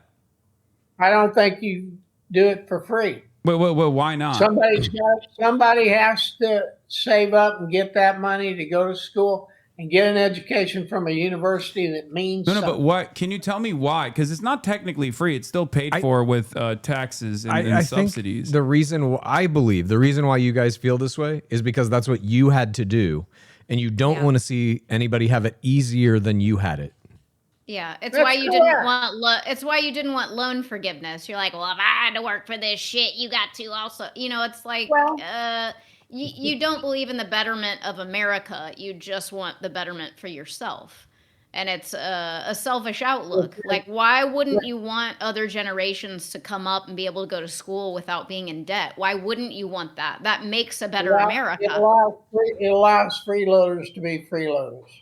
If you're going to college, Freeload for you education? want to learn. Yeah. If it's free, you're a freeloader. Education is education, Bob. But you still have to get into the college. You still have to go through the application process and be approved, all of this stuff. So it's like if you want to go to Harvard or something, it's still going to be a very stringent application process. It's going to be hard to get into that school. It's not. What's that? Mom? The student loan forgiveness thing was, it took us years to pay back both of your colleges. We worked hard for that amount of money to pay back your colleges for us to do that. Right. And then all of a sudden it's like, you don't have to pay them back anymore. Okay, so let me ask you something. Let me ask you something. Let me ask you a question. You don't understand. Okay. Let me ask you a question. So, sorry to cut you guys off. But Bob, let me ask you a real quick question. So, first of all, you pay for high school as well through your taxes, and I don't think you have a disagreement there. But let's say, God forbid, there was a health scare that you had, and you had to go through, rigorous cancer treatment, right? chemotherapy and all this stuff. And you suffered quite a bit throughout that process. And then there was a cancer vaccine or a cancer treatment that was invented. Would you say, oh, don't give everybody else this cancer vaccine because I had to go through chemotherapy, so everyone else should go through chemotherapy as well? You wouldn't say that, right? No, total different story. No. Why is that a totally different story? Because you're not asking me to pay for something that's already out there. You're talking about your health, and then you're talking about an education. Yeah, education is very important for the health of the nation, because we're talking about making America great, right? Because that's what I want. That's on my hat. Yes, That's we what I are. want to do. I want to make America great again, right? I So do too. the health of the nation requires there to be a well-educated population, Right. right? We agree? But we let 20 million illegal immigrants that have no education just flood the Oh market. my God. What? Okay, well, we're not talking about immigrants right now, but we can get to that in a second. We switch Education- back and forth to whatever you're doing. Wait, no, I'm just staying on topic because we're talking about free college. We're talking about why it is a must to have educated citizens. Because I'll tell you something, right? So Donald Trump, for example, and this pertains to the immigration stuff as well. Donald Trump wanted to open up factories, right? Donald Trump wanted to open up factories, and Joe Biden played a role in this as well. There is a Korean factory that was opening up, right? And in the process of building this factory, they had to bring in immigrant workers to build these precise machines that Americans are going to be working on, right? But unfortunately, Americans could not fill that need in the Hyundai facility because they had not gotten the proper education prior. This is a consequence of not funding our educational initiatives and therefore having to make up for it by bringing in migrant workers to fill that need so that Americans can work in that factory in those facilities later down the line. You're talking about blue collar jobs. Yeah, the blue collar jobs that Americans will take on eventually. That's got nothing to do with the college we were talking about before. We're talking about precise. We're talking about precise manufacturing and like equipment that needs a lot of highly specific technical skills. We could open some schools and do that stuff if we weren't spending $400,000 or $500,000 to send our kids to Harvard to get a piece of shit paper and have no job when you get out. And I'll tell you how smart you got to be to go to Harvard. Are you a big fan of George W. Bush? Okay. He barely crawled out. Got him zing. He barely crawled out of Harvard with a degree. I don't care about Ivy League schools at all. I don't think that says anything. And a lot of rich kids like George W. Bush get into places that they normally wouldn't have been able to get into, but their parents actually pay for like the wing of a library or whatever, and then they end up going to Harvard. I mean, can I ask Trump is a great example. I mean, he went to Wharton Business School, but only because his parents were very wealthy. Yeah. Right. Where did now, you go? Who paid for your school? I did. Okay. Good. I paid I got a lot of scholarships, and my parents took out student loans at my behest. Good. And I was very fortunate that I was able to make a lot of money. And not only did I pay for my own student loans, I paid for the student loan debt relief for my entire family as well, including my parents. That's good. That's good. You get applause for that. I like that. Yeah, but despite the fact that I paid for my entire family's student loan debt, I still am very much in favor of making sure that no one else has to go through that process at all, because it shouldn't be up to someone getting incredibly lucky like myself and winning big in this lottery system to be able to get a good education, because I think every American should be well educated. If they want to go to college, they should be able to go to college and not have to worry about the cost. If they want to go to trade school, they should be able to go to a trade school and not have to worry about the cost. But unfortunately, neither party in this two-party system that we have actually wants to do that. And Trump, unfortunately, I hate to burst your bubble here, Bob, but he doesn't want to do that either. Yeah. Well, I know he doesn't. I agree with you. Okay. We agree with you on this part. What? Okay. Thank you. This is They're unreal. woke. They're woke. Wow. I'm telling You're you, they're turning woke. them, dude. I don't know Having what to some tell- breakthroughs. This is insane. I can't believe this. They're going to be Maoist third worlders by the end of this conversation. So that's the thing. I Like like they're much better with the hat on. We Yeah, like it's the hat that's doing it. yeah, that's probably what it is. It's like it's scrambling their brain, and the shit you're saying is actually getting in. Yeah, no, it's because like I don't care about party affiliations. I don't care about who a person is. They can even be a bad person, but they can technically be a good president. Like Jimmy Carter, good person, horrible president in general. It's how most American presidents work, unfortunately. So I care more about impact. I care about policy, and I care about improving the lives of every single American, regardless of what they believe, even if they don't want it. And that's the reason why I advocate for Medicare for all and free college and things like that, and even a government sponsored jobs program as well, like a federal jobs guarantee. Dad had a question earlier that he wanted to say. I know. Is he going back to the bathroom? Yes, restroom break. I'll be right back. He had some kind of question he was trying to get through earlier. I don't know what it was. I don't know if he can. Can he still hear us? Can he issue the question for the bathroom? No, he can't hear us. All right. No, it's all good.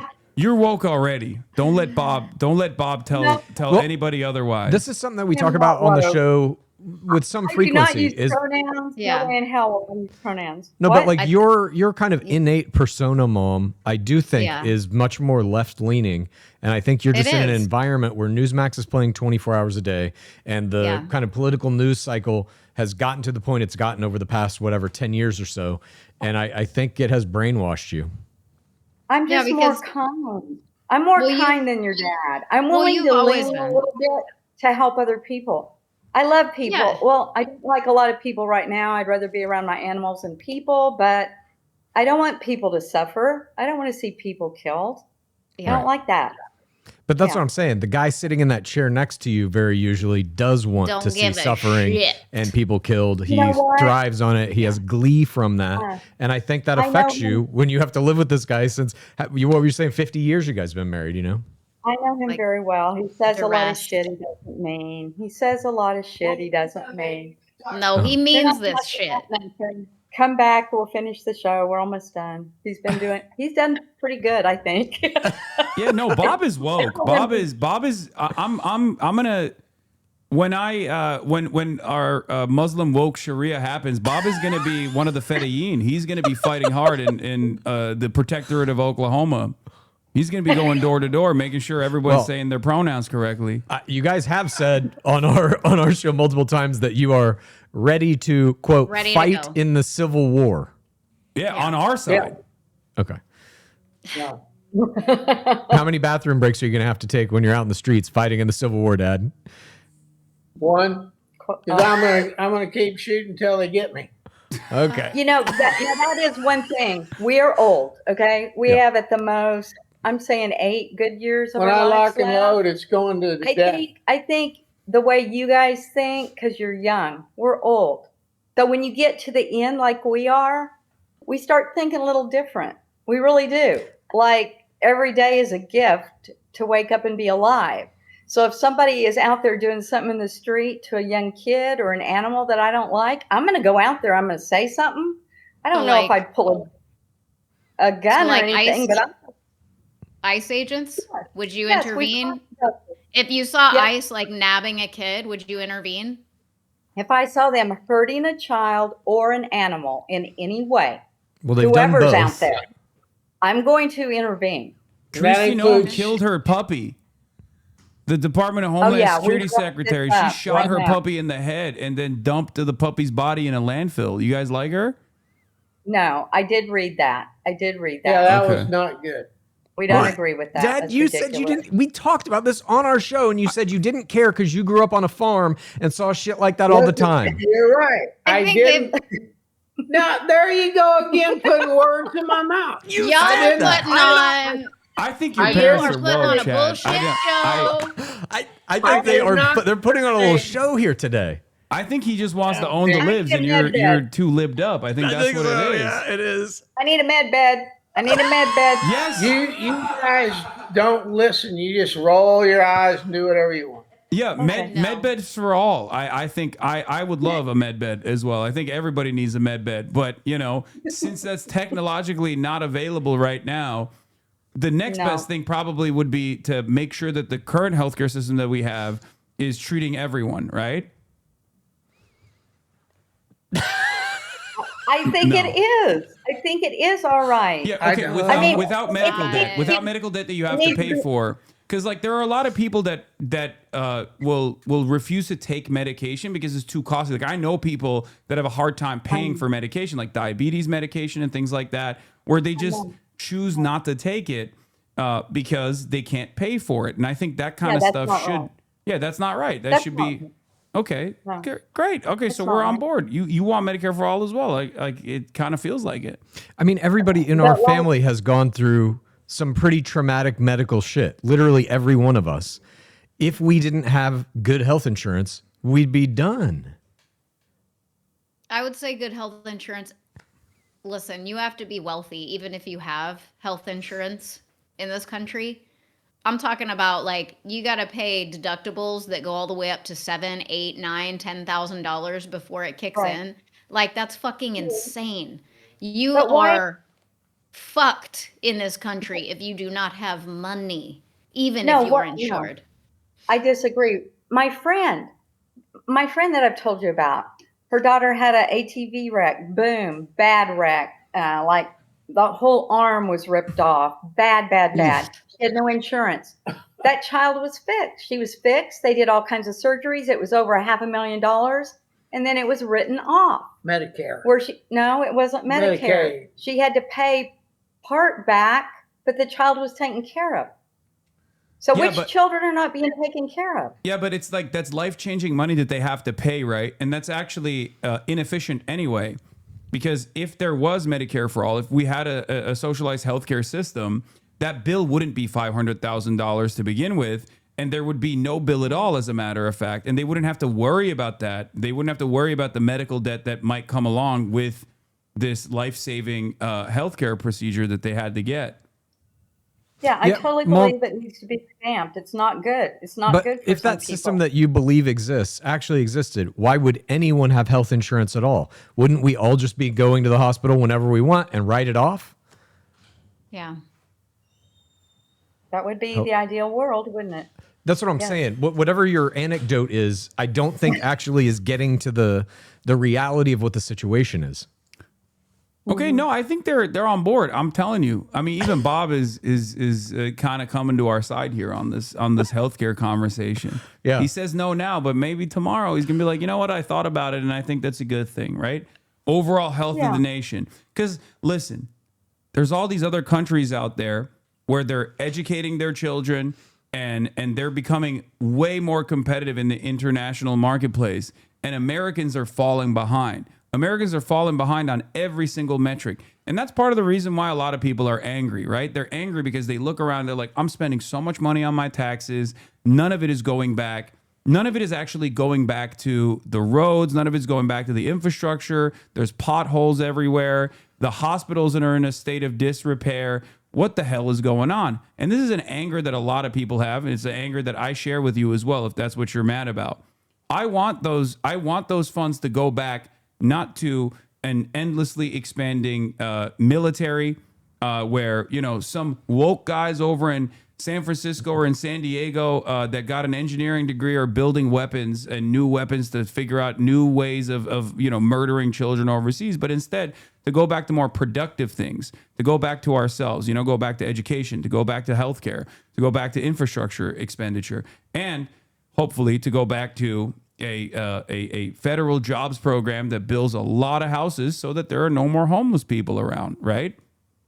I do agree with everything you said, but with defense, it scares me. What if a missile comes from Russia right at us?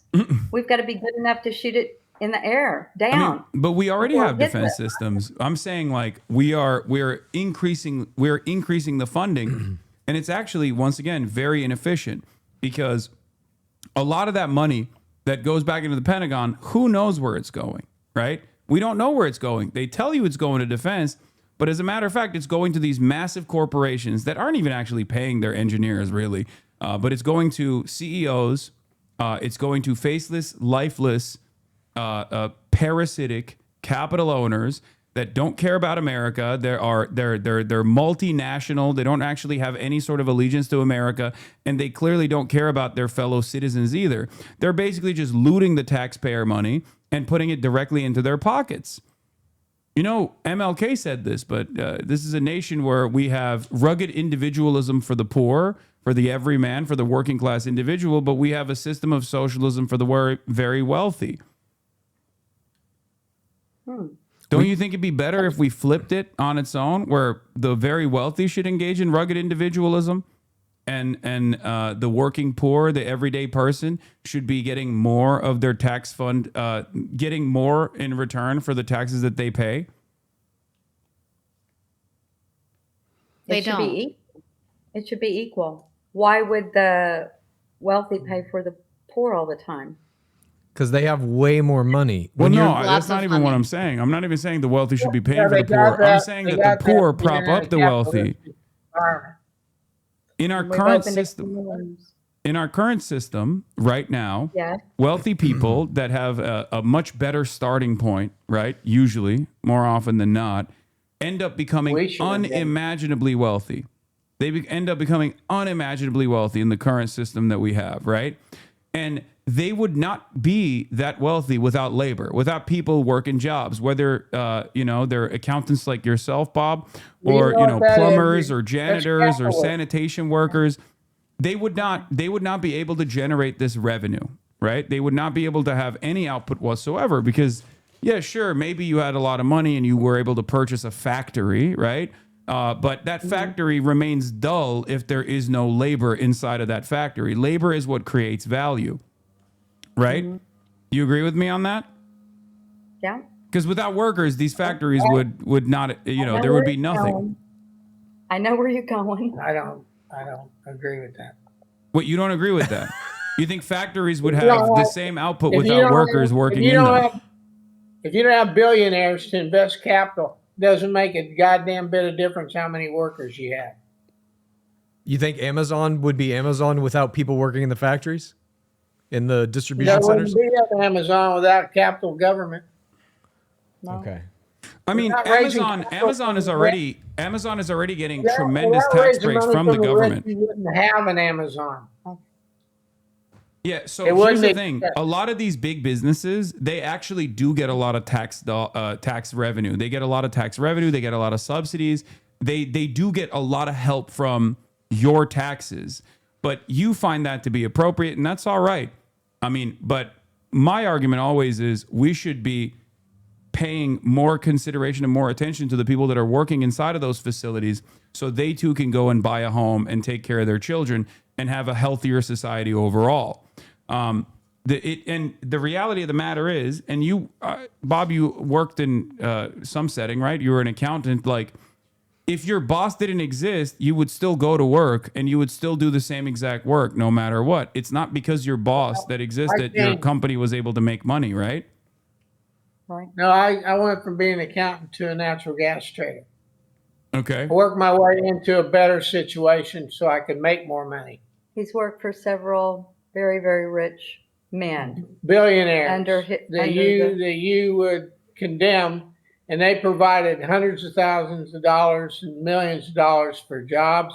In fact, in the state of Oklahoma, one of the guys I work for is the reason Oklahoma is better off than they were 5 or 10 years ago. Boone Pickens Stadium. So here's the thing. Okay. You worked for them. They hired you because they saw value in what you do. Without you and without people like you working for them. But Bob, without you, they made me a lot of money.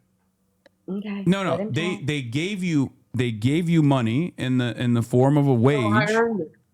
Okay. They gave you a wage, right? You were a waged salaried employee, right? No. Oh, you got what?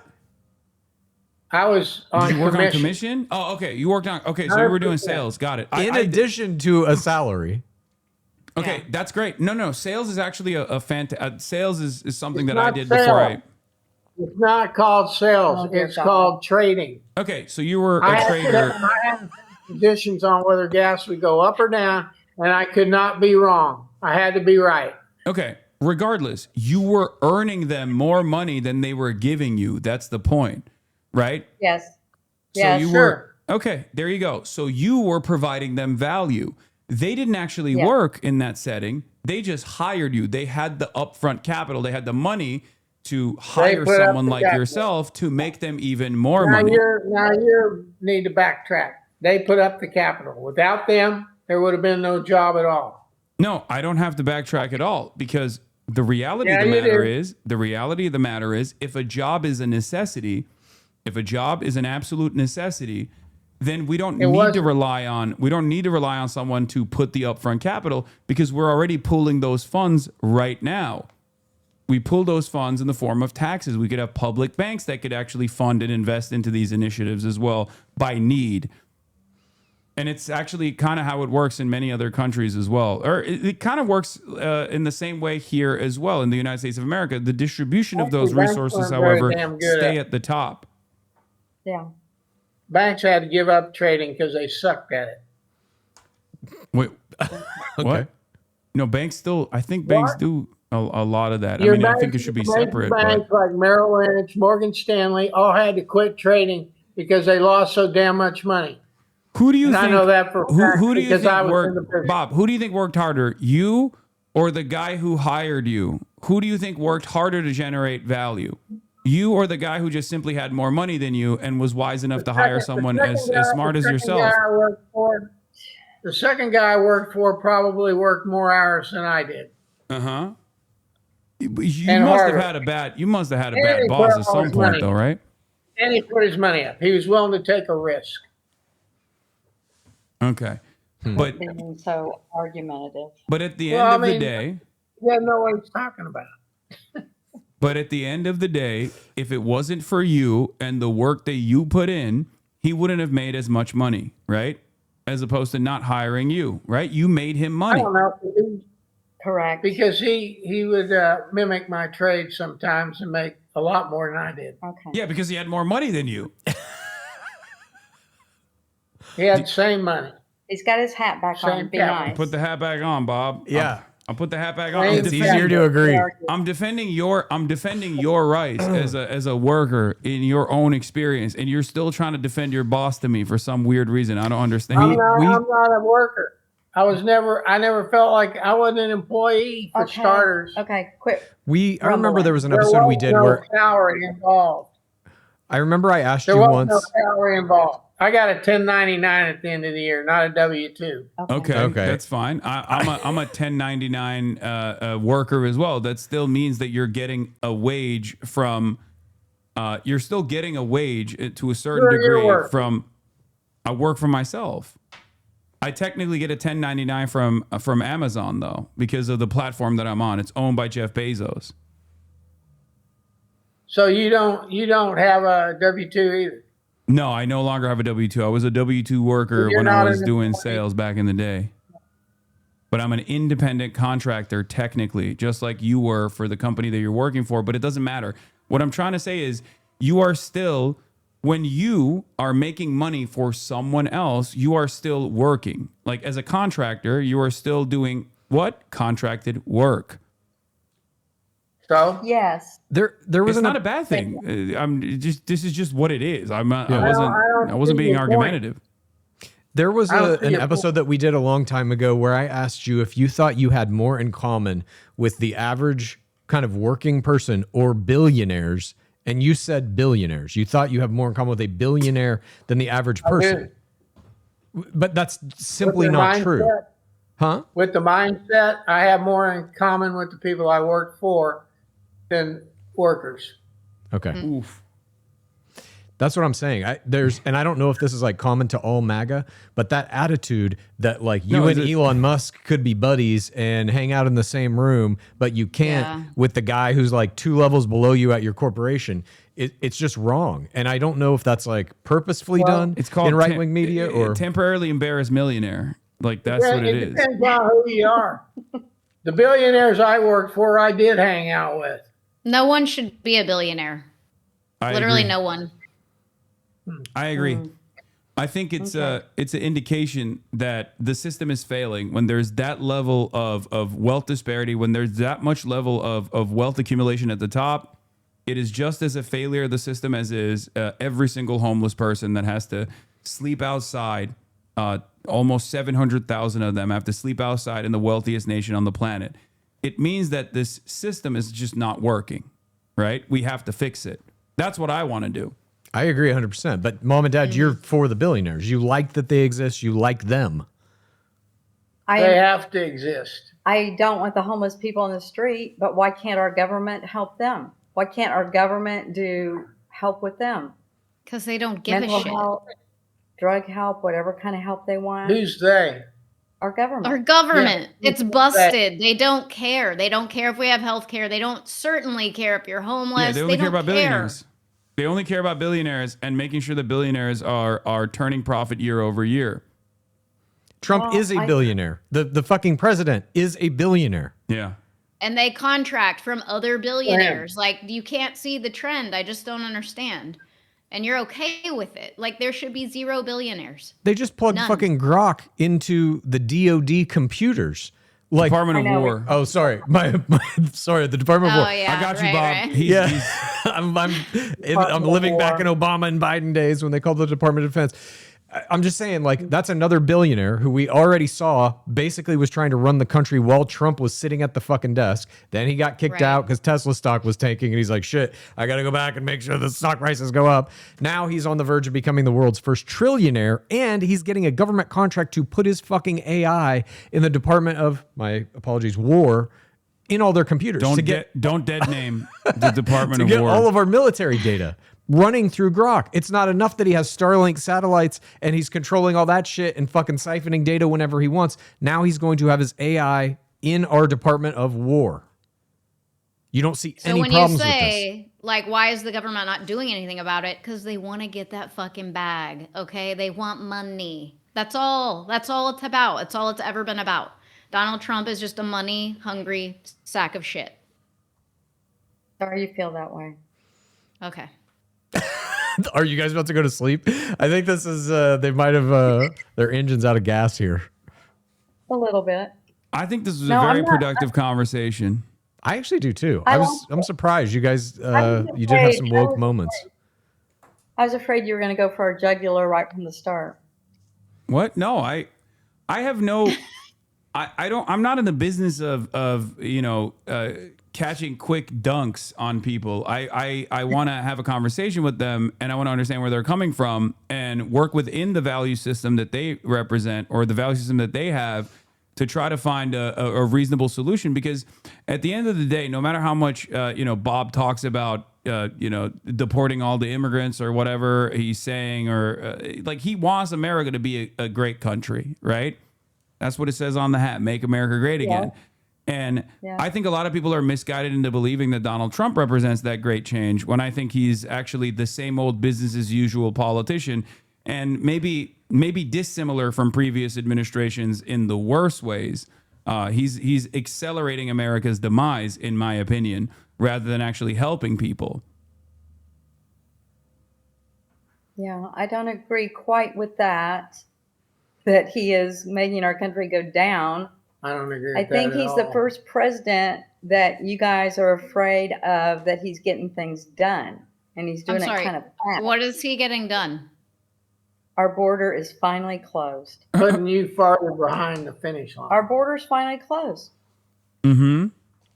Okay. And we're murdering American citizens in the streets. We're kidnapping children. Yeah. And that's what it takes to get the border closed, and you're cool with it? We're getting the criminal illegals out of here that are killing our people. So wait, hold on. The immigration one is like the one issue that is like very hard to try and find a reasonable conclusion to. So I think we have to work back to why this is a bad thing that like migrants work, because like migrants are in the country, right? we briefly touched on it when we're talking about like your German great grandparents. They came here, and how that's not dissimilar to, I don't know, someone coming in from Guatemala, right? Right. What I want is to make sure that everyone that wants to come and work and earn in the United States of America and make the United States of America the greatest country on the planet that I know it can be, is to have an expedited process where they can just, come in and say, this is my background. This is what I want to do. Can I please come into the country? Quick Yes, question. I believe that too. Where are we going to put all these damn people, and what are we going to do with them? Well, we When the already rest have of the these damn countries- people. When the rest of the countries are empty, and all those people come here. So the reality of the matter is, if we actually didn't go and destabilize other countries, most people would not want to leave. I mean, Bob, you haven't left Oklahoma. It seems like you've lived in Texas and Oklahoma, and you have no interest in going elsewhere. And most people are like that. The only reason why they want to come here is because there is at least some level of prosperity, or at least not the country that they want to come to is not as destabilized as the country that they're coming from. Most people don't want to leave the countries that they actually grew up in. They don't want to.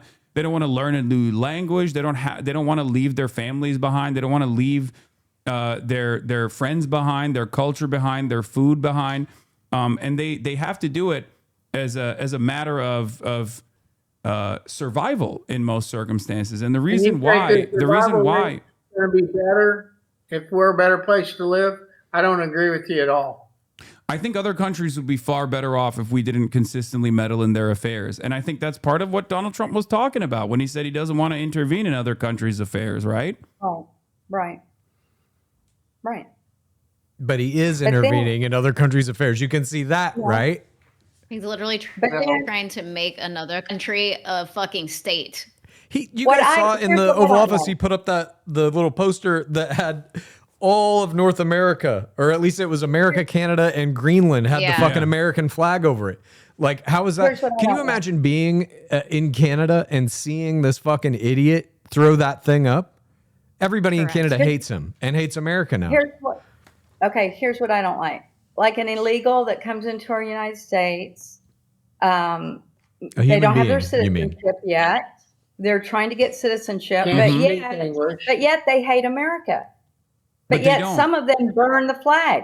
Some of them say, "I don't hate America." They wouldn't come here if they hated America. For the record, because I can tell you from my own personal experience, not only as someone who's around many immigrants, first generation immigrants, but someone who came to the United States of America at the age of 18. A lot of people say I hate America because of all of my criticisms of the way that the American system currently works. But if I hated America, I would not have come to the United States of America. The reason why I came here is because I believed in the American dream. And then I quickly realized that that was just marketing. That was just something you saw on television. That was something you saw in the movies. But unfortunately, it wasn't the reality. It wasn't the reality for many Americans, as well as many other people that are coming into the country. But the reality is, these people are not coming here to ruin the country at all. These people are coming here for survival. That's it. They just want a job. They want to work a job, and they want security for their children, just like everybody else. There is no difference between someone coming in from Guatemala and someone coming in from Germany. What was the clip I saw where there were a lot of protesters, people around a man that had on an American flag hoodie, and they were saying, take it off or not, take it off. And they beat the crap out of him. Yeah, because they're he had on an angry. Because they're American angry at what flag. America represents. And that's also, again, an American value. I come from Turkey, okay? And in Turkey, it is illegal to do anything to the flag. Like you will get your ass beat. You will get, you might even go to prison, really, if you for incitement, right? And I don't want that to be the case in the United States of America. I want that, and I don't know who you're like what video you're talking about in particular, so I can't speak on that directly. But my point is, it's a constitutionally protected right to be able to burn the American flag or any flag you want to burn in this United States of America, and I think that's a good thing. I think that's a freedom. That's a freedom that should be cherished. Is a freedom that should be protected. That's no longer the case. You burn a flag now, you go to jail for I don't like that. I don't think that's a good thing. I think that's un-American. I like it. I think it's great. If you don't like our flag, then go to the country of the flag that you love. Why do you always go to that? Like you always shift. Like if you don't like it, just get out. Okay. The United States of America is the greatest country on earth, and there's nobody to replace it.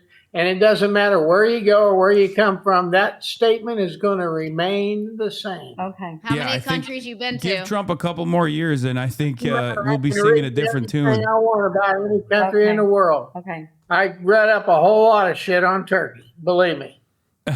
I'm not exactly very fond of the Turkish government either. I wouldn't be either, but I didn't bring it up. Be nice. Be nice. You've been pretty good. Be nice. Be kind. Okay. Well, anyway, you guys are getting a little sleepy. I know think more this is, about. Yeah. I know more about Turkey than you do, Haley. Be nice. Oh my God. Okay. Okay, now I want to hear what Always you a have to say about competition. Turkey. Bob, give me Yeah. some quick facts about Turkey. Maybe we'll agree. But Well, the fact is, you don't have very many billionaires, and the ones that you have do run the country with an iron fist. So not And you dissimilar don't to have a lot. America. You don't have a lot of freedom over there at all. Wait. Yeah, like you can't do things to the flag, for example. The things that you're advocating for here in the United States of America, you're criticizing in Turkey. No, what I'm telling you is Turkey fits what you want in life more than America does. So No. you should be growing your oats in Turkey. No. No, that's actually the opposite. That's why. Well, I'm an American citizen for the record. I know why you came here. My question is why? What do you, you just said. I know already why you explained came it. here, but why did you I come know here? why. Wait, Why? Bob, why do you think I came to America? Yeah. He knows. No, come on, Bob. You can say it. It's fine. I've heard much worse things. Don't worry. I will never be offended. You can say whatever you want to me. I will not be offended.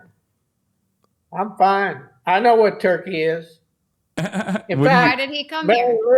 Mary Lou had 2 women from Turkey, Istanbul, who used to ride with her at the barn. And they used to criticize your government like there was no tomorrow. I mean, I do too. So I can't. Bob, you might not know this, but I actually used to write for the Huffington Post, and I wrote very critical things about the Turkish government, which is why I can't go back to Turkey. So I actually do criticize the Turkish government quite a bit. But having said that, one thing that I was wondering is you said you know why I came to America. So you want to tell me why do you think? Because you have a better opportunity to make a lot of money. Okay. Period. That's You didn't okay. have that So I same- didn't you come to didn't have America to that same- destroy it. You didn't have that same opportunity in Turkey. Why you came I actually doesn't had more opportunities in mean Turkey. what you're here for now. No, I actually had more opportunity to make a lot of money and had more job prospects in Turkey because like my family was even if they weren't as well off as they used to be when I was growing up, they still had a fairly robust network. I came to America because I love America. I came to America because I learned about American culture, watched a lot of American movies, and wanted to live here, wanted to work here, and very quickly I realized that maybe America or the American dream that was promised, I was fortunate enough to be able to achieve it, right? But I realized that many others are not. Many others are nowhere near close to achieving that or realizing that dream at all. But you stayed here. Yeah, because because this is my home. And when your home is dirty, you want to clean it. You don't just move out, right? I don't know about that. Right? Isn't that the appropriate thing to do, Bob? I mean, I'm not a coward. I'm a stubborn man. I'm a prideful man, and I'm not just gonna leave. I could. Bob, I'm a very wealthy man. I could live wherever the fuck I wanted on the planet. The reason why I live here, the reason why I pay my tax dollars to the state of California and to the American federal government is because I want a better return for everybody else. I want a better return for everyone else because I think that Why aren't you America. giving it away? What? Why are you wealthy? Why don't you build some homeless housing? Give it away. Give it away. I mean, I do give out, I do give away quite a bit of money, but that doesn't solve the problem, right? Because there's plenty of wealthy people in this country, far wealthier than I am. And no matter how philanthropic they may they may present themselves in being, that still doesn't fix the problem. The government has to fix these problems. And I want to change the government so that we have the most efficient outcomes, so we have the best possible outcomes. That's right. We have to do it through policies, through laws, through change. Because right now there's a lot of magnanimous billionaires, right? And they're giving a lot of money away. They're giving hundreds of millions of dollars away, and yet these problems still remain. So clearly, this has not been an adequate solution. Yep. I agree. I think they're tapping out. Are you guys done? Is that it? Dad staring into space, mom's giving not even one word answers, just little grunts. Yep. So We only Chad usually and do our Hasan show are for an gonna- hour, and even by the end of that, it's kind of. Oh yeah, we've been going on for Yeah, quite a we've been going while on for a now, minute. but this has been very Are we healthy, like, very are we productive. like some I wild agree. and crazy guests that you kept on forever? Could we just keep doing this for days or what? I mean, this is what I do. I do this for 7 hours a day, every day, 7 days a week. Wow. Very Yeah. good. Okay. Well, thank you. Thank you, Mom and Dad, for doing this. I appreciate it. Thank you. Thanks for having us on.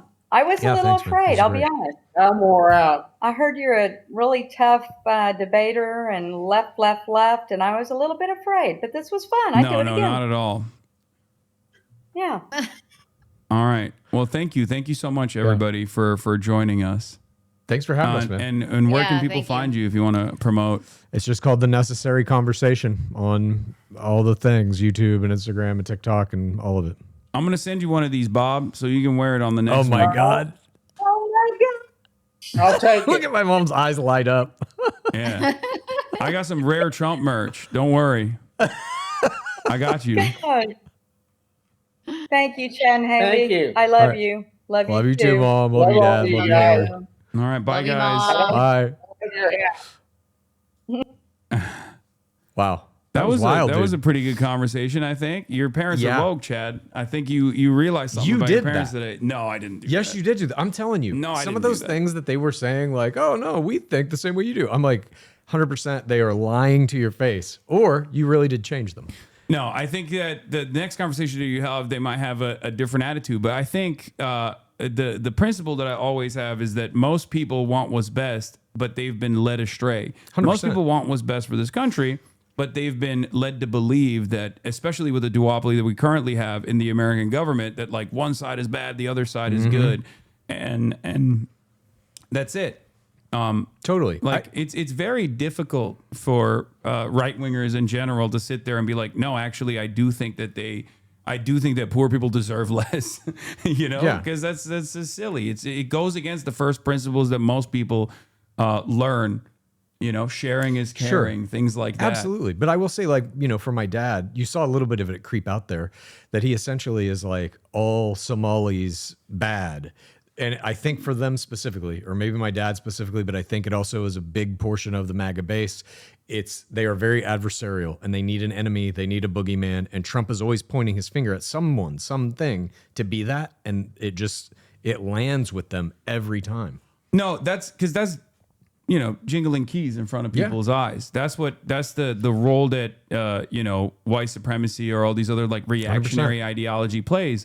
So what you're supposed to do is quickly engage in jujitsu and jiggle different keys in front of them in a more All right. productive manner. I'll try that. This is something that Zoran did quite well, as a matter of Yeah. fact. That's why he was, super pro trans rights and everything else. And yet that wasn't a major point of contention in the debate stage. That wasn't a major deal for the way that people perceived him, because he was talking about broad universal values that everyone can get on board with. And that's what I hope Democrats can do more frequently in an effort to actually move the needle in a more productive manner and move this country into a better place.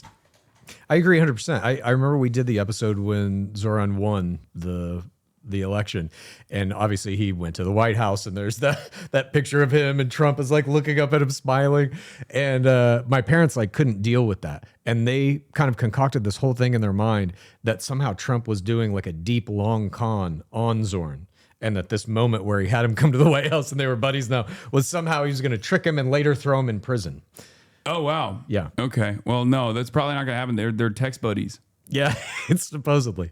All right. Well, but no, man, thank you so much for having me. This of course, was this was absolutely great. awesome. Thank you. Thank Pleasure you to for meet coming man. on. Nice Yeah, to meet absolutely. you. Necessary Conversation Pod, everybody. Thanks, everyone. All right. Oh, back to Trump. Yeah, now I'm gonna And the now I'm gonna Davos get back to Forum. my Yeah. my commentary. All right, man. Good luck on that. All right, thank you.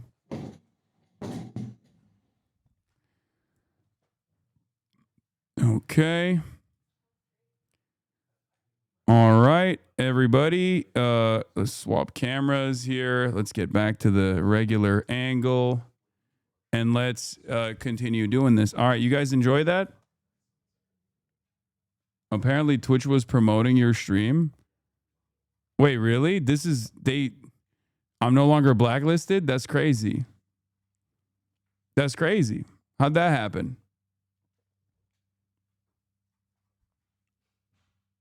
Wow. They're memeing Bob.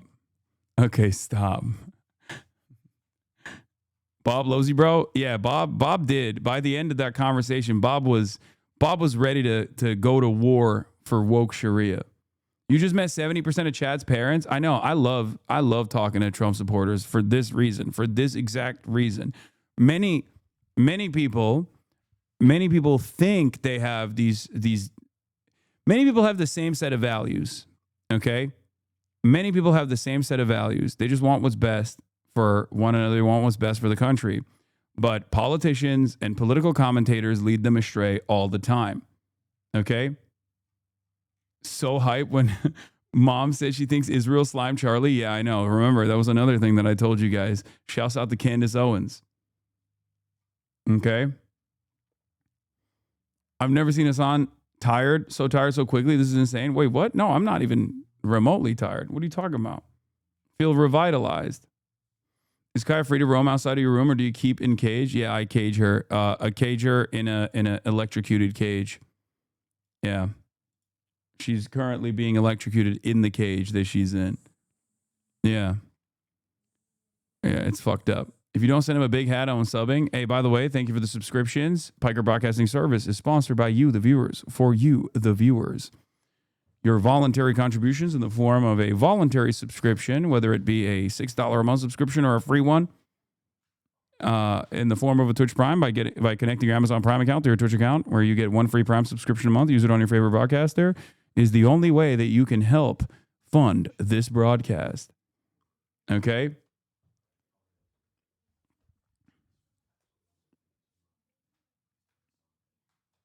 You can also gift subs to others as well. Extreme Treks, thank you for the 20. T and Solidarity, thank you for the 25. Pixel Deploy, thank you for the 5 gifted. Charlie the Chocobo, thank you for the 5 gifted. And Open Presents, thank you for the 100 gifted subs. Open Presents, sponsoring the HasanAbi Broadcast from the glorious nation of Qatar. News happened during the talk. New York Times says the details. Trump will get sovereignty over tiny pieces of Greenland for U.S. bases. Oh my God. It's a piecemeal sovereignty agreement.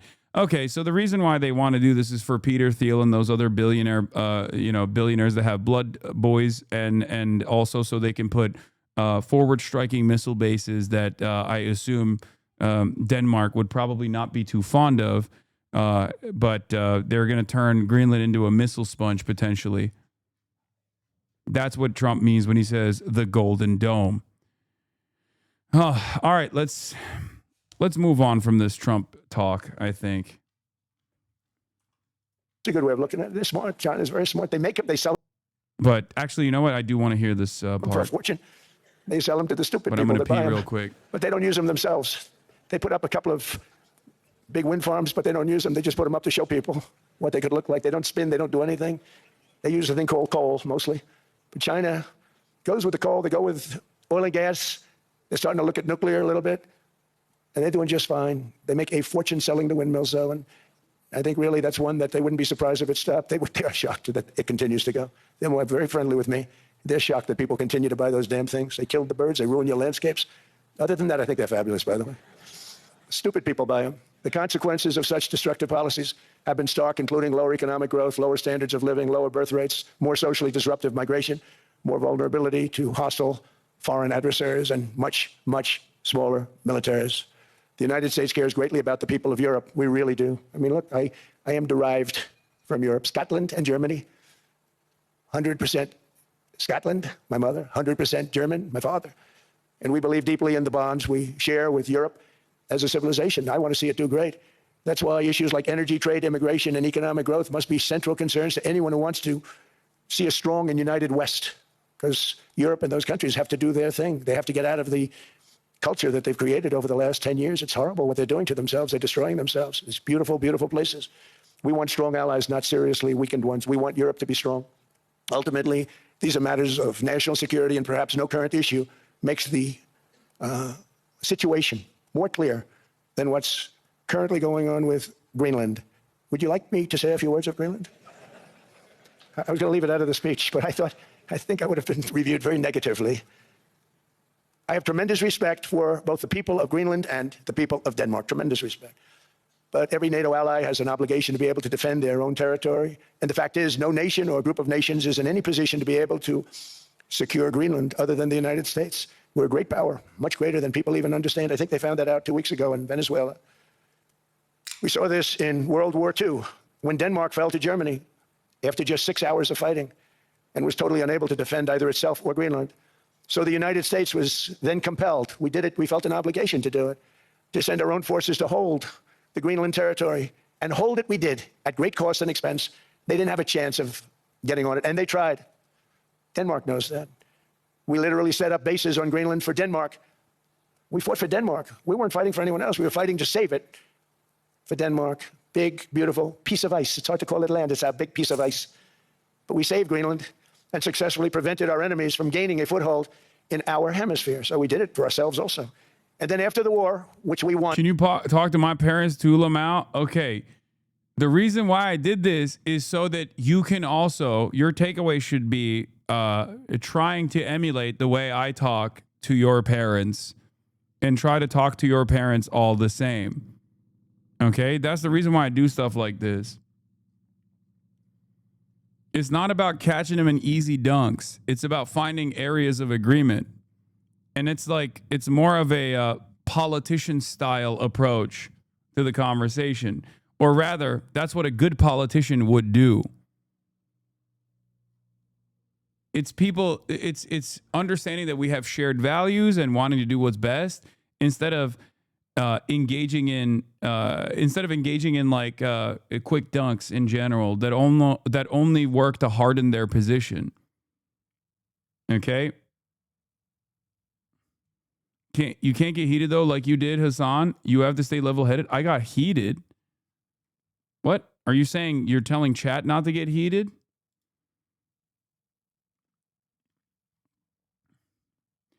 Talking to a regular Trump supporter is very different than talking to a commentary person, right? Talking to a regular Trump supporter, like your parents or a coworker, is very different than talking to a Charlie Kirk style figure. We won it big. Without us, right now you'd all be speaking German and a little Japanese, perhaps. After the war, we gave Greenland back to Denmark. This was really funny. Without us, you'd be speaking a little Japanese and a little German. Bro, you're in Switzerland. The fuck do you mean? Mark, how stupid were we to do that? But we did it. But we gave it back. But how ungrateful are they now? So now our country and the world face much greater risks than it did ever before because of missiles, because of nuclear, because of weapons of warfare that I can't even talk about. 2 weeks ago, they saw weapons that nobody ever heard of. They weren't able to fire one shot at us. They said, what happened? Everything was discombobulated. They said, weapons that they've never even heard of. Got them in our sights, pressed the trigger, and nothing happened. No anti-aircraft missiles went up. There was one that went up about 30 feet and crashed down right next to the people that sent it. They said, what the hell is going on? Those defensive systems were made by Russia and by China. So they're going to go back to the drawing boards, I guess. Greenland is a vast, almost entirely uninhabited and undeveloped territory.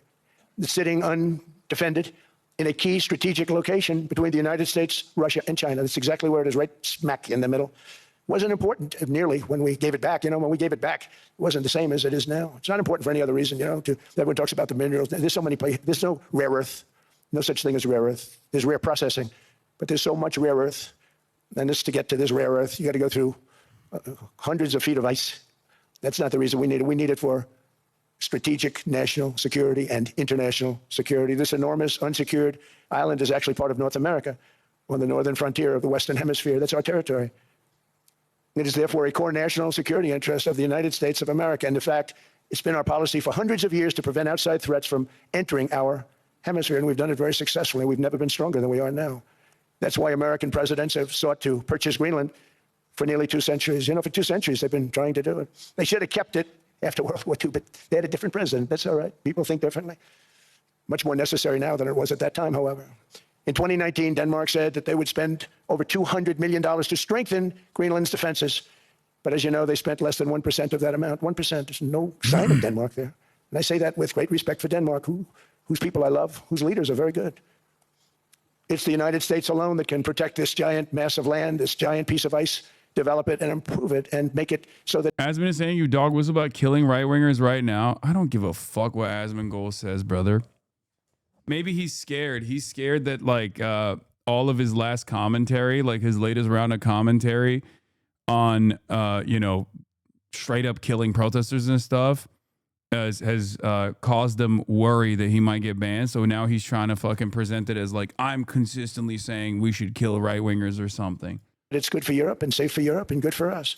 And that's the reason I'm seeking immediate negotiations to once again discuss the acquisition of Greenland by the United States, just as we have acquired many other territories throughout our history, as many of the European nations have. They've acquired. There's nothing wrong with it. Many of them, some went in reverse, actually, if you look. Some had great, vast wealth, great, vast lands all over the world. They went in reverse. They stuck back. Yeah, Asmongold can't justify the Greenland stuff, so he has to turn around and remind people, like, you hate Hasan, right? Hey, remember our enemy, our shared enemy, Hasan. He's our shared enemy. Where they started, that happens too. But some grow. But this would not be a threat to NATO. This would greatly enhance the security of the entire alliance, the NATO alliance. The United States is treated very unfairly by NATO. I want to tell you that. And when you think about it, nobody can dispute it. We give so much and we get so little in return. And I've been a critic of NATO for many years. And yet I've done more to help NATO than any other president by far, than any other person. You wouldn't have NATO if I didn't get involved in my first term. The war with Ukraine is an example. We are thousands of miles away, separated by a giant ocean. It's a war that should have never started, and it wouldn't have started if the 2020 U.S. presidential election weren't rigged. It was a rigged election. Everybody now knows that. They found out. People will soon be prosecuted for what they did. It's probably breaking news, but it should be. It was a rigged election. You can't have rigged elections. You need strong borders, strong elections, and ideally a good press. I always say it. Strong borders, strong elections, free, fair elections, and a fair media. The media is terrible. It's very crooked. It's very biased, terrible. But someday it'll straighten out because it's losing all credibility. Think of it. When I went in a landslide, a giant landslide, won all 7 swing states, won the popular vote, won everything, and they only get negative press. That means that it has no credibility. And if they're going to get credibility, they're going to have to be fair. So you need a fair press. But you also need those other elements. And I inherited a terrible, terrible situation. If you look, the border was open. The inflation was raging. Everything was bad with the United States when I came into office. But I also inherited a mess with Ukraine and Russia, something that would have never happened. And I know Putin very well. He and I would discuss Ukraine. It was the apple of his eye, but he wasn't going to do anything. I said, Vladimir, you're not doing it. He would never have done it. It was terrible what happened. I could see it happening, too. After I left, I could see it happening. Biden had given Ukraine and NATO $350 billion, a staggering sum, $350 billion. I came in, and just like the southern border, just like inflation, just like our economy, I said, wow, this place is in trouble, meaning our country. All of these things were out of control. But the border was out of control. We fixed it. The strongest border anywhere in the world. And I've now been working on this war for 1 year, during which time I settled 8 other wars. India, Pakistan. I settled other wars that were, Vladimir Putin called me, Armenia, Azerbaijan. He said, I can't believe you settled that one. They were going on for 35 years. I settled it in 1 day. And President Putin called me. He said, you know, I can't believe I worked on that war for 10 years trying to settle it. I couldn't do it. I said, do me a favor, focus on settling your war. Don't worry about that one. All right, boring. All right, I'm moving on from this. The stuff that I wanted to get to was like the stuff that I wanted to get to was obviously like the windmill stuff that he talked about with respect to China and how stupid that was, and how, you know, you need to be more kind to us, that type of shit. And ever since then, this there's already been some wheeling and dealing in Davos, where it seems to me like breaking under Greenland deal, Denmark would give the United States sovereignty over small pockets of Greenlandic land where the United States could build military bases, according to the 3 senior officials familiar with the discussion.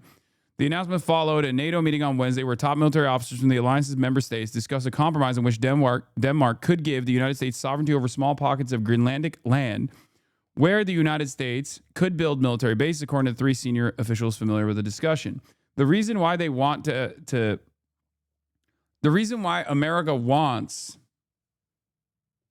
to have complete control over Greenland or whatever territory that they will occupy in Greenland, and I don't know what this deal is going to look like, okay, is I suspect because they want to put advanced missile bases, and understandably, no one would fucking want to do that because that puts them, that compromises their security.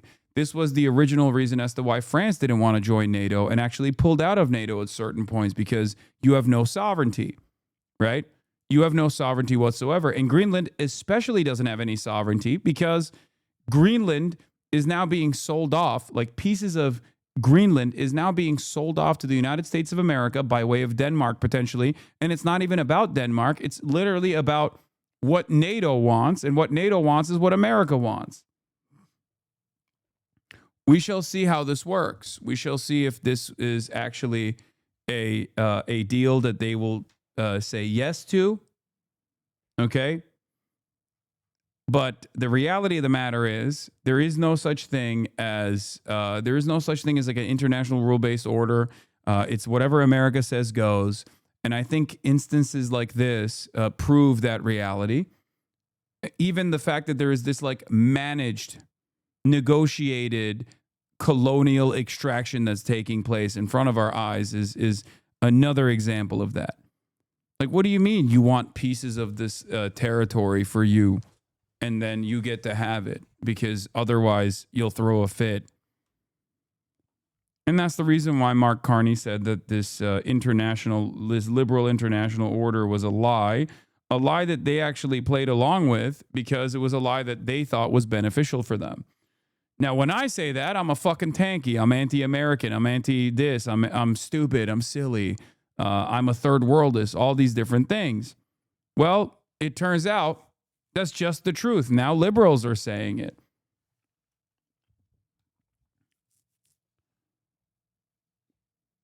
The official spoke on condition of anonymity to discuss a sensitive diplomatic matter, and they said the idea was one Mr. Rutte had been pursuing.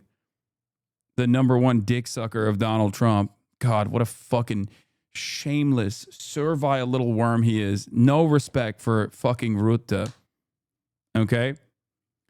And they said the idea was one Mr. Rutte had been pursuing. 2 of the officials who attended the meeting compared it to the United Kingdom's bases in Cyprus, which are regarded as British territory. The officials did not know if the idea was part of the framework announced by Mr. Trump. Asked for a comment about the deal in its context, NATO said in a statement that negotiations between Denmark, Greenland, and the United States will go forward aimed at ensuring that Russia and China never gain a foothold economically or militarily in Greenland.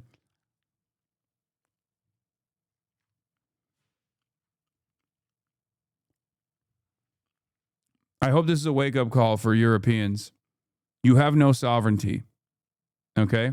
The people in California, we want to have no crime. I know Gavin was here. I used to get along so great with Gavin when I was president. Gavin's a good guy. And we're going to, if he needed it, I would do it in a heartbeat. I'd love to see, we did help them a lot in Los Angeles, a lot with the early in my term when they had some problems. But we would love to do it. I would say this, if I were a Democrat governor or whatever, I would call up Trump. I'd say, come on in. It was remarkably boring. It was remarkably insignificant. Even by Trump standards, I was rather curious. And there was boorish parts of it, but those were not even that consequential, including name-checking people he likes, people he didn't like. So, honestly, I was a little disappointed. It was a little nonplussed. Still now on that breaking news, I've just... Rutte gave an interview and is telling... Did you ever think... Defend Greenland? No. Stand up to Washington? No. Bootlick Donald Trump? Yes. Here is Mark Rutte, head of NATO, a.k.a. Daddy Trump. Mr. Daddy Trump, the guy who called Trump Daddy. Shameless. That you would ever see one NATO member threaten the territorial integrity of another? I mean, you have now the Prime Minister of Greenland telling his public an attack cannot be ruled out. Listen, my role as NATO Secretary General when there is tension within the alliance, it has been there in the past between Greece and Turkey, there have been other moments when there was tension, then my predecessors always took the view that they should not comment on that in public. That's impossible. That's why you will not hear me comment. You can be assured that I'm working on this issue behind the scenes, but I cannot do that in public.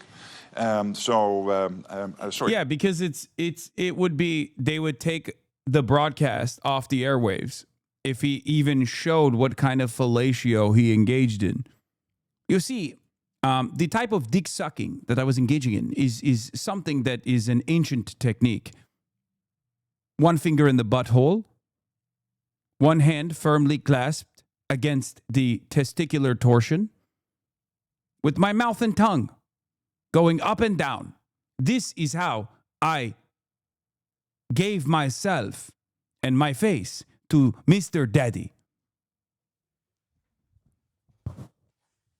If I were to do this on camera, show you how I tickle this taint,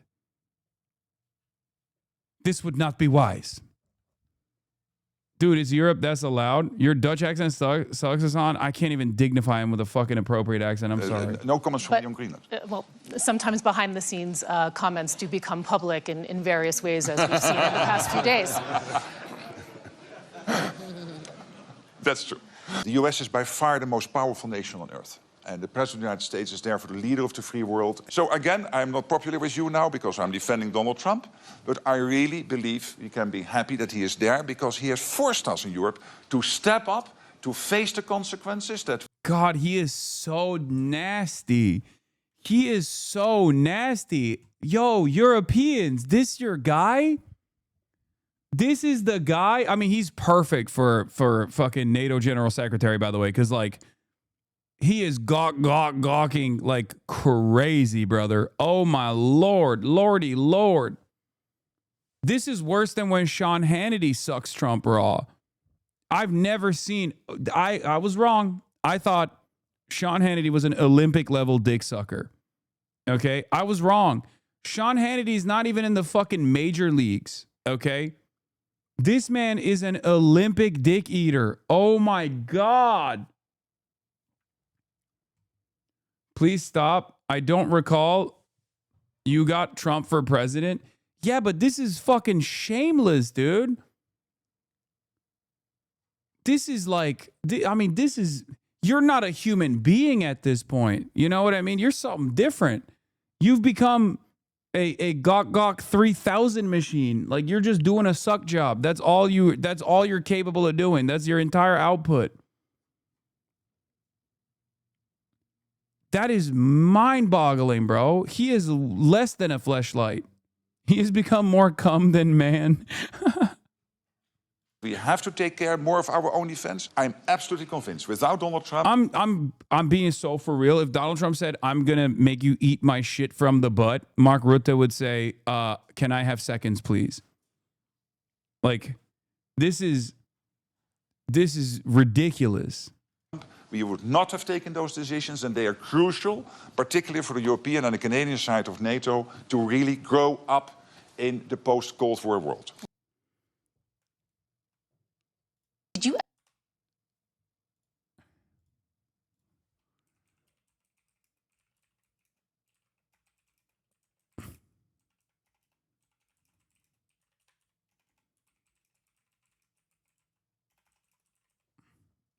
No backbone, no dignity, no sovereignty. Oh my Lord, that is fucking crazy.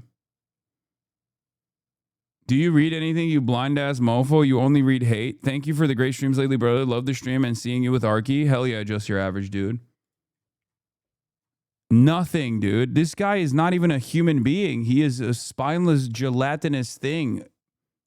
Barely stated, sentient. which is that Donald Trump is not going, apparently, to impose these tariffs now from the 1st of February. Mark, the US president's decided to seemingly de-escalate everything. You guys understand what the problem here is, right?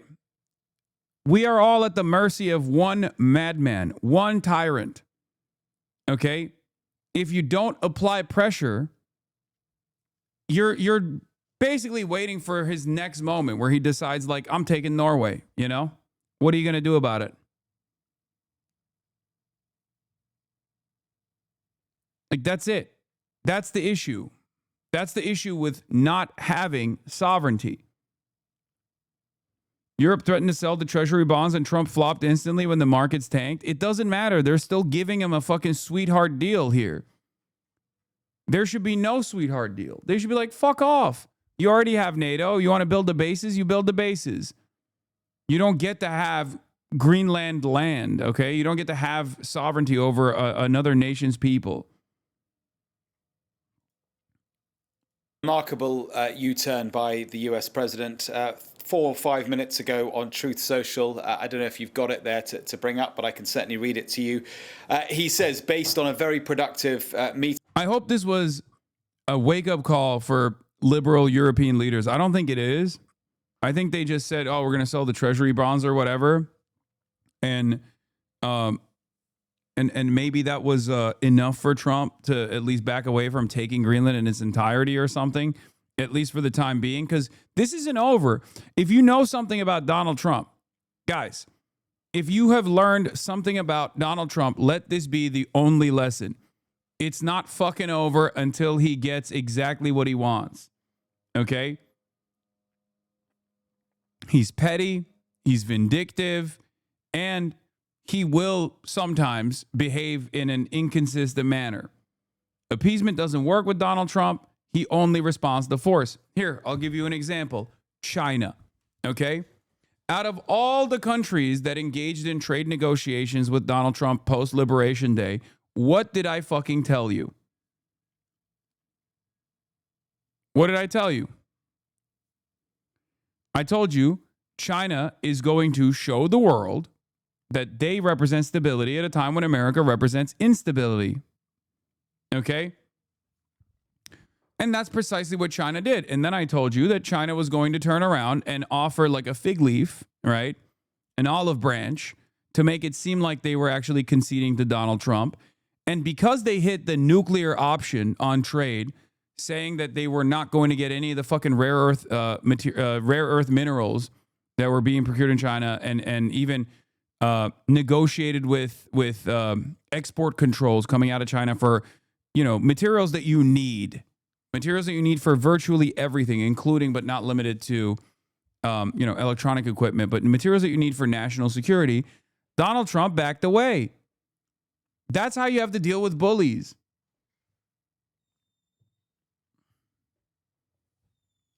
He went from like 500% tariffs to like, marginal tariffs as opposed to where he was at.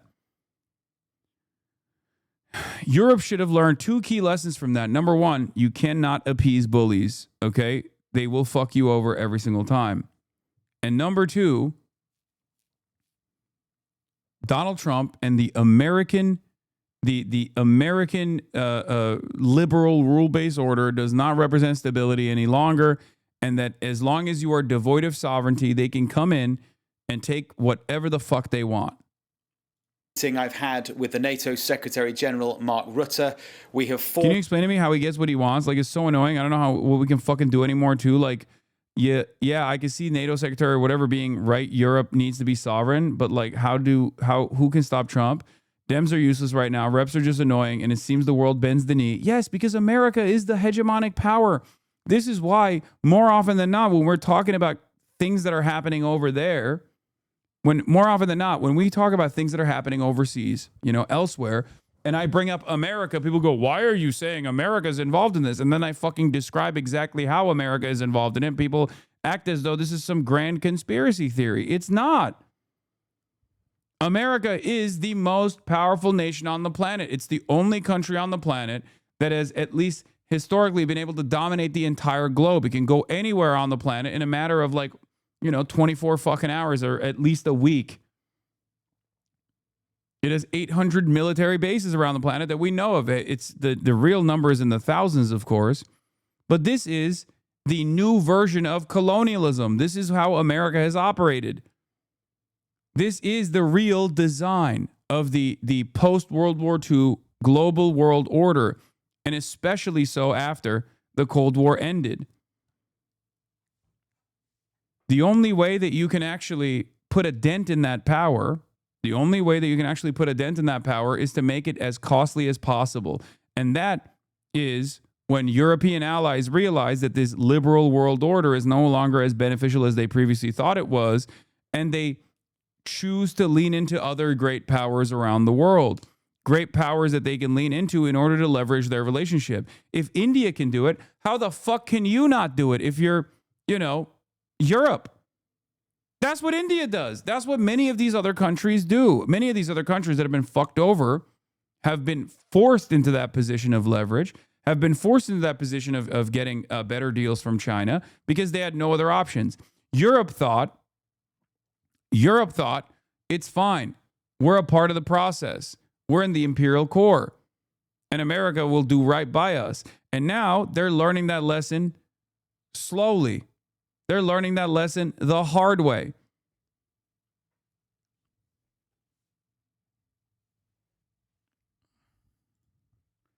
These great powers only respond to force. To the framework of a future deal with respect to Greenland and, in fact, the entire Arctic region.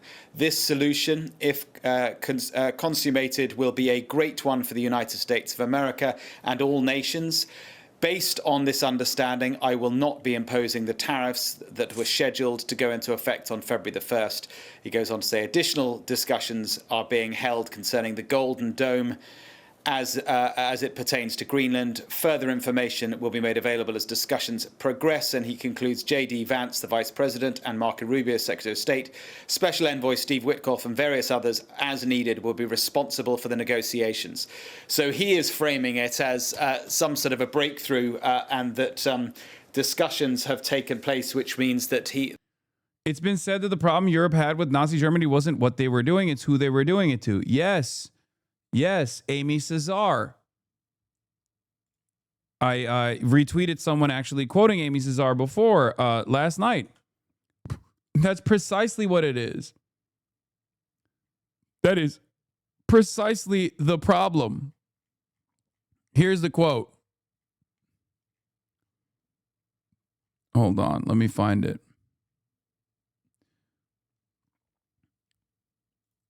What he, the European bourgeois, cannot forgive Hitler for is not the crime in itself, the crime against man. It is not the humiliation of man as such. It is the crime against the white man, the humiliation of the white man, and the fact that he applied to Europe colonialist procedures, which until then had been reserved exclusively for the Arabs of Algeria, I don't know if this is an appropriate word for me to say, of India, and the blacks of Africa. Okay?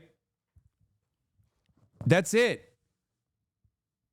It's because Hitler tried to colonize Europe.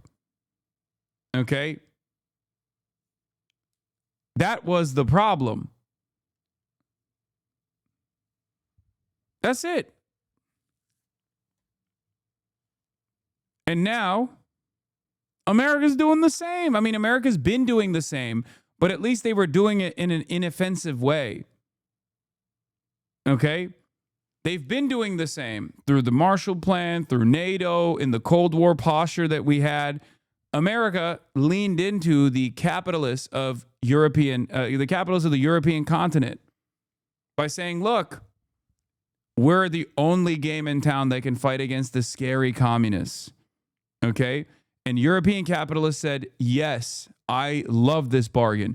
And they elected European liberals to defend this system, to defend this process. And as long as America never turned around and said, you're our fucking dog, as long as America allowed Europe to keep its colonies, as long as America maintained the same global capitalist system that it was safeguarding, as long as that was the case, Europe was like, we're fine with some of the imperial super profits that we get to receive off of the backs of Africa, off of the backs of the Arabs in the MENA region. It's all good. This is the issue. This is the issue all around the world. And Donald Trump turned around and gave the game away because he's a brute. Okay? Because in some ways, he's more honest about where the future of this world is going. Okay? That's the other side of the story that is often not talked about. Donald Trump is more honest about where things are going because he recognizes something that is very important. Although he's a stupid person, he's a decent room reader, but he also at least has some people around him that are advising him that the world is moving in a very different direction. The other quote I used was Gramsci's. Okay? The old world is dying, and the new world is struggling to build itself from the ashes. This is now a time for monsters. Donald Trump is that monster. Donald Trump is recognizing that liberalism has failed, and it is now once again time for fascism. Okay? That's it. That's it. That's what he's doing. He's doing straightforward barbarism.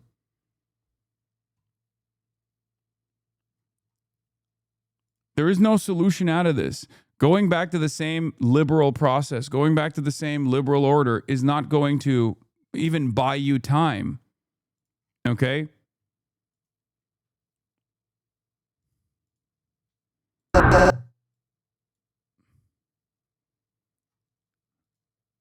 And it's only been a 100-year cycle at this point. Liberalism failed 100 years ago, and fascism took root. But at that time, at least there was a force, an anti-fascist force out there, an anti-fascist allegiance out there that was able to fight back. And fight back it did, and succeed in destroying the fascist scourge. I'm not so sure where that counterbalance is right now in the world. I'm not so certain that it will be China. Ideologically, it should be China. But there is no USSR. There's no USSR, and there's no FDR in the United States of America. As a matter of fact, America is doing the Fourth Reich. A big part of right-wing ideology today is anti-communism without communism, flailing around looking for a replacement Soviet boogeyman in the Western left or third worldism. The through line is horror at the inferiors rising up against their superiors. But since the Soviet Union is dead and Islamism is in retreat, they have to make up an enemy.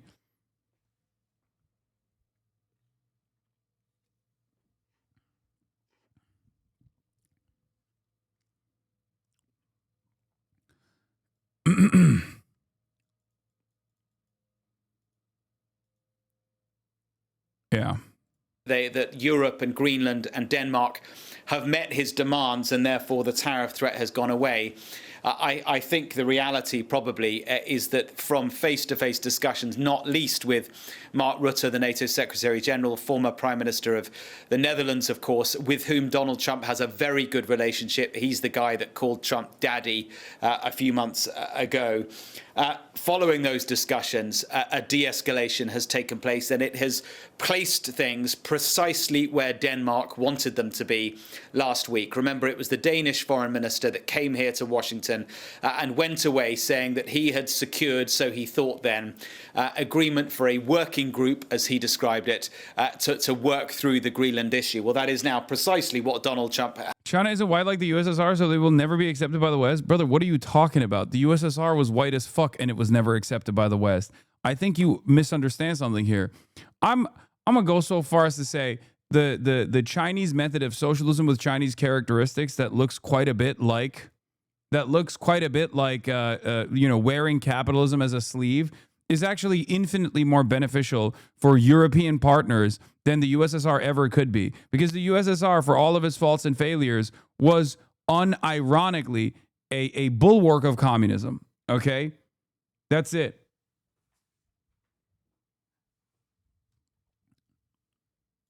Europe would and has historically shown more favor to China now than it ever did to the USSR.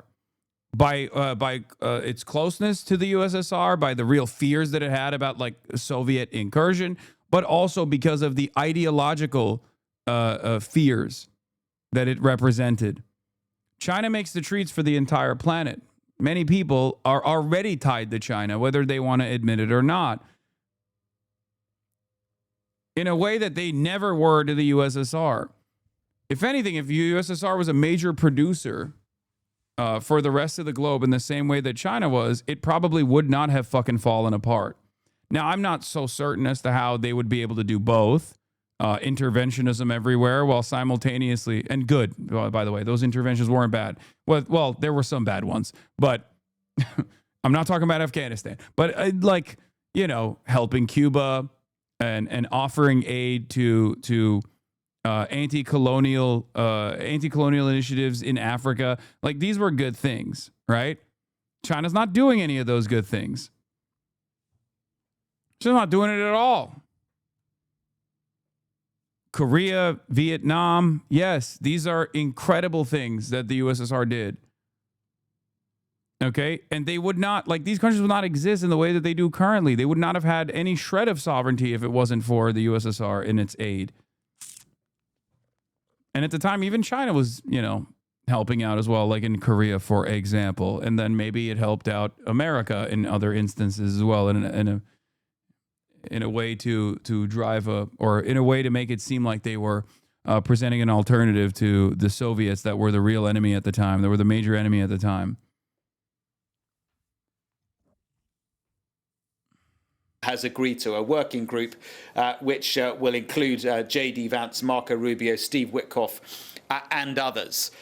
And what USSR has done to its own people, that was disaster. Nothing has been more disastrous to the people that lived under the Soviets than the dissolution of the USSR. Like, pound for pound, even with all the famines, even with all the mismanagement, even with all Stalin's unique paranoia, and all the fucking camps or people being sent to Siberia or whatever the fuck, nothing comes close to the end of the USSR. The dissolution of the USSR was infinitely more damaging. It's true. I mean, objectively, it's true. You can look at the fucking lifespan, or you can look at life expectancy, child prostitution, and numerous things that came about in the aftermath of the dissolution of the USSR.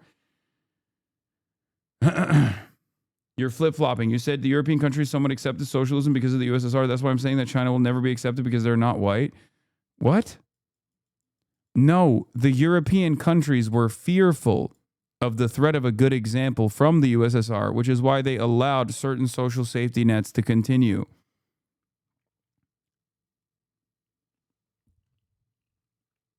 You're saying that they don't feel the threat of a good example from China because, they're Chinese. I don't agree. I think the reason why they don't fear China as much as they feared the USSR is because China plays ball. China is openly non-interventionist. This allows China to commit to their own development.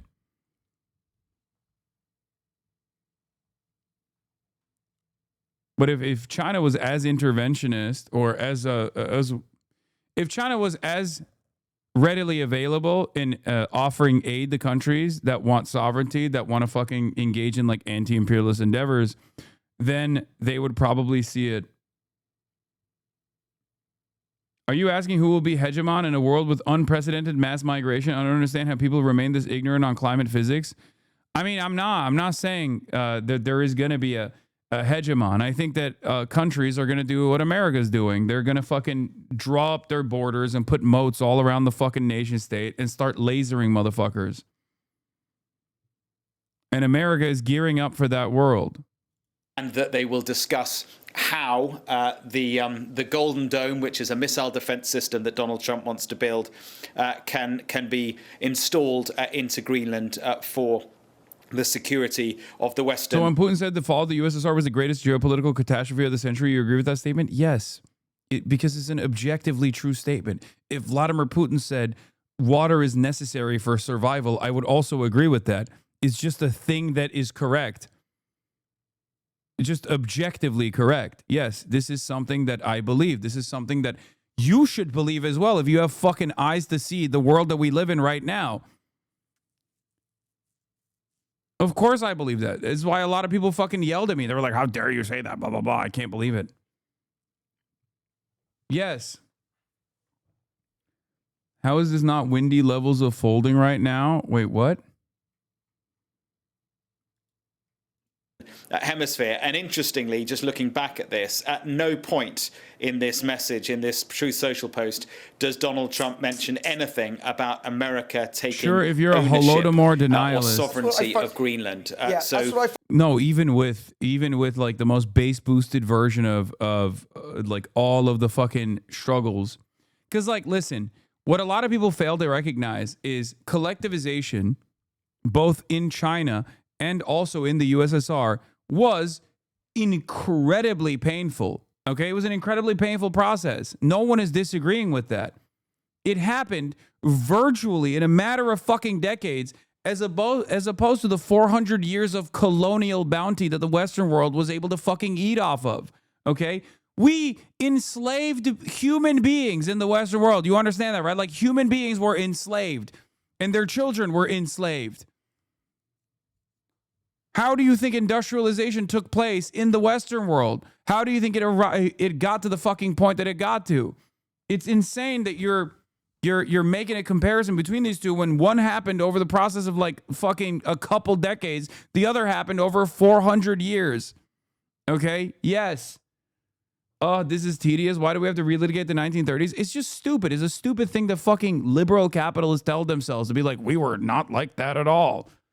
Because when it's your crime, you actually have the capacity to understand it. Okay? When it's the crime of your enemies, then it's the worst crime of all time. It's ridiculous. If you have a consistent position on this, then you wouldn't engage in this idiotic back and forth. You would understand. A U-turn for sure. Yeah, the West industrialized on slavery, genocide, and violent primitive accumulation.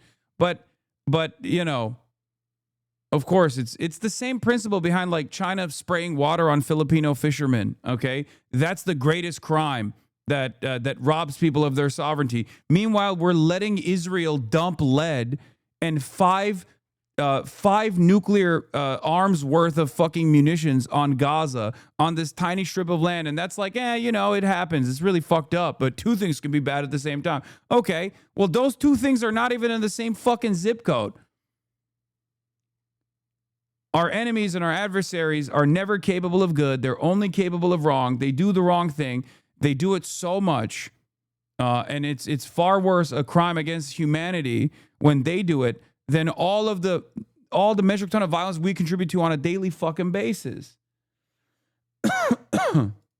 Yeah, go on, Darren. That's what I find really interesting, Mark, is that not only does it seem a U-turn on tariffs, and following that conversation with Mark Rutte, he does seem to have, in this one Truth Social, seem to have moved away entirely from a sense that he wants to own Greenland. Quite something. Yeah, no mention of... yeah, absolutely. No mention of it at all. And so a massive relief, I would think, for certainly for the people of Greenland, for Denmark. But he does want some military apparatus in Greenland. Yeah, this is also true. If there was no Cold War, Trump's America would have manifested a lot earlier. The Cold War forced America to put on a Sunday best over several decades. In the absence of a major ideological rival like the Soviet Union, there's no longer a need to pretend. Okay? That's a big part of this, too. That's why a lot of the people that you would see at those civil rights movement protests, the counter-protesters, would be like, you guys are commies. You guys are filthy commies. They would say they were the N-words, too. But they would also say, like, this is communism. Equality is communism. Things that we have obviously whitewashed and laundered the reputation of now to make it seem like America always was, on a path towards liberty and prosperity for all people. Okay? At the time, it wasn't seen as that. At the time, the same exact fucking forces, the same exact dumb fucks that are calling me a filthy commie, an un-American commie, a hater of mankind, a hater of prosperity, were saying the same thing to others who were saying the same thing adjusted to the fucking timeline.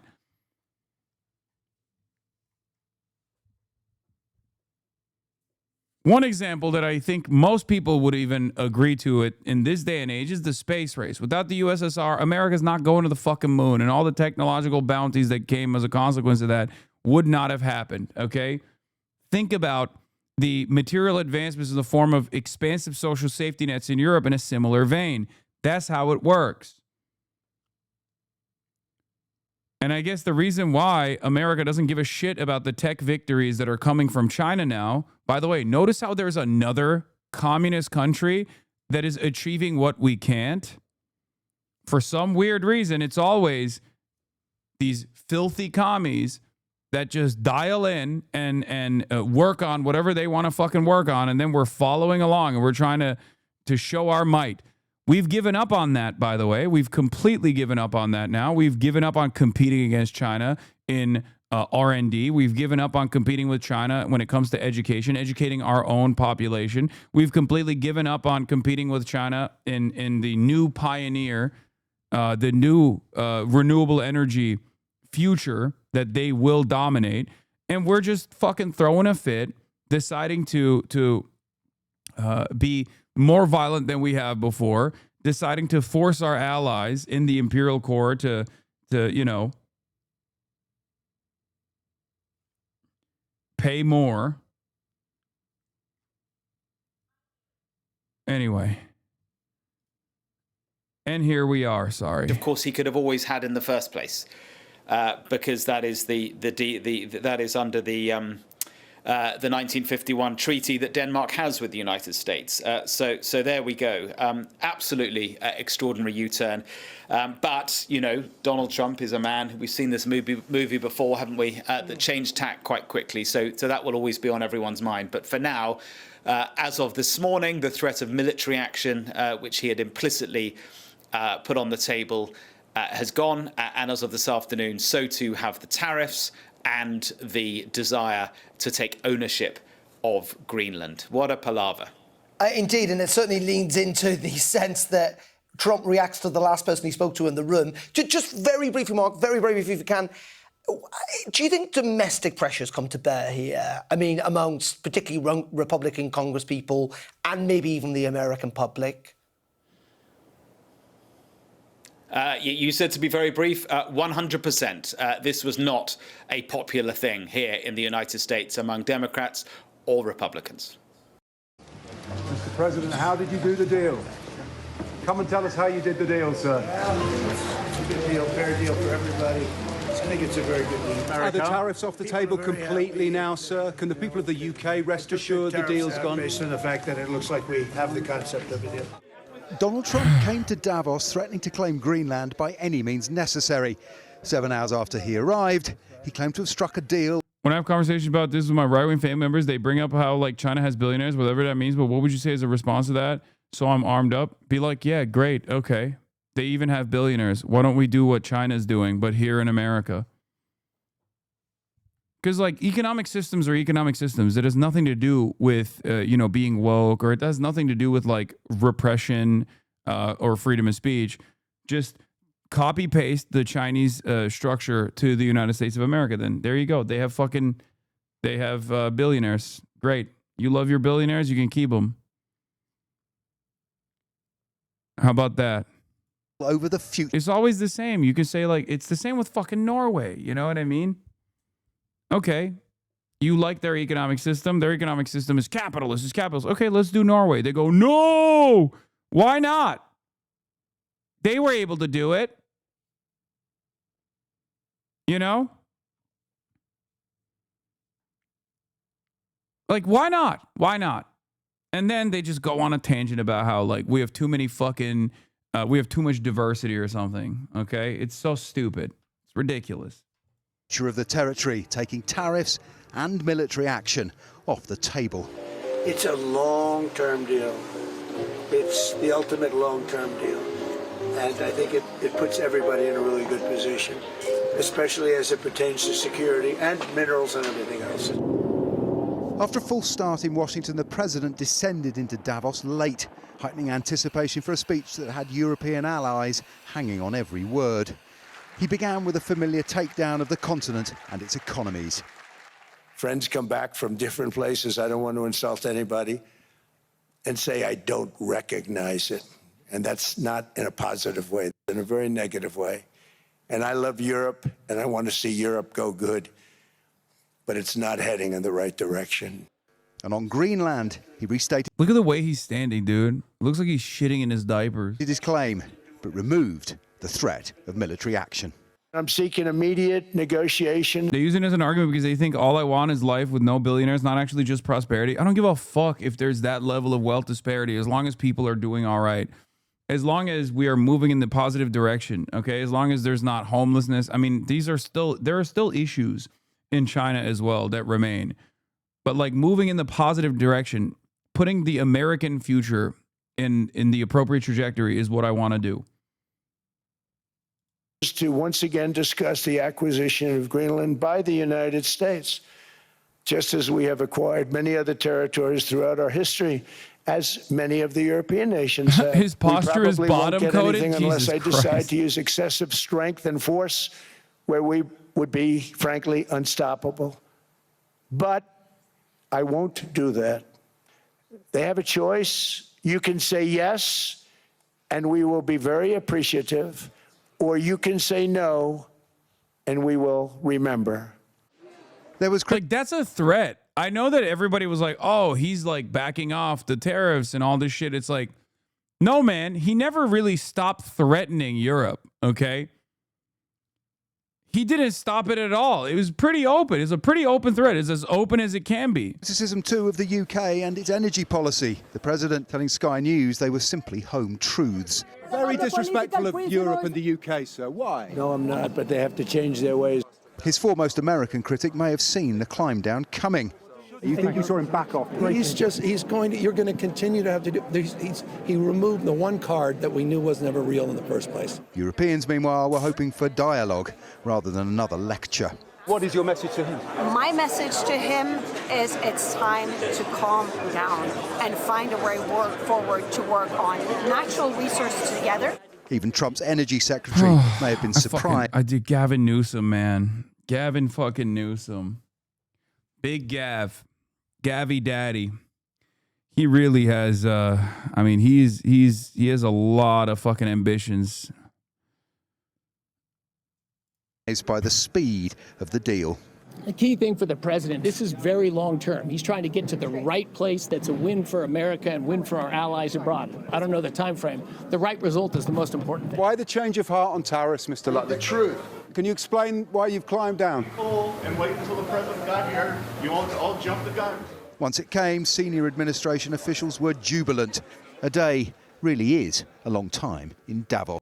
I was just really surprised at the views that you're so anti-Trump. It's incredible and very anti-America. We have to be very careful as This is a man who's just threatened us with a trade war, and you find it surprising that we're angry. We have a trade agreement with America. It just looks like it's being torn up. It's been torn up. Donald Trump is talking about 10. Donald Trump is talking about imposing further 10 to 25% tariffs on the UK and all nations that are sending troops to Greenland. Well, that's because he wants Greenland. It's his way of negotiating. It's not his country. It's part of Denmark. It's part of the European Union.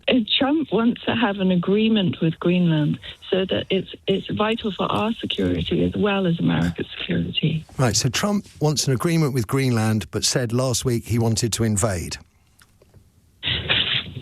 He wants an agreement with Greenland. He said he wanted to invade. He wants to initiate a conversation so that he has more control. And do you initiate a conversation by threatening invasion, Sarah? Is that the best way to do politics in the 21st century? No, but people aren't perfect, and everybody knows that Trump is rather Sarah, I've heard some apologists before in my time, but honestly, your starting point of you don't understand why people are so angry, I think it is risible, quite frankly. How is this British woman so cucked? Right wing. That's it. Being a right-winger should be seen as conceding the power no matter who it is, no matter what the outcome is, okay? That's what it is. Right-wingers at the domestic front will look at police or look at ICE agents like fucking shooting people and go, no, that brutalization is appropriate. You should have played ball. You comply or die. Right-wingers in the same exact way will say America dominating us is objectively good. That's what it is. It's just like the mentality that right-wingers have. They don't care. They think if someone is powerful, they deserve it. They've reached that level of power and prominence because they are worthy. Okay? it almost is religious in the way that they approach this stuff.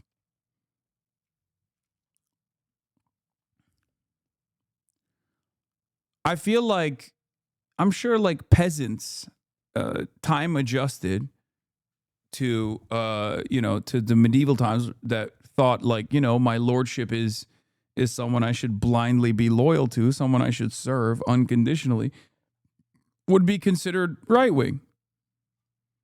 And those who demanded freedom from these uniquely cruel, well, it's not even that unique actually, from this cruel system of power and dominion, someone who fought for that would be considered left-wing. Greenland it belonged to Denmark, which did also have colonies and stuff. So I think it's only comeuppance in a way. I hate to say that. I'm not being too critical, but it's just they deserve it. And what about himself, Trump himself? How do you describe him? You know what, Sheila? I honestly believe he's a product of this sense of Western superiority that they always take the moral high ground. They always gone about the axis of evil, Korea and Iran and so North Korea.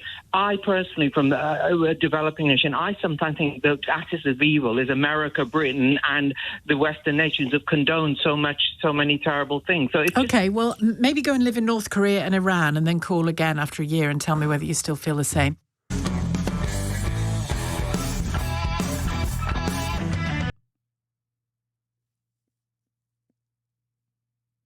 Nah, bro, even medieval peasants have more backbone. Yeah, except you have to remember the medieval peasants that actually revolted weren't the right-wing ones. That's what I'm trying to say. I'm sure there were plenty who would like give the game away or tell the lordship that the peasants were slated for an uprising or something, Also, the system of control, and I tweeted about this last night, but under theocratic monarchies, the theocratic monarchs justified their rulership on the lie of being ordained by God to rule over man. The capitalist oligarch uses the lie of meritocracy under the current design to rule over you. No different than a king. That's how it is. It's the same fucking structure. Like the power sharing is almost identical. You got kings, you got a king's court, you got like lords, right? That lord over the land. And then you have the peasants. The peasants had the commons, were more cucked. I mean, sure, they also had freedom of travel, but they have freedom of movement, a lot better freedom of movement than we do nowadays in terms of like how restrictive travel is through nation state boundaries. But the point is, yeah, borders were a little fuzzy back then. Exactly. The point is, like all of the technological bounty that has come have created more mechanisms of control, much higher mechanisms of control, much more stringent mechanisms of control than the ones that peasants had to deal with as well. But as far as like taking a top-down approach, as far as looking at this from the outside, like if an alien were to come on planet Earth during the medieval ages, they would have seen the exact same thing that they're seeing now. You know what I mean? If an alien were to come down to Earth during the medieval times and saw a system of power, like a system of divvying up power in the hands of kings that were telling everybody that they deserved to be in control because God told them, and that they had their own lords, and most of the power was most of the power remained in the hands of the very few, right? Versus if they came back in 2026 and saw the new process that we had where power, once again, was in the hands of the very few, okay? And instead of being ordained by God, they would actually received this level of awesome power through, meritocracy. They worked hard. They worked smart. They would look at it and go, this is exactly the same thing. I guess there are differences as far as like the way that the peasants saw themselves. They saw themselves as being ruled over, whereas nowadays I think most people, there's probably a higher share of the population that doesn't realize that they're being ruled over. But ultimately it's the same. So Donald Trump still wants Greenland and is threatening our allies in Europe if they don't go along with the plan, apparently because he's super mad he didn't win the Nobel Peace Prize. But this story has been brewing for a while, and a few months ago I traveled to Oslo, Norway, to see how Europeans felt about our president and his quest of not peace. Donald Trump getting the Nobel Prize, yes or no? No. No. No. I think there's no way. When I say Donald Trump Nobel Peace Prize, what is your reaction? No. Crazy. Yeah, crazy. Crazy? A crazy man. I'm putting you down for a no for the Peace Prize. Big no. Big no. Big no. Okay, let me pitch some accomplishments. War on Christmas, no longer happening. You guys know about the War on Christmas? No. Exactly, because he's snuffed it If out. the Nobody's even Democrat- talking about it anymore. I don't think he really deserves much. Okay, let's move. Deleuze's Societies of Control versus Michel Foucault's Societies of Discipline. The capitalism, free market neoliberalism is Protestant in its origins too. The Protestants' big thing was hard work will make you rich and get you into heaven. And the U.S. is the Protestant nation. Yes. And the worst manifestation of Protestantism in the United States of America, which is like the prosperity gospel, where they think like they flip that concept on its head. That's a up down. That's a bottom up approach. Like, oh, if you work hard, you can get to a level of prosperity. Whereas we flipped it on its head, and now we believe, unironically, and many people genuinely believe this, even if they don't fucking say it out loud, that if you are wealthy, that means you actually are a good person. If you are wealthy, you've done good things. You're a moral person. The wealthier you are, the more moral you are. If you're not wealthy, if you're poor, then you are immoral. It's crazy. Poverty is associated with immorality, as though you actually deserve your position in society. You didn't work hard enough. It's fucked up. I appreciate your attempt at trying to give those MAGA parents class consciousness. I was crazy. Bobbert literally was like, no, I'm cucked by my bosses, and that's a good thing. Again, I say, when you told Bob you were rich, he was more open-minded to you. Yeah, I think that did work. If only Bob knew how fucking wealthy I am, he would have gotten mad, actually, probably. Definitely. Originally envisaged as a small group of world leaders overseeing the Board of rebuilding. Peace shit. Oh, God. News. While Hakeem Jeffries announced he's opposing the DHS ICE funding bill tomorrow, his team is not whipping the vote. Several frontliners are expected to vote yes. There's a difference between personal vote decisions and unifying the caucus. So Hakeem Jeffries is not whipping up support for the fucking ICE bill at all. He's not doing his job because he doesn't care.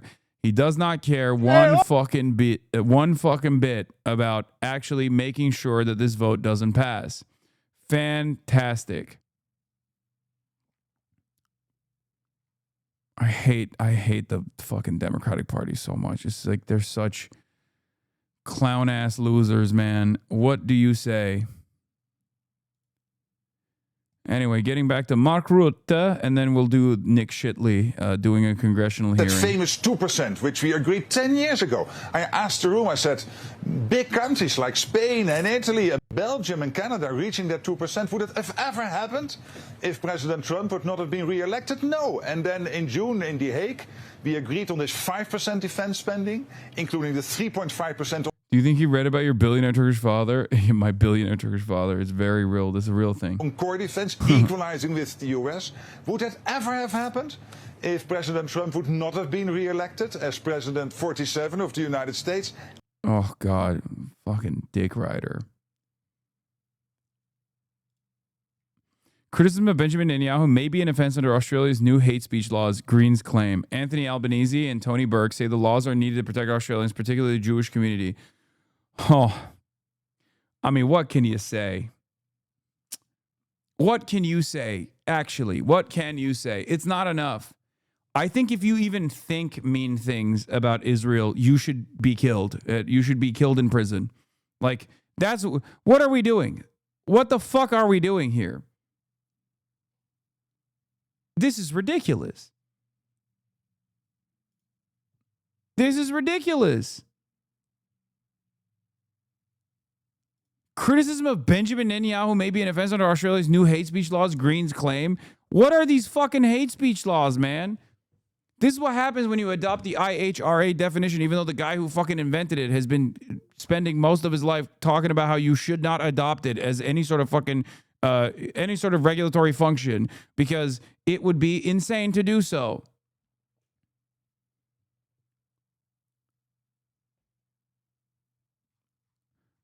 I know that these guys see the pro-Palestinian cause as a bunch of fucking filthy little naysayers who are really disrupting the way that these countries want to operate. But this is very dangerous. The Greens have claimed Labor's newly passed hate speech bill could criminalize reasonable expressions of contempt or ridicule by individuals and groups and see critics of the government of Israel targeted for prosecution. The Greens Justice spokesperson, David Shoebridge, said rushed amendments agreed between Labor and the coalition in the wake of Bondi terror attacks represent an unprecedented expansion of political power to ban organizations who criminalize speech based on vague standards. The Prime Minister, Anthony Albanese, and the Home Affairs Minister, Tony Burke, rejected the claims on Wednesday, insisting that the laws were needed to protect Australians, including members of the Jewish community. Shoebridge said legitimate criticism of Israel or the country's Prime Minister, Benjamin Netanyahu, may be offenses if they cause psychological harm and prompt warnings to the government from intelligence agencies. Wait, so they're not even denying it. They're just saying it's a necessity.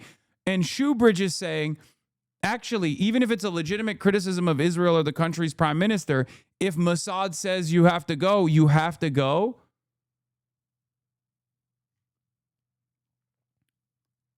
Brother, what is fucking going on? I mean, you are cattle at that point. You are literally cattle. You are not a human being, okay? You are just fucking cattle.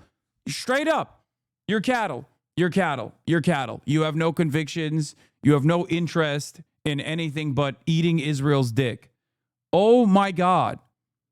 People don't realize the coalition cut a deal with Labor yesterday that didn't narrow the scope of this legislation to groups that are promoting violence or breaching the law, he said. The deal the coalition cut with Labor in the last 24 hours massively expanded it. It roped in 7 different state laws and said conduct that breaches any of those 7 state laws, which includes tests like ridicule and contempt that can lead to the banning of organizations, the criminalization of being an informal member of those organizations, and people going to jail for 5, 10, or 15 years. Constitutional expert Professor Ann Toomey said ambiguity about the laws, including the over the conduct that would be covered, risked having a chilling effect on free speech. Bro, this is crazy. You no longer have free speech in these countries as long as Israel doesn't want you to have free speech. And these guys will give it to you.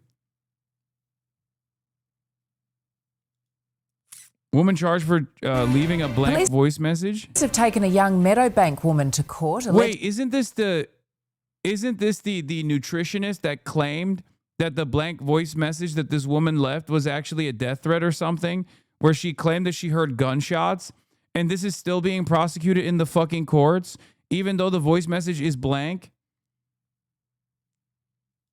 She left an anti-Semitic voice message for a well-known nutritionist just days after the Bondi attack.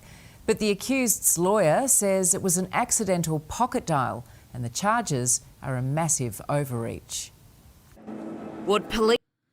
Woman makes contact with nutritionist regarding diet plan. Doesn't hear back from her. Woman calls nutritionist. Accidental pocket dial. Nutritionist doesn't pick up. Call goes to voicemail. Woman doesn't speak. No voices can be heard. Nutritionist claims she heard gunshots in the voicemail. Voicemail makes nutritionist feel unsafe. Woman charged with anti-Semitic hate crime. Nutritionist is Jewish. Yes, this is real. Police allege was an anti-Semitic threat. This guy's a Nazi, by the way. Yeah, I mean, he says the woman is Jewish. Nutritionist is Jewish. It seems like it. Ospil is a Nazi? Yeah, guess what, dude? This is fucking Nazi shit all on its own. What are we talking about? The defence says was anything but. This seems to be a case of charge first and answer questions later. Serena Tanuri charged with harassing Mandy Sacker, a nutritionist of Jewish faith she'd never met but seen I need to hear the voicemail. I need to hear the voicemail, okay? That is fucking madness, dude. Like if she actually called her up and literally called her up and left a voicemail being like, I'm going to kill you, all this stuff, or like anti-Semitic hate crimes in the fucking voicemail, then that's understandable, okay? You are not only making a death threat to someone, but you're making a violent death threat, a racialized death threat to someone. But like, if it's a fucking pocket dial, or if it's even in the range of it being a pocket dial, okay? Like, what's more likely, that this person created this like super convoluted way of making a death threat, or if it was actually the much more likely alternative, which was that it's a fucking pocket dial, and as the phone was shuffling in her fucking pocket, she heard like loud noises, you know what I mean? In the same way that Jonathan Ross's phone made it seem like he was actually getting hit by the car when it clearly wasn't the case, because the phone was, you know, crunching up. The microphone was hitting, making contact with Jonathan Ross's body. How did she get her number to pocket dial a stranger? No, they're saying that it wasn't a stranger. They're saying that she actually fucking talked to TV them. and social media. The alleged offending contained in a voicemail 1 week after the Bondi massacre. All of the circumstances of this case point in one direction. It is an accidental call. Serena's lawyer noting his client, who works at Bunnings, has a severe intellectual and cognitive disability supported by the NDIS. She's not anti-Semitic. She doesn't even understand the conflict. It's alleged Serena sent a text to Mandy, writing, "Hey, how are you? Is this Mandy? I saw somewhere that you helped Katie from Married at First Sight with her nutrition. I was wondering if you could help me as well, Serena." Around 5 hours later, a call from Serena's number went to Mandy's voicemail. No voices were heard on the recording, but Mandy claims she heard sounds she believed were gunshots, causing her immediate fear and nervousness. It could be a bed creaking. It could be someone snoring. You don't need proof of harm to charge the person. Australia's hate free speech bill by Christina Moss, Reclaim the Net, captures the dystopian universe this bill is trying to thrust us all into. The bill calls for one to be imprisoned for causing theoretical discomfort in a theoretical person, writes Christina Moss. It removes proof of harm, rewrites fear as the legal standard, and shifts the burden of innocence to the accused. No proof of harm necessary. Worse than McCarthyism. I need to fucking hear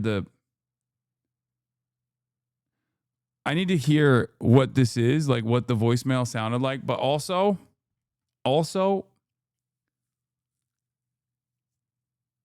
what the fuck? What the fuck? If someone leaves a voice message to you, if someone leaves a voicemail to you, okay, and you hear gunshots, if you think you heard gunshots, your first inclination shouldn't be, oh, this is actually a death threat against me. This is actually someone who might have gotten shot while they were calling me. Am I wild for this? I don't understand this. This is insane. 6-year-old who has also been hit with an AVO pleaded not guilty today. Wait, how old was the person? The 26-year-old who has also been hit with an AVO pleaded not guilty today. The case is listed for next month, when a decision will be made on whether the charge is dropped or if the matter goes to a hearing. You were very shocked to hear you. You don't prioritize the victim card?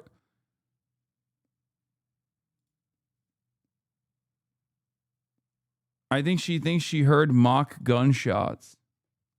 Yeah, especially like with my mental health. Just wish people could understand. Hayley Fran.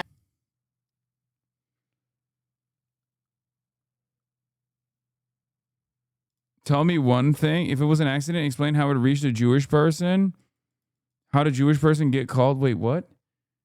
She's a famous nutritionist, chatter. What are you talking about?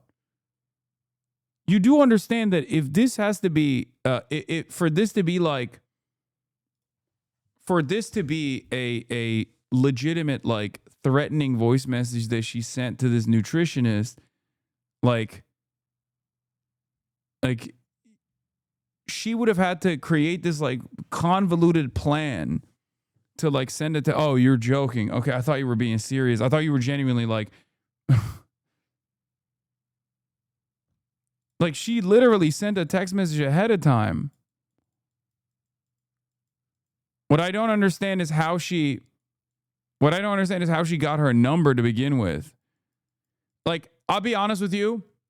At most, if this was actually like, you know, gunshots or something like that, or if it was like actually supposed to be seen as harm, because it's like, here, I'm a fucking person that is, you know, that has notoriety. I have a lot of fucking I receive a lot of death threats. I can totally see this being, wait, what the fuck? Hold on.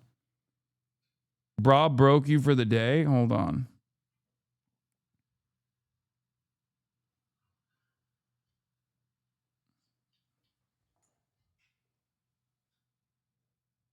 Doors open. Okay. So, closed presence. Thank you for the 20 gifted subs. She's a famous nutritionist with her phone public, I'm pretty sure. Yeah, I'm saying like in the, I'm saying that what I would consider to be like maybe potentially an anti-Semitic incident is if like, like how there are people on the internet, like in Discord servers and shit like that, like stalkers and stuff that might have gotten annoyed with this person. And then they like took advantage of someone with cognitive impairment to make them send text messages to be like somewhat of a nuisance or like make that person fear make that person fear for their lives. And then like, and then potentially, but like, that's so many fucking steps. Do you see what I mean? Like it just seems utterly ridiculous for it to be this much of a convoluted, complicated plan rather than the much easier truth, which would be that this person of notoriety got a phone call from an unknown number, or rather a message from an unknown number, and fucking panicked, and then made it everybody else's problem. You know?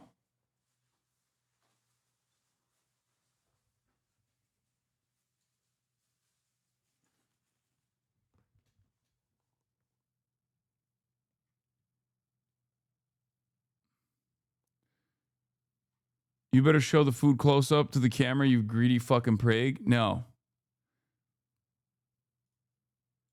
Of Gaza. Donald Trump's Board of Peace has since become a more sprawling concept, with invitations sent to dozens of nations. The preamble of its charter also hints at the organization's role as mediator in conflicts around the world. Do you want your Board of Peace to replace the UN? Well, it might. I mean, the UN just hasn't been very helpful. I'm a big fan of the UN potential, but it has never lived up to its potential. Trump will be chairman. He alone decides who is allowed to join and can only be replaced in case of voluntary resignation or as a result of incapacity. He will lead an executive board of 7 members, including Secretary of State Marco Rubio, Trump's special negotiator Steve Witkoff, his son-in-law Jared Kushner, and former UK Prime Minister Tony Blair. A Gaza executive board will operate under the body. At the bottom of the hierarchy lies the only Palestinian component, the National Committee for the Administration of Gaza, tasked with managing day-to-day operations. Countries joining so far include Trump allies Hungary's Viktor Orban and Argentina's Javier Milei, as well as the UAE, Turkey, Egypt and Canada, though with the latter saying they will not pay the $1 billion price tag to become a permanent member. Netanyahu also agreed, despite earlier criticising Turkey and Qatar's inclusion in the Gaza Board Committee. Turkish soldiers and Qatari soldiers will not be in the Strip. We have a certain disagreement with our friends in the United States regarding the composition of the advisory council that will accompany the processes in Gaza. Other countries, including France, Norway and Sweden, have ruled out joining over concerns the board would seek to replace the United Nations. China confirmed it has been invited, but said it would defend the international system with the UN at its core. Ukraine's Volodymyr Zelensky, meanwhile, said it would be very hard to be a member of a council alongside Russia. Britain echoed that statement, saying it was concerned that Vladimir Putin had been invited. That's your concern? Thank you, Mr. Ranking Member. I just want us to speak plainly and lay the facts out what's really happening in this committee. We are 1 week out.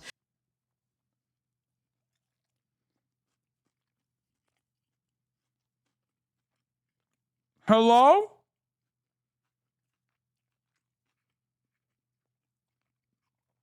Brother, that's your concern? Your major concern should be Israel is a part of it. The offending party.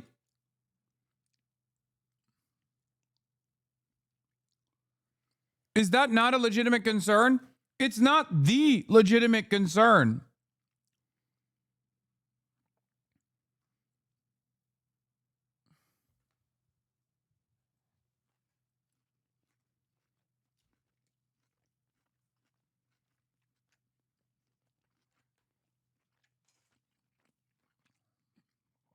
No Palestinian gets to have a say, but America gets to have a say and Israel gets to have a say.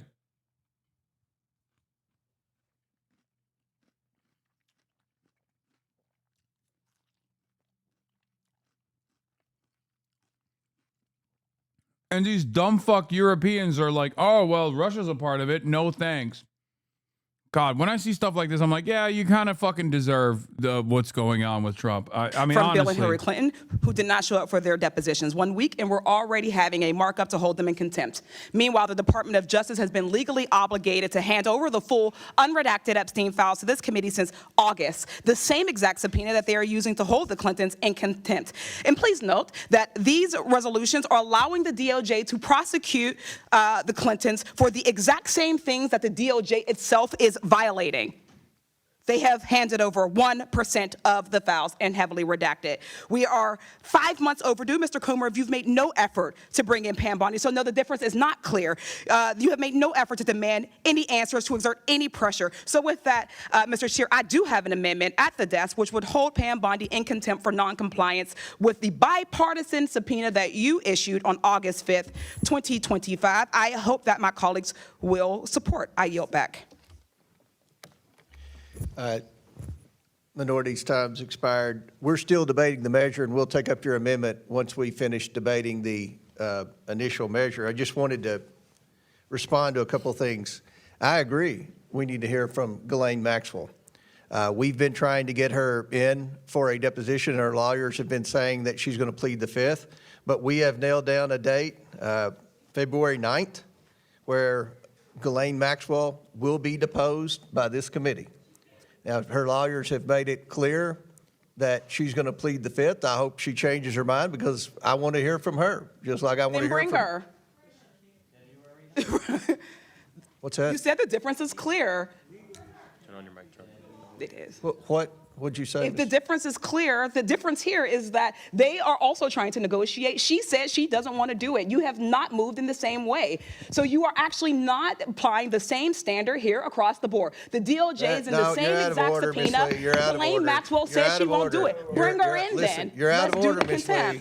You're out of order. So we were going to depose Ghislaine Maxwell, February 9th. Where are the contempt charges, Mr. Chairman? You're out of order too, Mr. Garcia. And we will proceed with that deposition. Ms. Lee said the Clintons just missed their deadline by a week. We have been negotiating with the Clinton attorneys for 5 months. Mr. Chairman, 5 months. Whose time are we speaking on right now? This is my time.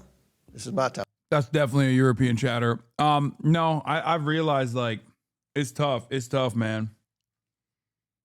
It's tough. I think straight up, I think genuinely Europe is not going to move in any way towards sovereignty. I think like the European mind is so fucking servile.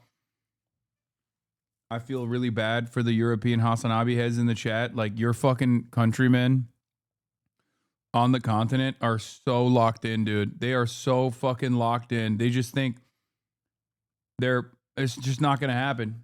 They're such rapacious bootlickers.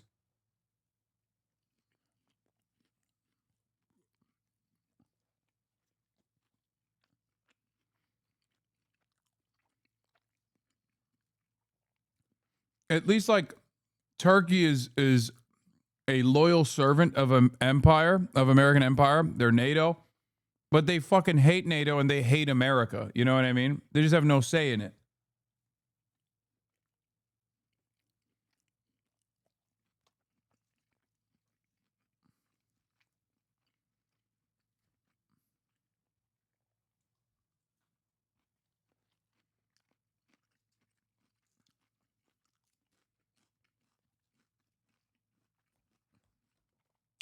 Eurolibs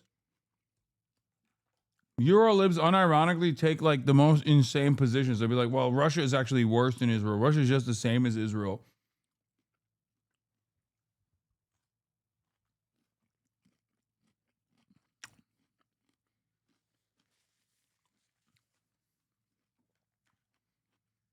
Like, this is akin to Holocaust denial at this point. But then again, when you think about it, they do that already. It's the same principle behind, well, the USSR was just as bad as the Nazis, if not worse than the Nazis, right?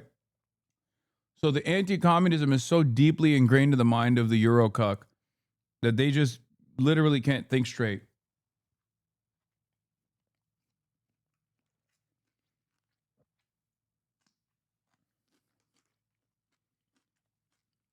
I recognize myself, so I have 5 minutes. You already had your 5 minutes. Well, I'm about finished anyway. I haven't used 5 minutes. I've used about 1 minute. But you used your full 5 minutes, sir. No, I haven't used the 5 minutes, Mr. Garcia. Democrats in Minnesota are facing a growing federal scrutiny as the Justice Department investigates whether they conspired to impede ICE operations. ABC News learning Governor Tim Walz, Attorney General Keith Ellison, the mayors of Minneapolis and St. Paul, and 2 counties' attorneys have been served with subpoenas by the DOJ. All Democrats who have publicly spoken out against the Trump administration's crackdown on undocumented immigrants. Border Patrol official Gregory Bovino defending the conduct of agents, saying the, quote, tactics are born of necessity. They're targeted and they're focused on You can be anti-Putin. I'm anti-Putin. You can be anti-Putin without saying insane shit. Okay? That's the argument I'm making.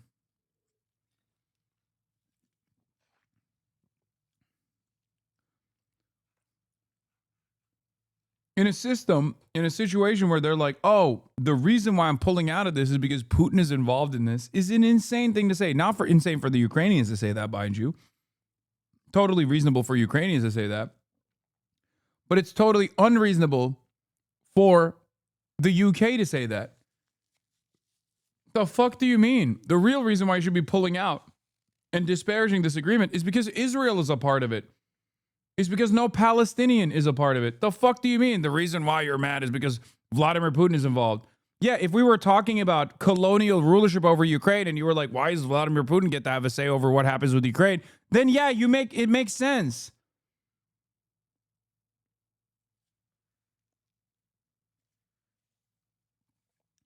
I can't believe that this is the argument that is being presented by European liberals, is like this colonial rulership arrangement that we're creating with Israel and zero Palestinians is bad because fucking Vladimir Putin is involved. Like, okay, you don't have your priorities straight.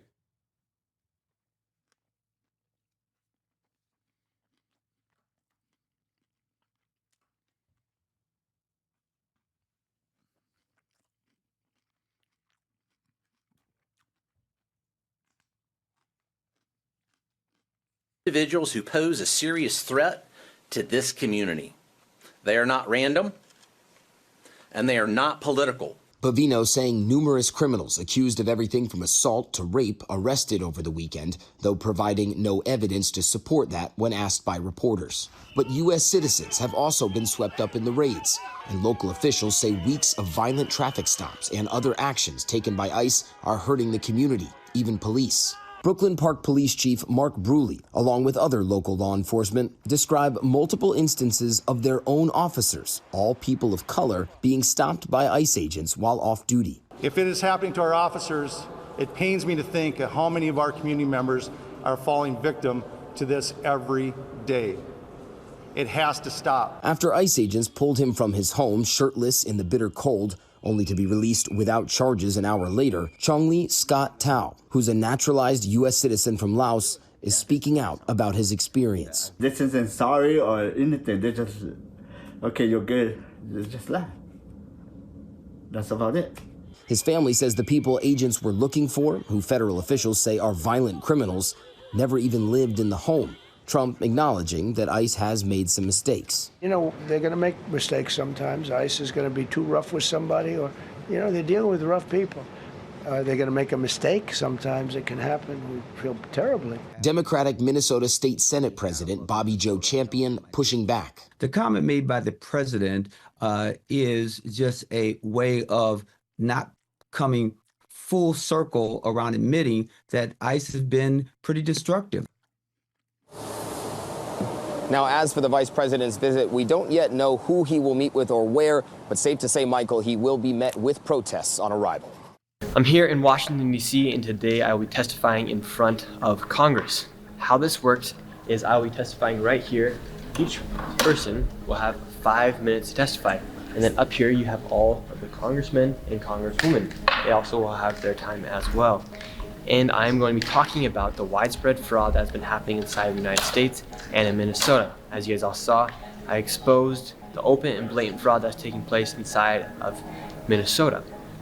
And so therefore I'm here to testify about that. And what will happen is each one of these congressmen will have then 5 minutes to go and ask me questions. And there'll be a clock on one of these screens, and for 5 minutes I have to answer all questions that are directed to me. It's almost like a shot clock in a basketball game where you have to go until the timer runs out. And really quick, the quality leering hoodies are live on the website, Surely Defense. You can go ahead and get it in the link in the description or in the pinned comment down below. And now let's testify in front of Congress. Mr. Shirley, you're recognized for your opening statement.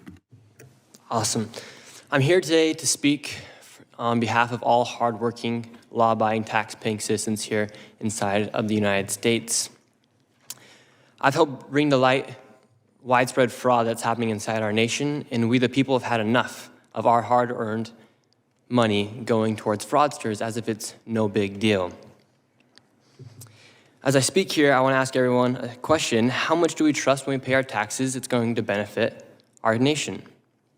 People erupted during the Boston Tea Party over just a few percentages as they believe they were being taxed without representation. Nowadays, we have the representation, but do we trust our representatives?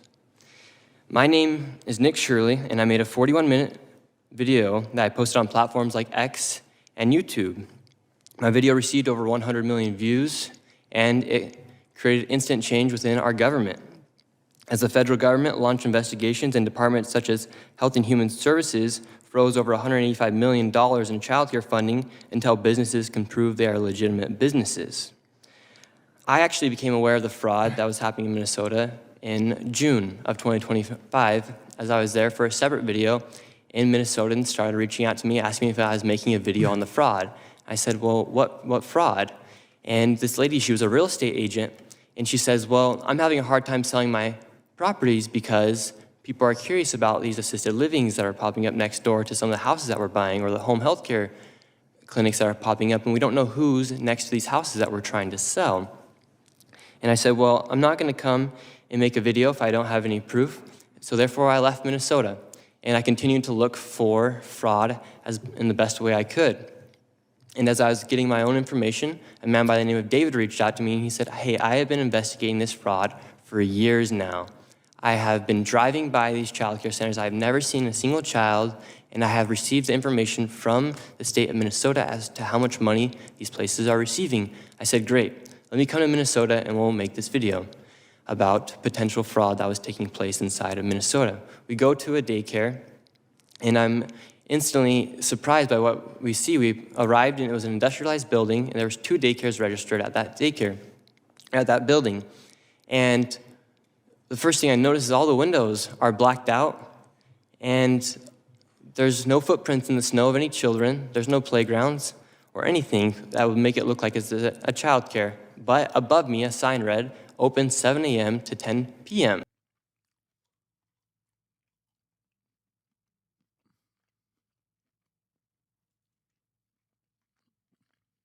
We go to a... I can't deal with it.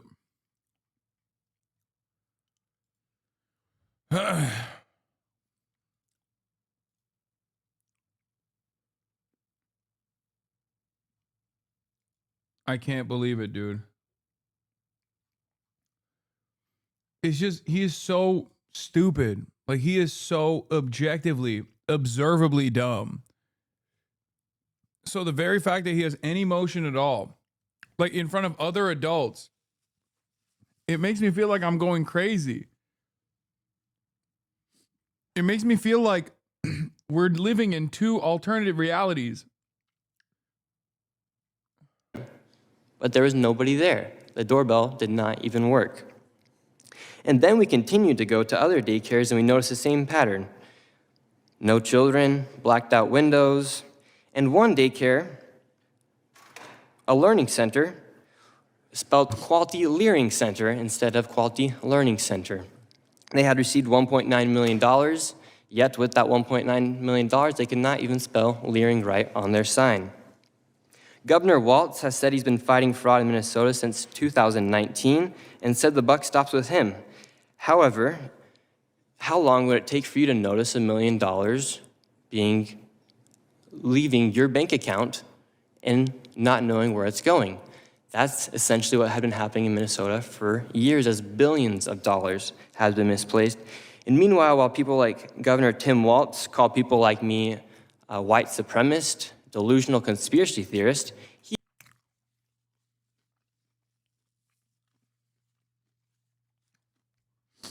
it is objectively white supremacy that makes people think that this guy is actually brilliant, intelligent in any way, shape, or form.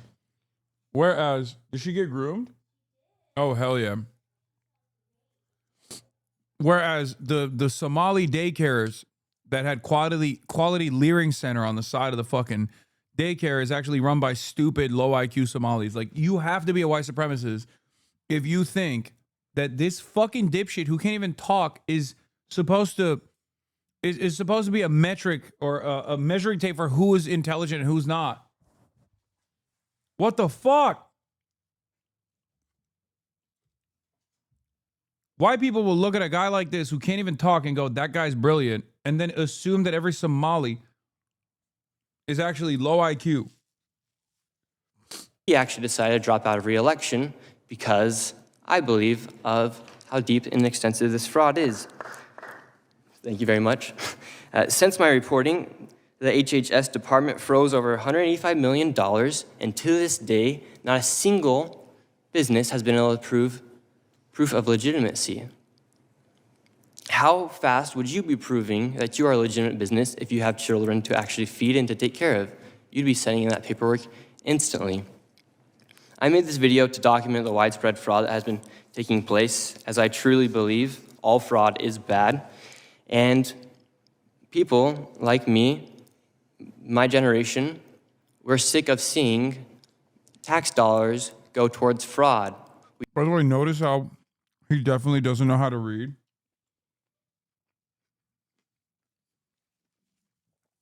Y'all thought I was exaggerating. He's just like, the paper's in front of him. He's not even reading.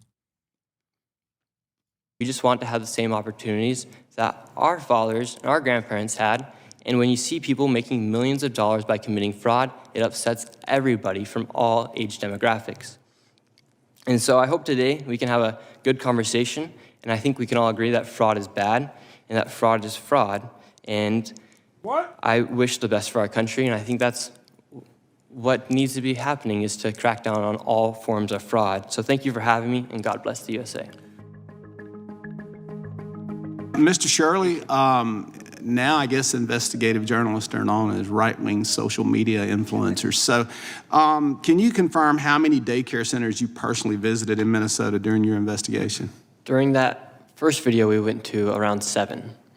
How did you select those facilities? I know you said earlier footprints in the snow, but how is it that you identified those facilities to go to initially? So the man David in the video, he had the daycares with the CCAP funding, and we just simply drove around Minnesota and around Minneapolis area. Took a lot of courage to do that, I would imagine. Probably more so now than what it was when you initially did it. 100 million views, you said. Yes, over 100. Bro, half of these people are lawyers, man. You went to college. Like, you know you're talking to a person who doesn't have a fully functioning brain.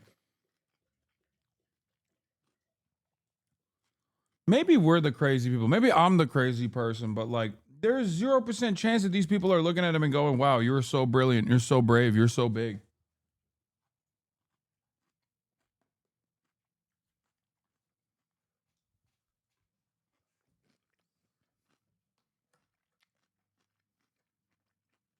Like, do people not see what I see?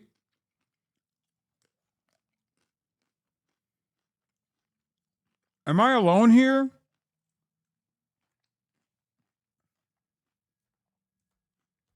I wouldn't trust this guy to drive me around.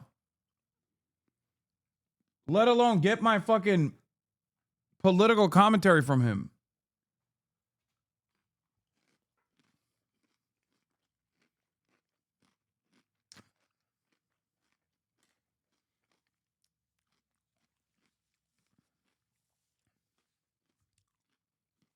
He is incredibly dumb. 40 million views on X alone. So what was Mr. David's background? How did you connect with him, and how did he call you, or did you reach out? He simply is just a man in Minnesota who has a passion for his city, and he's been seeing fraud taking place for years. And out of all the thousands of messages I get on Instagram and other platforms, I just happened to read his, and he provided me the information, so I gave him a phone call. And then from there, just went to those different facilities. What was probably the most interesting thing as you were doing this? I think I saw the video. We watched it, and it looked like there was a number of facilities like in the same building. Yes. So in one building, there was... You mean a medical plaza? Really? Really? Congressman, a medical plaza? This is what's so shocking to you. Come on, man. You know this is bullshit. Fuck.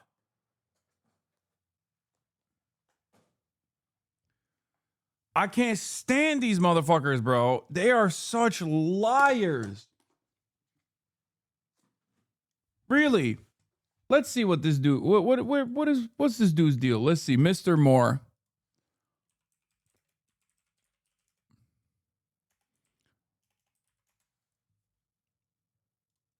Okay.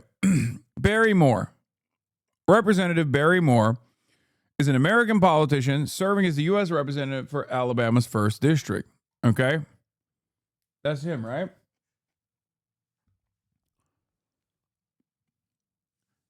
Now, you might go, well, he's from Alabama. That makes sense. He's that stupid. But, like, he's a fucking representative. So, let's look at his background.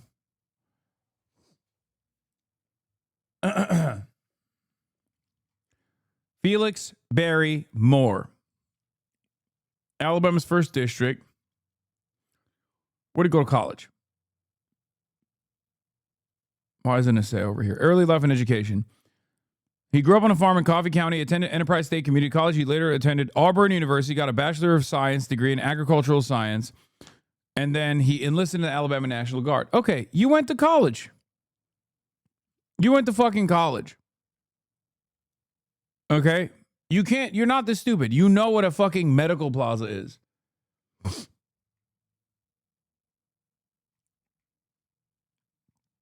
What are we doing?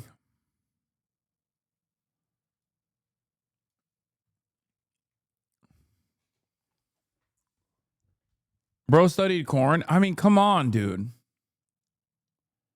This man has been arrested for lying. Wait, what?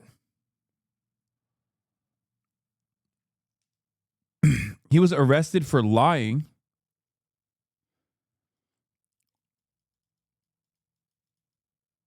He posted about the killing of Ashley Babbitt, saying that a black officer shooting a white female veteran doesn't fit the narrative.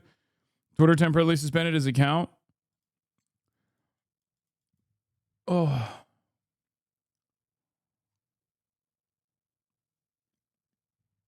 He committed perjury? When?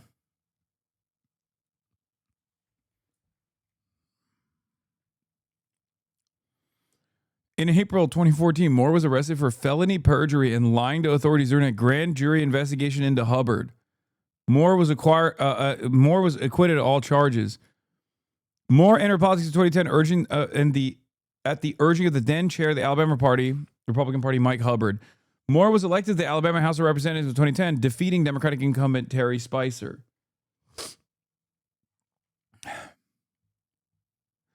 I mean, I'll be honest. I was going to fucking dunk on him and be like, you know better, but I'm taking it back.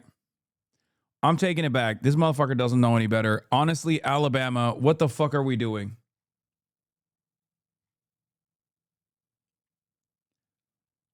Yeah, Alabama has not unlocked medical plazas in the tech tree. Actually, he probably He probably doesn't know what a doctor is. He still thinks it's like witchcraft. Oh. And it looked like it was a number of facilities like in the same building. Yes. So in one building, there was, I believe, 3 daycares, and there was no children. And they were all receiving CCAP funding for separate daycares. There's one daycare we went to that one day it was closed by the government, and then that same day it was reopened underneath another name. And they both received CCAP funding. So how many daycares are there in Minneapolis we think are fraudulent right now? Mr. Shirley, any idea?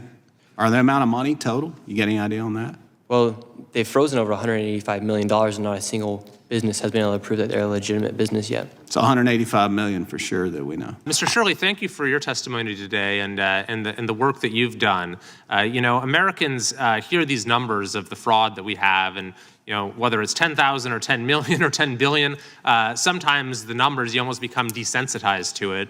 And so How is this moron made it to Congress and still his only line is, why didn't they show me the children?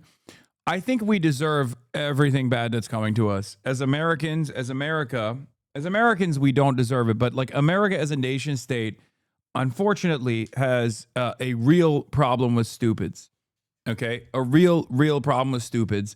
And when I see congressional hearings take place like this, when I see Yale Law School graduates like Mr. Kiley fucking talking about how brilliant this investigative reporting was, when I think about J.D. Vance saying this guy deserves a Pulitzer for a video that was very clearly made by perhaps one of the dumbest people I've ever actually laid eyes on, I think to myself, well, we are voting these guys in, so we must deserve all of the fucking death and destruction that befalls us. What comes next, we kind of deserve, right?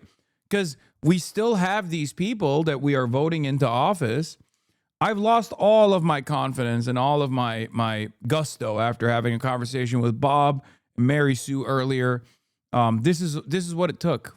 This is what it took. When I see scumbag right-wing fucking politicians, okay, when I see scum fucking right-wing politicians play this weird song and dance as though there is anything of worth here, as though there is anything notable to discern from this absolute moron's commentary that was, and I kid you not, it literally was, show me the children, screaming, show me the children outside of fucking childcare facilities, and then being shocked by the existence of a medical plaza. When I see stuff like that, and I see all these adults continue playing this song and dance, I think to myself, I must be living in a different planet. I am not long for the world. the way that your video was able to show people the fraud sort of in real life actually happening, I think opened a lot of eyes and has helped to catalyze a level of scrutiny that we really should have had before. So you mentioned in your testimony that you think that what you discovered in Minnesota, that I can't deal with this. I cannot deal with this. I mean, these aren't even questions at Glaze session. He only posted like the positive ones. Independent investigation. They want a court to intervene and enjoin and prevent them from having to respond. Yeah, all it took was reminder that Shirley's dog shit propaganda was that all the admin needed to do this to Minneapolis. Yeah.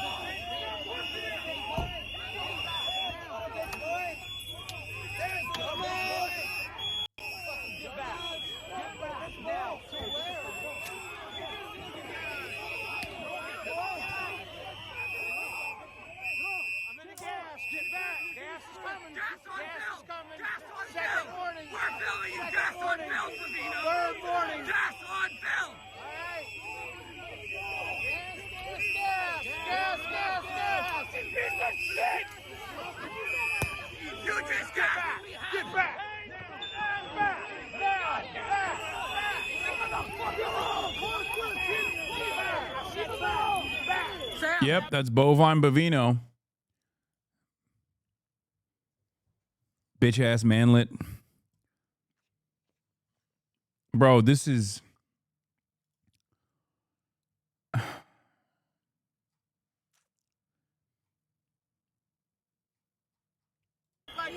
I have it. They're fucking Nazis, man. What can you say?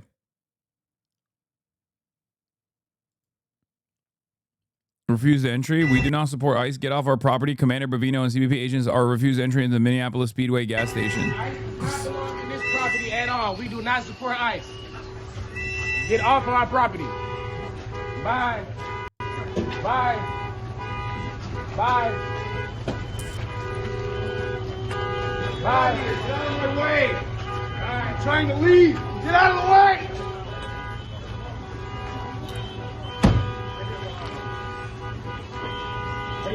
Hasan, I have military background. That's fucking nerve gas, bro. Wait, what? I don't know what chemical that they're deploying.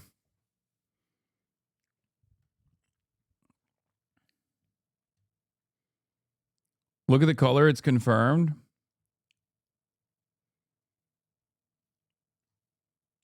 I mean, green is not tear gas.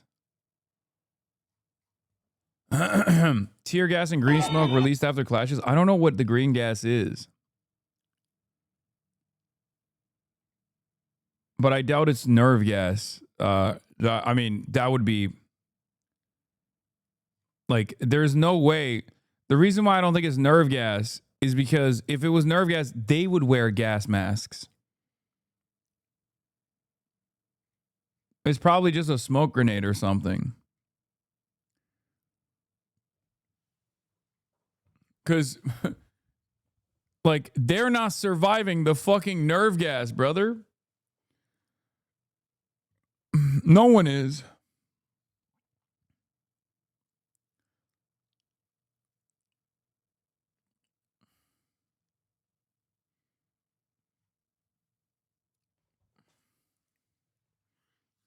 I mean, make no mistake, is probably not good for you. Is a thing that you inhale. I mean, it's. I'm sure it's chock full of chemicals that are going to fuck you up. It's adamsite, diphenyl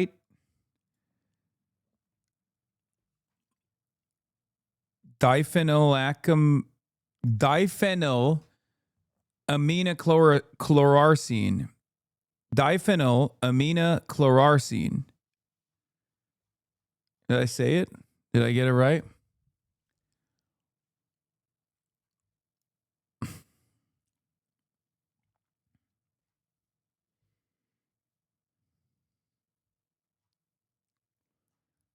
You Shirley'd that one? Shirley's brain would explode if you gave him this word to read.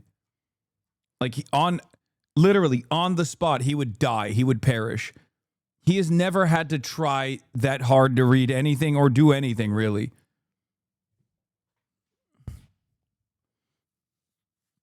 Actually, we should try to get him to read that. Well, he can't read, so. Yeah. Hey, we'll move on. Hey, he's trying to get out of here. You guys, hey, watch out behind you. Get the fuck out of my way! Get out of my city! You're welcome. I can't tell what this is. Where are the fucking military boys in the chat? What is this?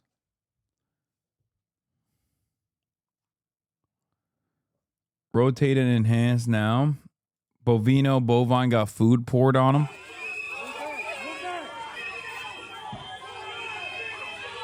Just in, leftist riders are throwing food at Commander Bovino as he visits a gas station in Minnesota.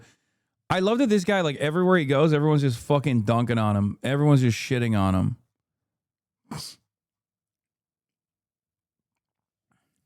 Military guy here, it's a smoke grenade. It's a fucking smoke grenade. It affects nerves in long-term prolonged exposure, and it's carcinogenic. Yeah, that makes sense. That's what I suspected. Maybe they're just worried about his diet. He's a growing boy after all. True. That's why they're feeding him.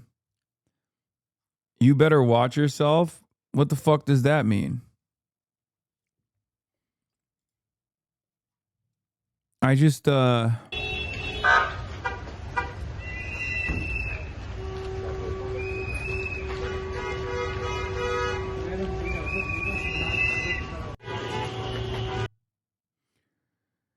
Oh, isn't this wonderful, dude? Doesn't this feel so safe? Don't you feel safe? Don't you feel super safe about this? This is American prosperity, baby.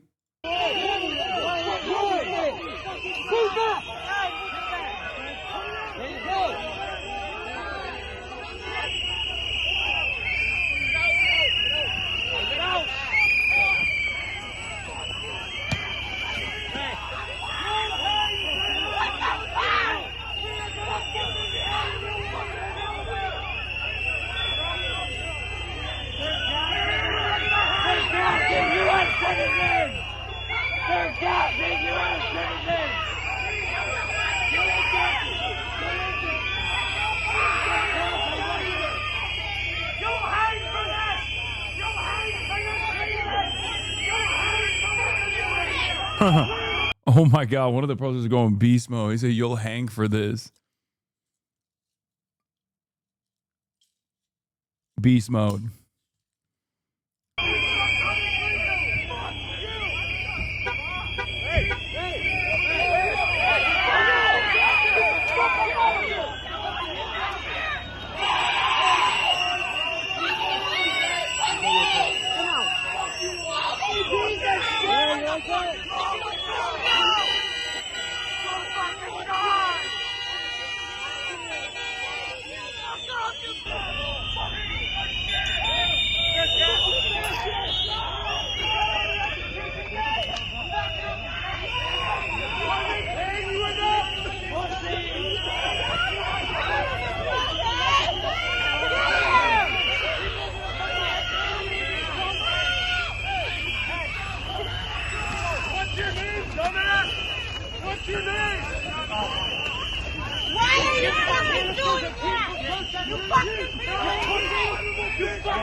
I mean, where do we go from here? You know, what's the purpose of this?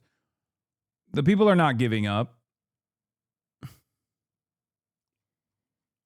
The people are not going to back down. They're not going to back away. Like, where do we go from here?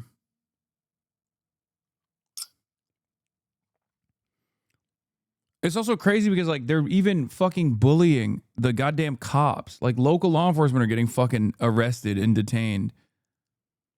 And they're still doing it. They're still pushing for it. What is the CIA not even trying no more, dog? The only reason people should be upset with ICE is because they're not doing enough. They need to deport more people. They would have to deport like thousands of people every week in order to make a dent in the issues that we have right now. But that's not going to happen. So the only reason people should be upset. You can't be upset with her and be a patriot. With ICE.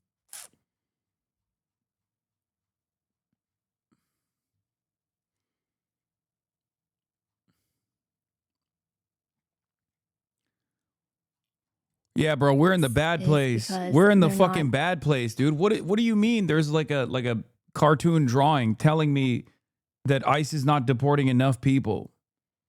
Like, what the fuck is happening?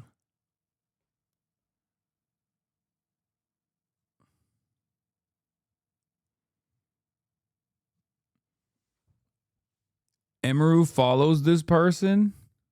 People should.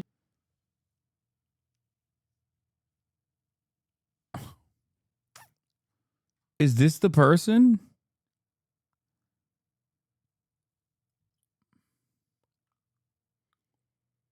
It's just content someone attracted your attention. Who cares?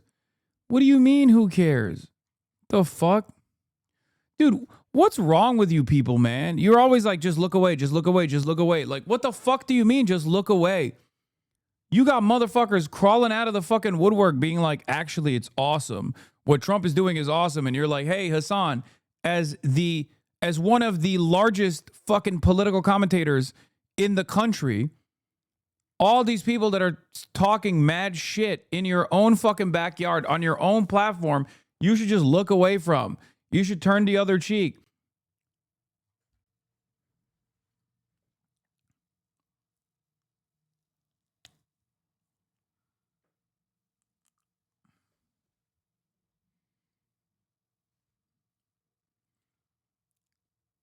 ICE allegedly wants to go to Philly next.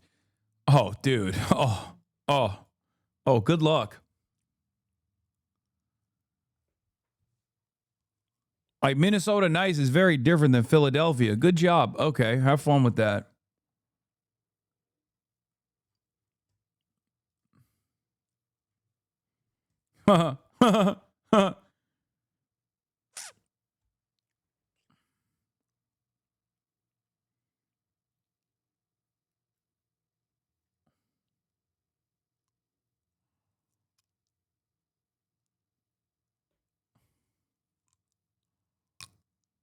I know teachers who are saying that ICE is just doing their jobs. Yeah, so were the fucking Gestapo. The fuck?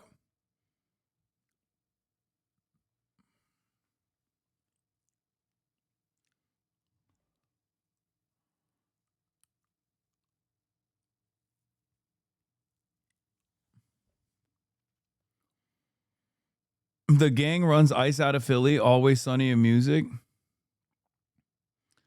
I mean, I don't know. Senator Gallego responds to the shocking news that ICE secretly authorizes agents to break into homes without a real warrant.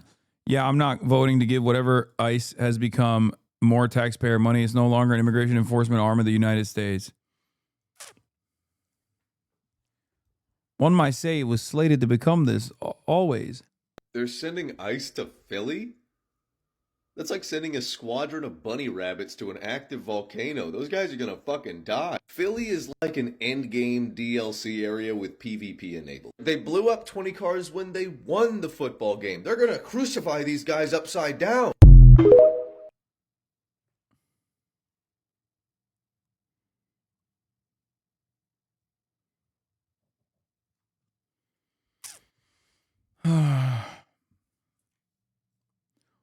For non-Americans, what's wrong with Philly aggro? I mean, Philadelphia just has a very interesting history of being somewhat chaotic, let's just say.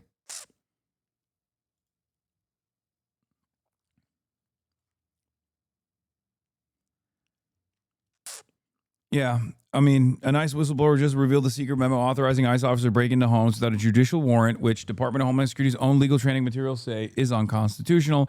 ICE then hid the memo from the public, passing it along by word of mouth. ICE secretly told its officers that anytime someone has been ordered removed, ICE can break down their door. It has been accepted for generations, and we saw that. We saw that in Minneapolis. If you remember, I was saying, like, this is illegal. This is like a total violation of the Constitution. No court would allow this to happen. I mean, dude, if you don't fucking put every single person that has allowed this to happen in prison, I just don't know what to do. There's no more need to vote. Okay? There's never a need to vote ever again. It's over at that point.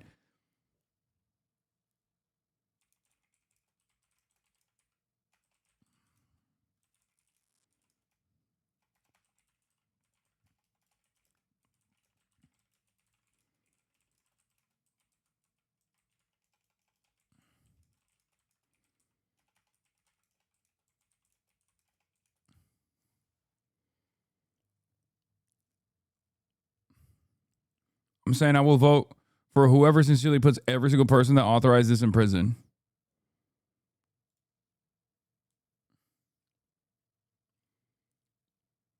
Hey, Hasan, I was thinking about how people in nations were supporting Hitler and like thinking there's no way all those people see what's happening and still support it. Yeah, I mean, we already saw that, chatter. We saw a version of that. Gaza was the testing ground. Okay, Gaza was the testing ground. We already fucking saw that. People literally looked at a Holocaust unfolding in front of their eyes with their own tax dollars and were like, it's fine.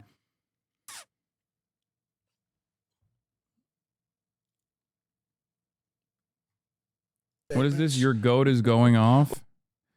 Ugh. Look how the media is covering this. Trump backs down on taking Greenland. So when he was going to invade, he's a bully. Wait, what do you mean? By and force? When he doesn't invade, he's weak. Even after he got a handshake deal, the media spins it like he's retreating. Well, I guess he's retreating with Greenland in his pocket. Are American reporters upset that we're about to acquire the world's biggest island? Or are they upset that they were wrong and Trump's getting results? Either way, America's expanding. And when there's an American boom, we boom together.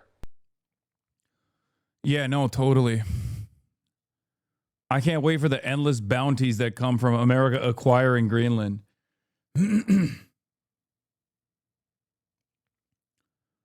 What is this? You're mentioned by the local news guy because Kat didn't attend the coveted forum about Venezuela. Kat also missed his live stream candidate forum on Venezuela last night after being slated to attend.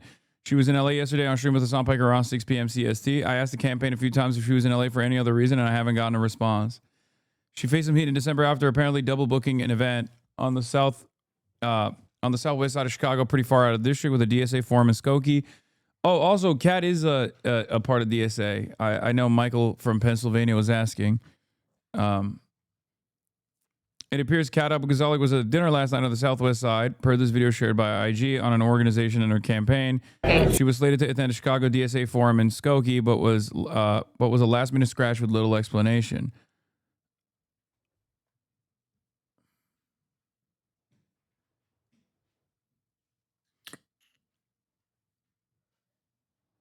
I emailed my landlord to remind them the rent prices have gone down. They rose it instead.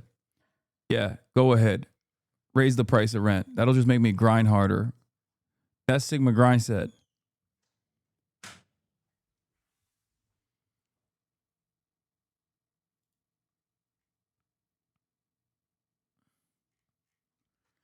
Kat Abou-Ghazaleh has responded to this evening with a statement after missing a candidate forum hosted by Indivisible Edgewater, citing narcolepsy and her sleeping through the event. Here's a statement from her sent to attendees.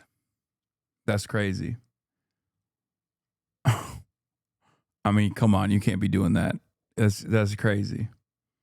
Narcolepsy or not, you gotta like keep the door open or something so you can have a staffer wake your ass up if that's the case. That is pretty wild.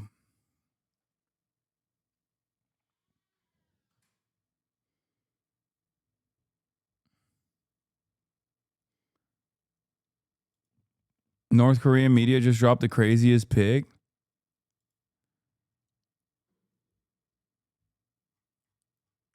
My goat. Noticeably less excited here. Oh my God. Oh my God. That's amazing.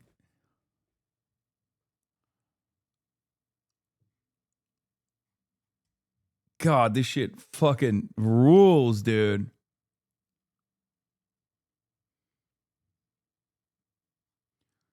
This shit fucking rules. Oh my God. Freaky Unc. Freaky Ad Nephew. How old is Kim Jong-un now? Photographer Mustafa Bassam photographed this boy walking home alone with a snack being randomly approached by DHS after he was unable to produce documentation proving his citizenship. Agents informed him that he was under arrest. He said, "Can I just go home?" Answer, no.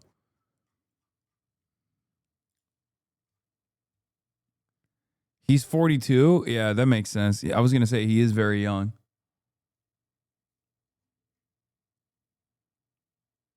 He's your age, bro, and has way more emotion. Dog, you cannot fucking compare me to the Imperator of Jusha, okay? Are you fucking serious?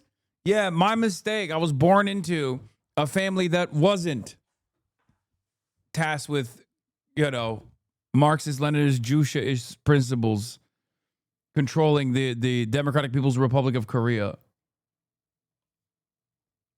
Can you jester, Max? It's the new meta. Yeah, I saw this earlier. I love this. Clavicular realized that jester maxing at the club is peak fun. Clavicular just cracked the code. Jester maxing at the club is officially the new meta. Forget the mysterious guy in the corner trope or the stiff arm drink hold. We are entering the era of high energy, zero ego, chaotic fun. If you aren't the reason the floor is laughing, are you even living?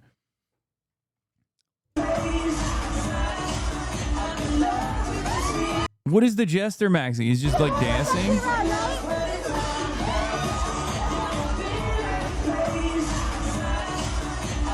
Can you answer what the question? What is jester maxing? Bitch, you think I know? Why would I know? Why you support far left behavior on the hoofies? Are you nuts? Why you support far left behavior on the hoofies? Who are the hoofies? Why? Are you nuts?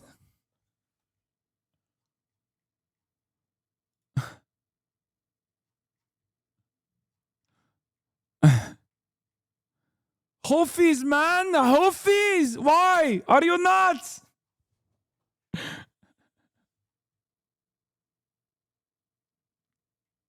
Stupid. Stupid lol. How do you decide which accent for which chatter? I don't know. I just felt like this would be good. All right, let's see what these logs look like. Look at Qatar airport. The Royal Air Force is there. Where is this happening? Look at White House Post. Is funny as fuck on X.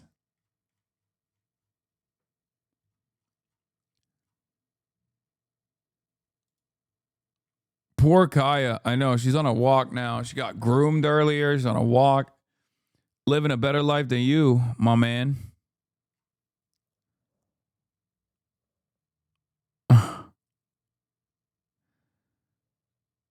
He compared woman with sheeps. I feel attacked as a German. Never mind. The accent was wrong. Why you support far left behavior und Hufis? Are you nuts, yeah?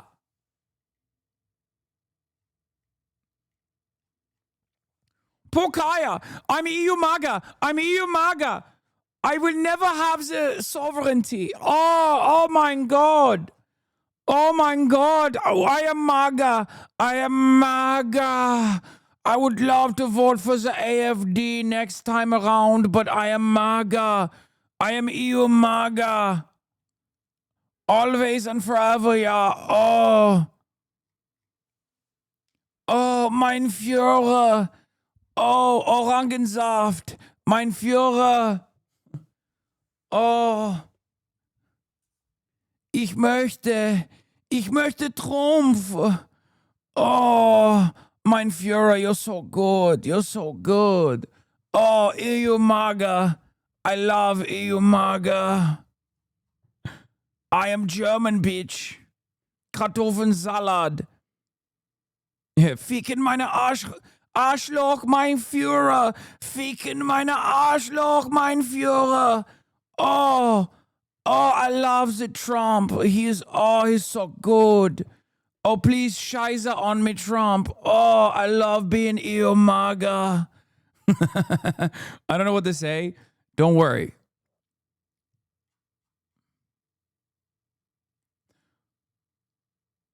Germans don't want to get out kinked by the Dutch? Yeah. This chatter saw Mark Rutte and got mad. Midem bulandı lan, bırak artık. Yok abi, bırakmıyorum. Call ICE for Hasan. That's what he said. Yes. As someone from Deutschland calling in, I want you to use your Gestapo on the Amerikanisch Hasan Piker. Oh, please, use the ICE. Use your Gestapo on him. I love watching American politicians. Oh, it's so good. How can I be mad about a joke like you? Wait, what? Oh, I'm not mad. I'm not mad at all. I love the Amerikanisch culture. Oh, please, please, ficke meine Arschloch, Donald Trump, mein Führer. Oh, ich möchte dich, mein Führer. Oh, very good.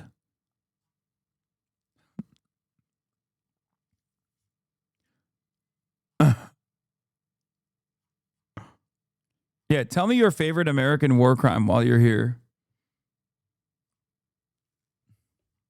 Take your meds, bro. I can't. We are not living in this socialist country like Deutschland. I can't take meine medication. You know the German guy is wearing leather pants? Come on, type something with your Wiener Schnitzel licking fingers.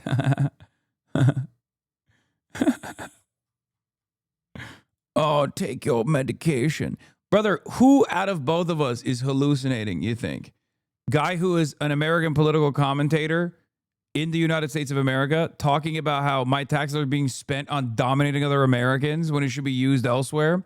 Or the guy who is up at 3 a.m. in fucking Germany trying to rage bait me while also LARPing as an American MAGA supporter? Who do you think lives a more shameful existence between you and myself? Doing this so close to Donald Trump basically putting his cock all over fucking the European Union, all over NATO nations, makes it even funnier. We have no respect for you because, unfortunately, chatter, you have no respect for yourself. Have some decency and demand sovereignty and fight back, please. Instead of LARPing as though you're an American right-wing MAGA hog, please focus on making Germany great, okay? It's crazy. Let him get back on Counter-Strike. Oh, it's so good. I'm gooning over here, yeah. Oh, I was not allowed in the Berghain. I was not allowed in the Berghain, so I'm out here. Yeah. I'm out here in my least favorite Amerikanisch political commentators chat. Yeah, very nice. They're good. Oh, he's such a loser because he's paying attention to the biggest loser like me. Oh, please vote for the AFD. Please. Please vote for the AFD.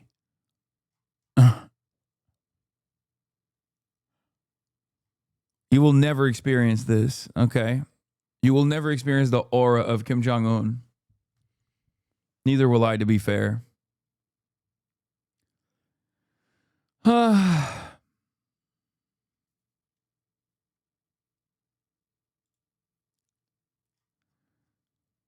Yeah, I already covered it, chatter. I said I will vote for anyone who says they're going to arrest every single person that has played a role in this. Hasan, I'm so sorry for the crazy German. The AFD supporters are acting like MAGA nowadays is scary. Greetings from Hamburg, Germany. I just don't get it. I don't understand. I genuinely don't understand how you get so fucking cucked. Where you're like, it's not enough. It's not enough that I'm fucking up my country. I want to fuck up someone else's country. Especially when the country and the movement that you're writing for is slated to fuck up your country as well. Like what? You have no respect for yourself. You have no respect for your fellow man. You have no dignity. You have no investment in national sovereignty. You have nothing. You have nothing. You're just like a fucking fascism tourist. Oh, forever there is fascism. I will be there. Yeah, it's so good.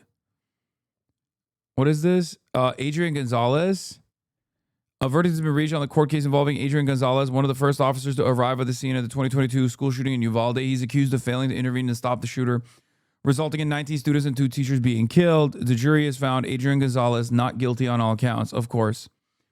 Of course. We're the most cucked country on the planet. But the pathetic downfall of Nick Fuentes, dark woke warrior, brigadier general,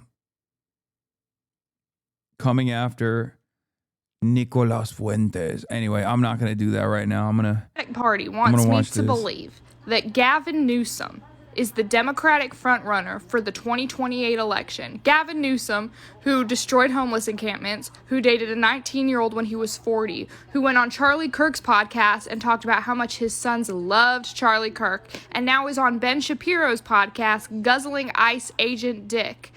For the record, just know Gavin Newsom chose not to go on my stream, this broadcast, even though it is still, to this day, the largest left-wing live stream, okay?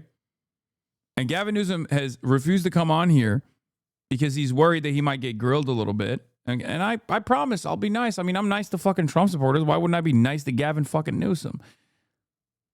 He refuses to come on this broadcast, but he's gone on Ben Shapiro's bitch-ass podcast. They got like, what, 2,000 fucking views? It's crazy. Democratic Party wants me to believe that this is our front runner. They're going to have to knock me out and drug me to put me in a polling booth. They're going to have to roofie me, shove me in a polling booth, and put a gun to my head. Are you serious? Where's that one chatter who's going to be like, wow, I guess you deserve to lose again? Now is not the time, guys. Now is not the time to criticize the hypothetical frontrunner that isn't even running for office because there's no election yet. But now is not the time. It's never the time then. There is never a time to actually say Gavin Newsom sucks for president. Like, there's not a time for it. He did go on Atrioc's pod. Yes, because Atrioc, look, I like Atrioc. I like the Lemon Party bros, but they're not going to be as contentious with Gavin Newsom as someone like myself, even though they were probably like, they were maybe a little contentious. Connor was the one who was actually holding his feet to the fire. Lemon Party Bros with the podcast. Lemon Time? Is it not Lemon Party? What's the podcast called?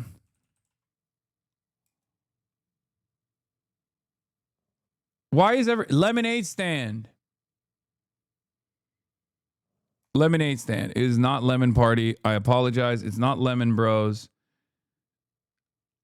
You have to wait till he becomes president to criticize him? Yeah. And you have to let that happen too.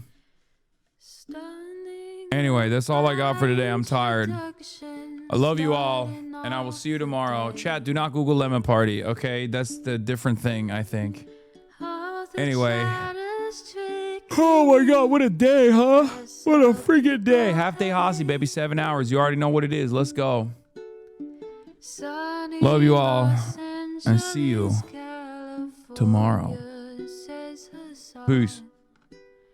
The starlock to the starlock to the topic just begun. There he is again, Hasan is streaming. Hasan is streaming. There he is again, Hasan is streaming. Hasan is streaming. Reviewing the P.O. box, Uncle Uger's face. Sudden discord at your prop. Great names take embrace. Tiny Bernie Sanders, LGBTQ Air Force. The whole left at your fingertips, Ane at your door. H3 crowded debate, the Young Turks online show.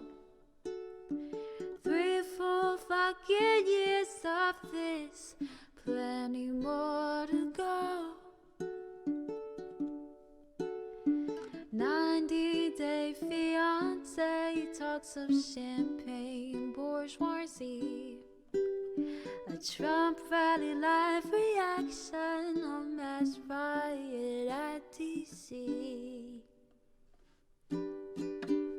There he is again, Hasan is streaming. Hasan is streaming. There he is again, Hasan is streaming. Hasan is streaming. Reading a live stream, fair comments, Austin show chat advice, and all the ways the right-wing pipeline can suck you in online. JCS react, Lord frame gets broken, cover blown. A full-blown mass pandemic, monster streaming at your home. Total radicalization coming out to find. The system you were taught to trust in was broken the whole time. All these daily streams, whether big or whether small, have helped me and so many find the meaning through it all. There he is again, Hasan is streaming. Hasan is streaming. There he is again, Hasan is streaming. Hasan is streaming.